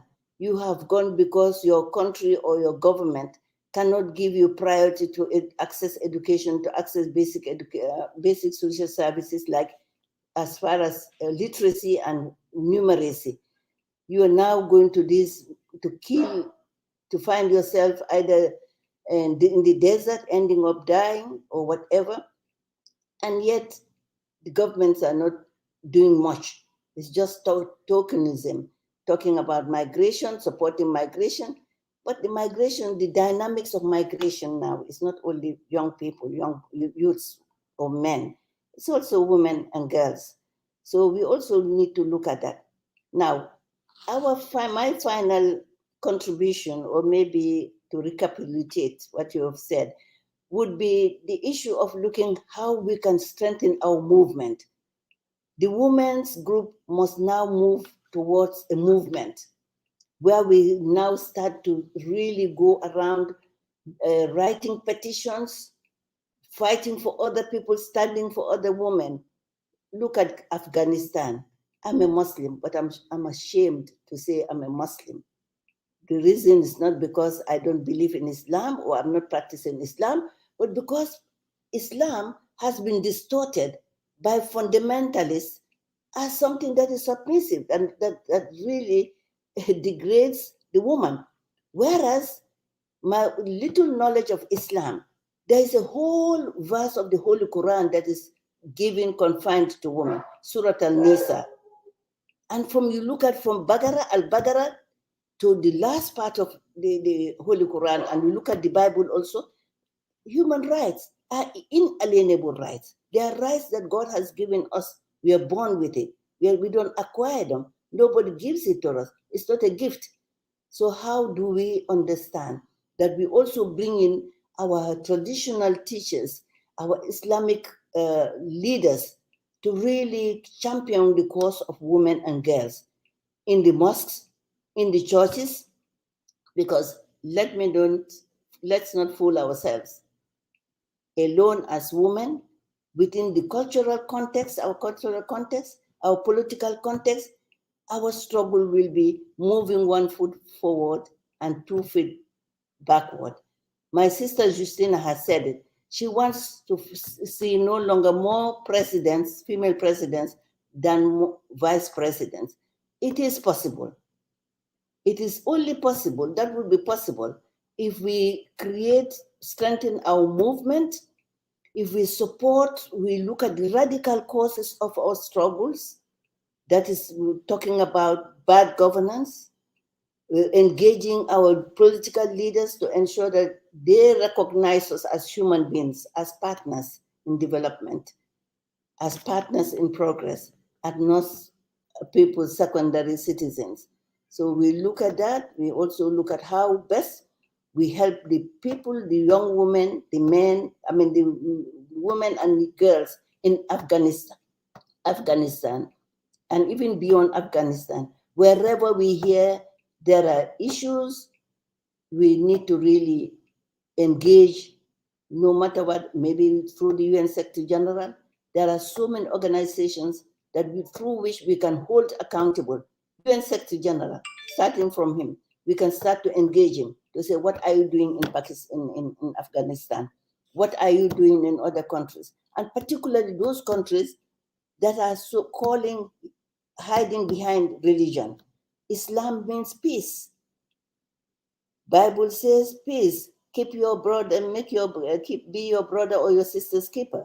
There is no religion that preaches disparities. So we need to, even those children, girls and women who don't go to don't have conventional education, those who are in the religious education should also be given that opportunity to understand the basic human rights that is contained in these religious dogmas, religious books, so that they can stand up to their rights.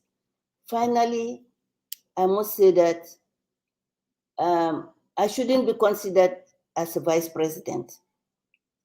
In a sense, sometimes people think I'm vice president, I wouldn't bother her to invite her to speak or to do anything, to act and whatever. I am with you.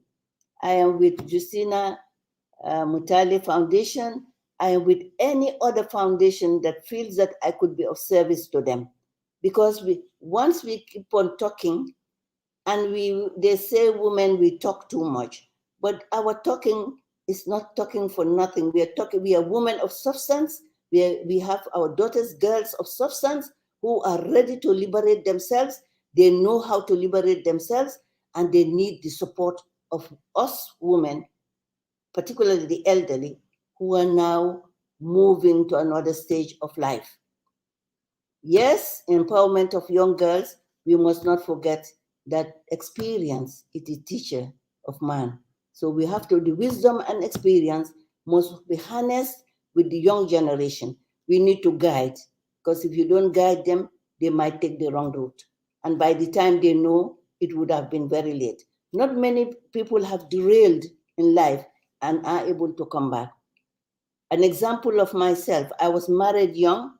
At the age of 16, I had 4 children within 5 years.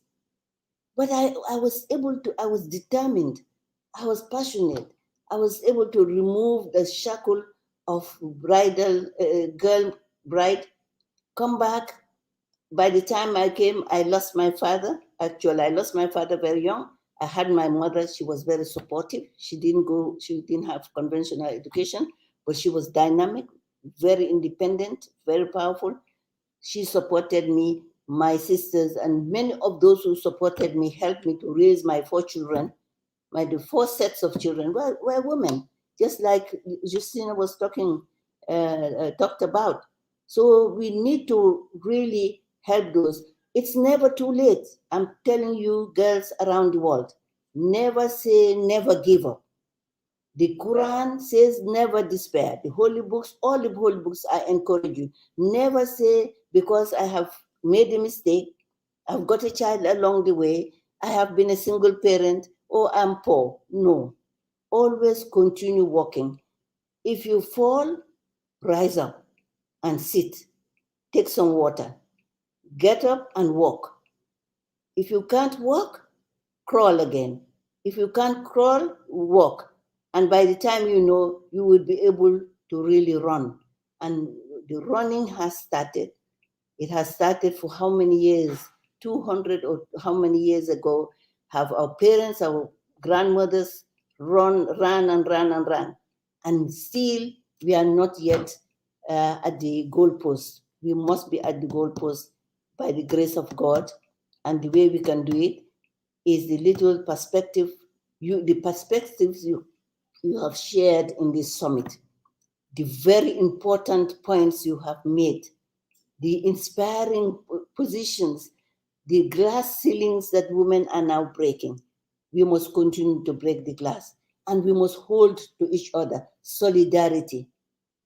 Sometimes women don't support other women. This is just reality. We must be honest to ourselves. If somebody is there, let's support him. Let's support her. If she can't work, we should hold her up to make her work. We should encourage each other. I'm so happy to be in this summit, and I pray that all the things we have talked about, that God blesses those issues, those aspirations and the drive that we have, that God gives us the health. Particularly now we are really grappling with COVID. We also know the impact of COVID on girls. You have all talked about it. People who were poor are now poorer. You look at the female-headed households, they're getting more poorer. No access to vaccine. Why don't we challenge, and most of the impact, there is gender disparity in accessing vaccines, these COVID vaccines and whatever. Why? What is the African Union doing? The African Union should be challenged to ensure that Africa has access, developing world has access. It can no longer, partnership is not being stronger than the other partner. Partnership is equal strength. If international community wants to help developing countries, they must have a radical change of their mindset. They have to change their mindset. The people they are helping must be in the driver's seat. They must be facilitators and not be in the driver's seat. They must be facilitators and not being actors. And then we also need to look at transformatively how the National Development Agenda, how it is articulated, how many women participate in parliament, in senates, in councils, local councils. And finally, my word and challenge is we must bring along the women and young girls who are in the rural areas. We are talking about digital divide. Even in the rural, even here, where I'm sitting in the capital of Gambia, I have been struggling to have access to an uninterruptible internet. How about somebody who is even 20 kilometers from here? So if we are talking about empowerment, we must bring along those vulnerable groups, vulnerable women and girls who are trying to fend for their survival, not to say maybe water to wash their hands, to observe the protocols of COVID, to have healthy children, and to really have opportunities to be educated, to be professionally trained, and to have access to internet. The divide is there, but the divide, we must understand, categorize the divide. The divide in the urban, peri-urban, and the rural. The rural people are most disadvantaged. So we have to find resources as women, as governments, to ensure that we bring them along. Otherwise, it's going to be lopsided. You will see few women in the urban areas being empowered. The 80% in the rural areas are disempowered, I must say, to the extent that sometimes they give up on life. Then what is our legacy? Let's think about our legacy. Let's bring the legacy we want to leave, especially we, the elderly. What type of legacy we, the senior women, want to leave for our younger, for the younger generation? Thank you so much, Justina, for Dr. Justina Mutale for this inspiring summit. Thank you for all the sisters, all the speakers, all the young people. I really had tears in my eyes when I heard those children talking about issues that affect them. They know the issues. They know what they are going through. But if the mother cannot be empowered enough to liberate herself, can you imagine what can she do for her daughters? So we need to really look at that. And also, finally, we need to find resources. We need to put our hands together. Women, especially women in Africa, we can have $5,000 today. Next minute, we go to a ceremony, wedding ceremony, naming ceremony, marriage or whatever. We spend $1,000. Why can't we save money?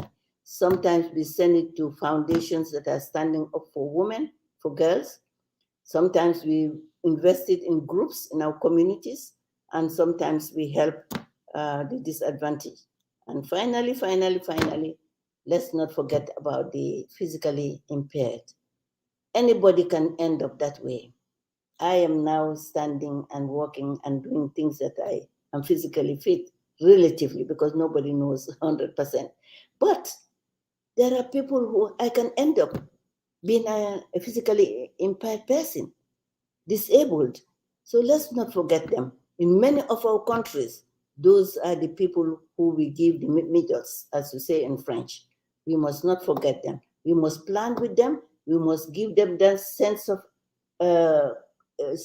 belonging, sense of ownership, and sense of being part and parcel of us, so that our movement is not only is going to be a very inclusive movement, an integrated movement. Our programs are going to be integrated.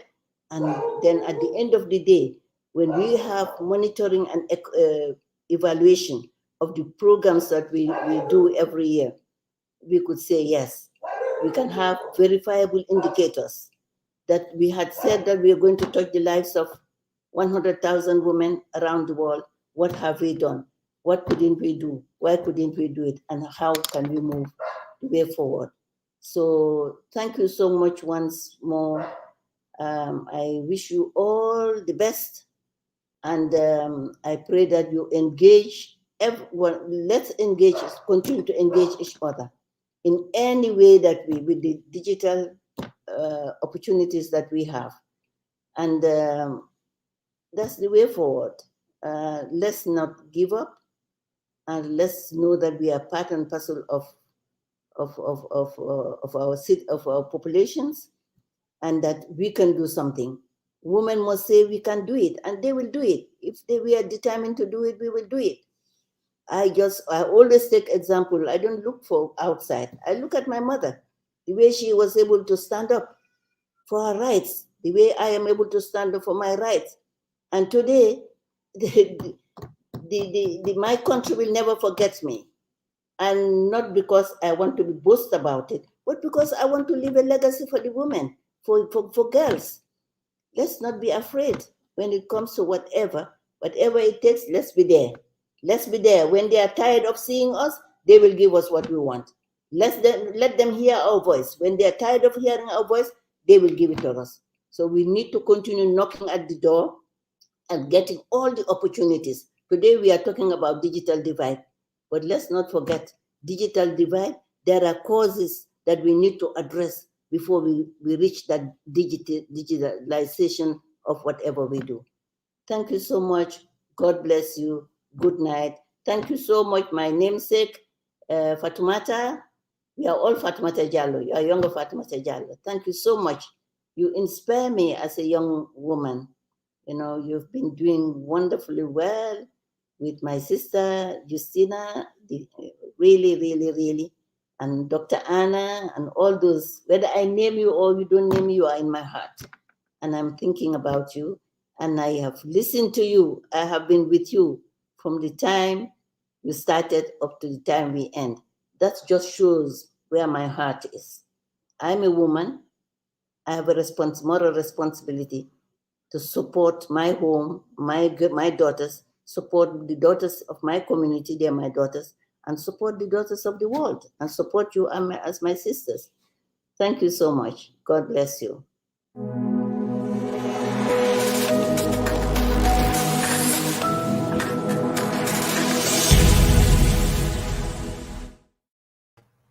Wow. Oh my goodness. This was so powerful, so eloquent. Thank you so much, Your Excellency, Adja Fatoumata Jallow Tambajang. I mean, we could hear your little puppy who also wanted to be part of the conversation. But I mean, some of the wonderful takeaways that I got from you is that, you know, we are born with our human rights, and it is something that we don't acquire.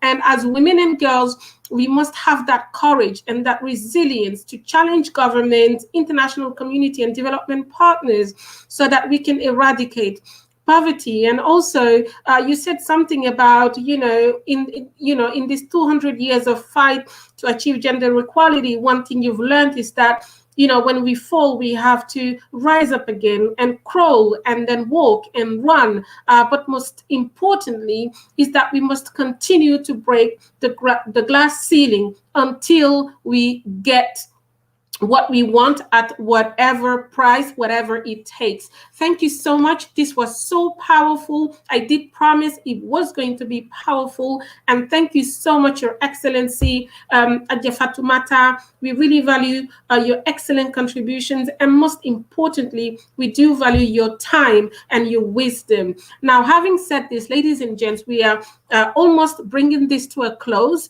We are nearly there. However, we maybe going to just take 2 minutes to hear back from Dr. Clyde Rivers, the founder and president of I Change Nations, for some award presentations. Thank you.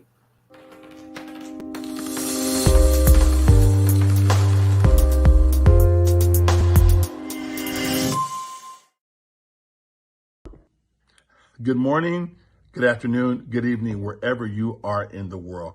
I am excited today to be a part of the World Summit of Women and Girls. I'm the president and founder of I Change Nations. My name is Sir Dr. Clyde Rivers. I'm also His Royal Highness Akujiman Kobina Amisa I. As the president and founder of I Change Nations, which is the world's largest culture of honor organization in the world, we are proud to introduce to the world the Dr. Justina Mutale Women Empowerment Award. Dr. Mutale, your efforts to impact women and girls around the world caught the attention of our organization. So we've established an award in your name. May this award go far, because the work that you've done and the life you've created for others has gone far.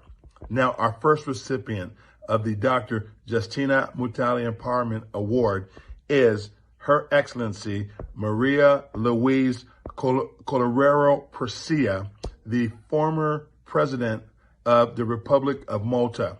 Your work to empower women, your work to look out for the whole of humanity has caught our attention.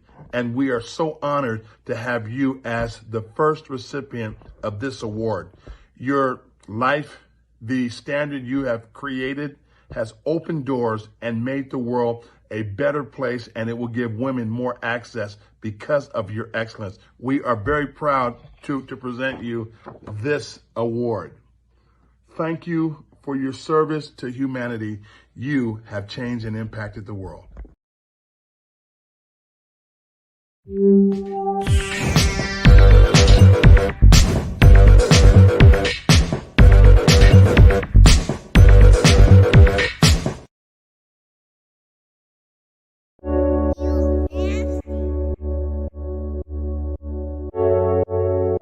On your side, I'm on your side, I'm on your side.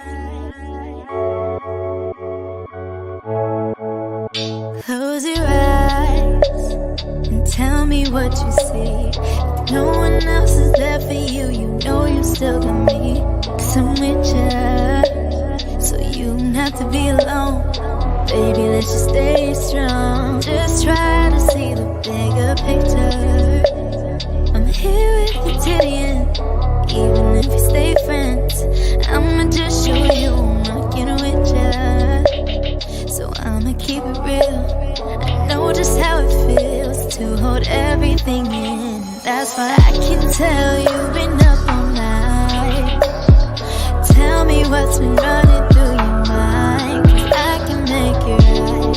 Tell me that's alright. You gotta know that I am on your side, your side, your side. You gotta know that I am on your side, your side, your side.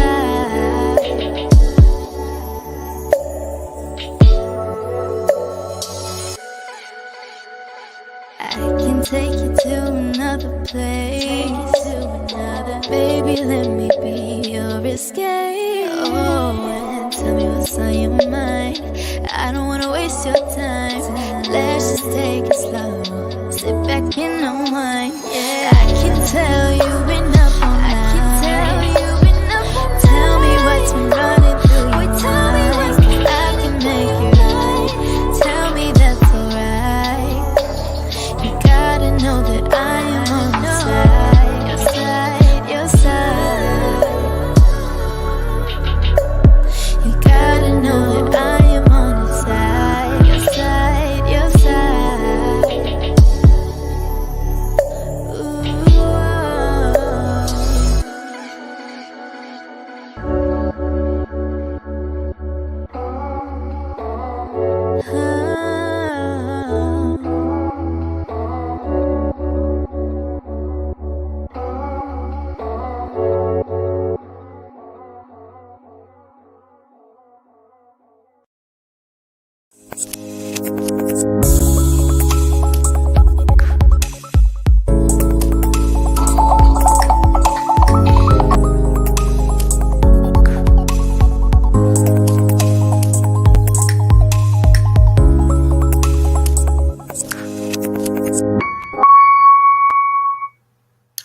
Well, congratulations, Her Excellency Marie-Louise Coleiro Preca, President of the Republic of Malta, for being the first recipient of the Justina Mutale Women's Empowerment Award. Massive congratulations. And I would like to call back on the stage my colleague Mita to join me. Hi. Hi. Kanika. Hi. What How a are you? what a wonderful summit today.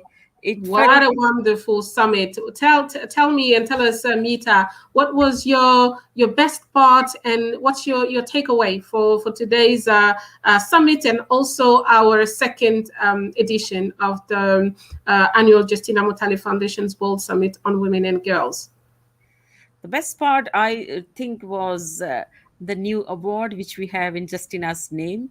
It's such a fantastic recognition of both Justina's efforts and Justina's endeavors until now, and to recognize someone as highly regarded as the president.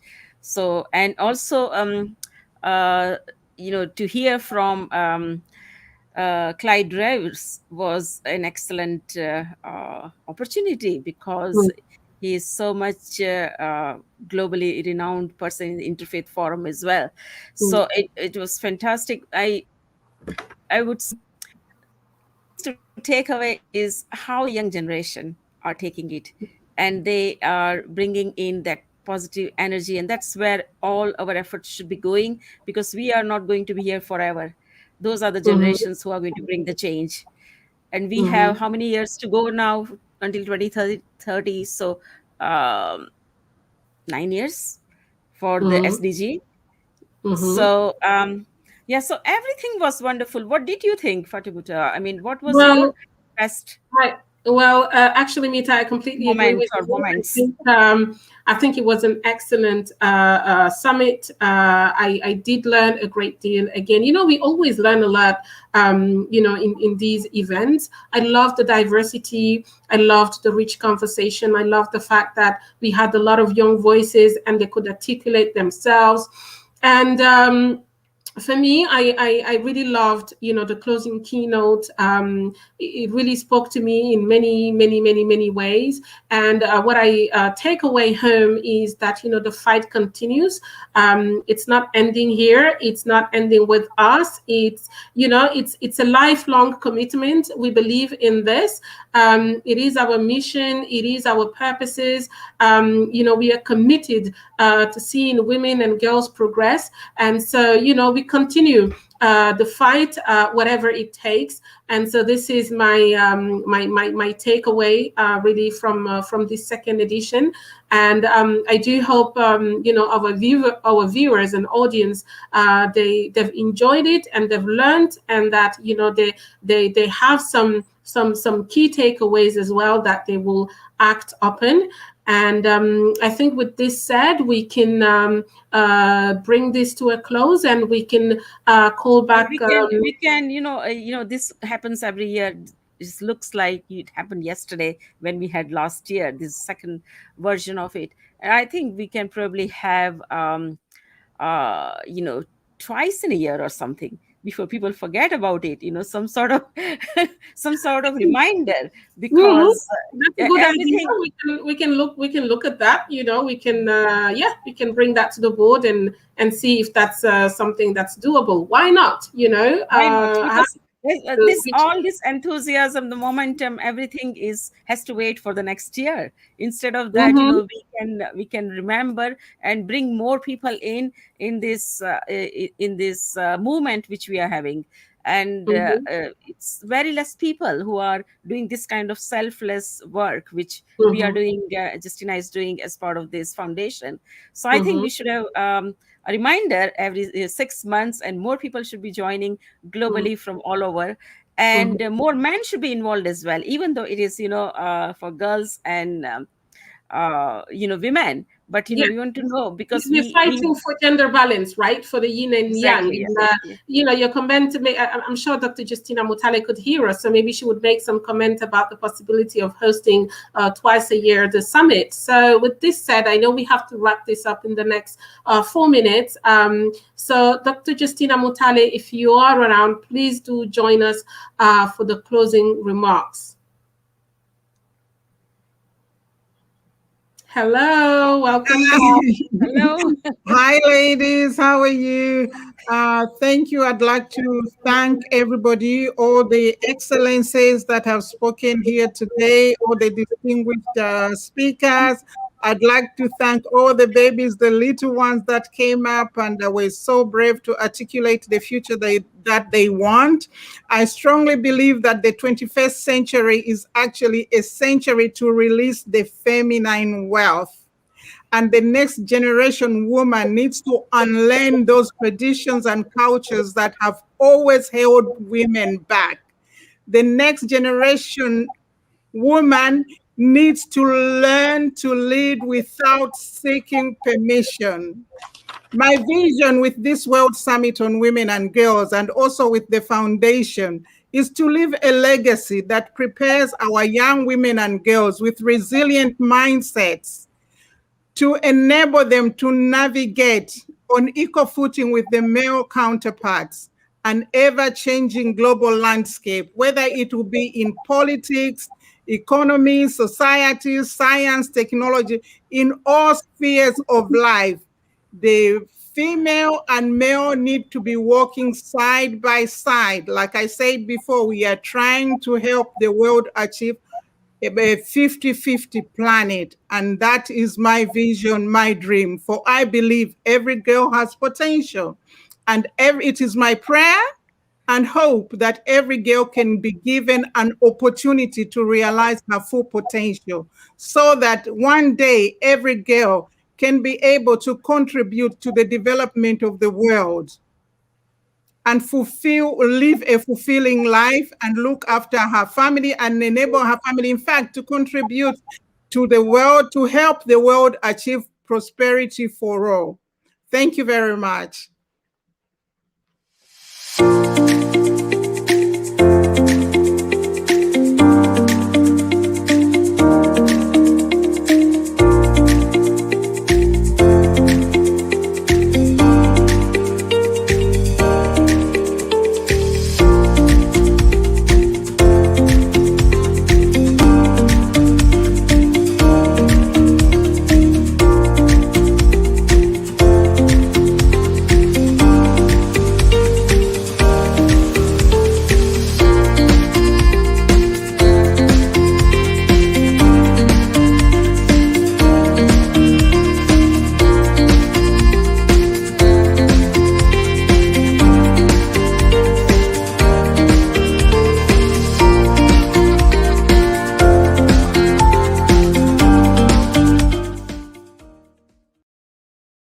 Sakhele siyenzeka izinto endaweni sakhele siyenzeka izinto endaweni siyakhele ezintabeni mahelekehleni endaweni siyakhele ezintabeni mahelekehleni utatewe vuka ekuseni aye kotheza ubaba uvuka ekuseni athatha imbazo aye kokawula umama uvuka ekuseni athatha igeja aye kohlabula lapha kwaZulu abanye sebeze bayithola impucuko thina sisadla ngoludala abanye sebeze bayithola impucuko thina sisadla ngoludala abanye sebeze bayithola impucuko thina sisadla ngoludala abanye sebeze bayithola impucuko thina sisadla ngoludala abanye sebeze bayithola impucuko thina sisadla ngoludala abanye sebeze bayithola impucuko thina sisadla ngoludala abanye sebeze bayithola impucuko thina sisadla ngoludala abanye sebeze bayithola impucuko thina sisadla ngoludala abanye sebeze bayithola impucuko thina sisadla ngoludala abanye sebeze bayithola impucuko thina sisadla ngoludala abanye sebeze bayithola impucuko thina sisadla ngoludala abanye sebeze bayithola impucuko thina sisadla ngoludala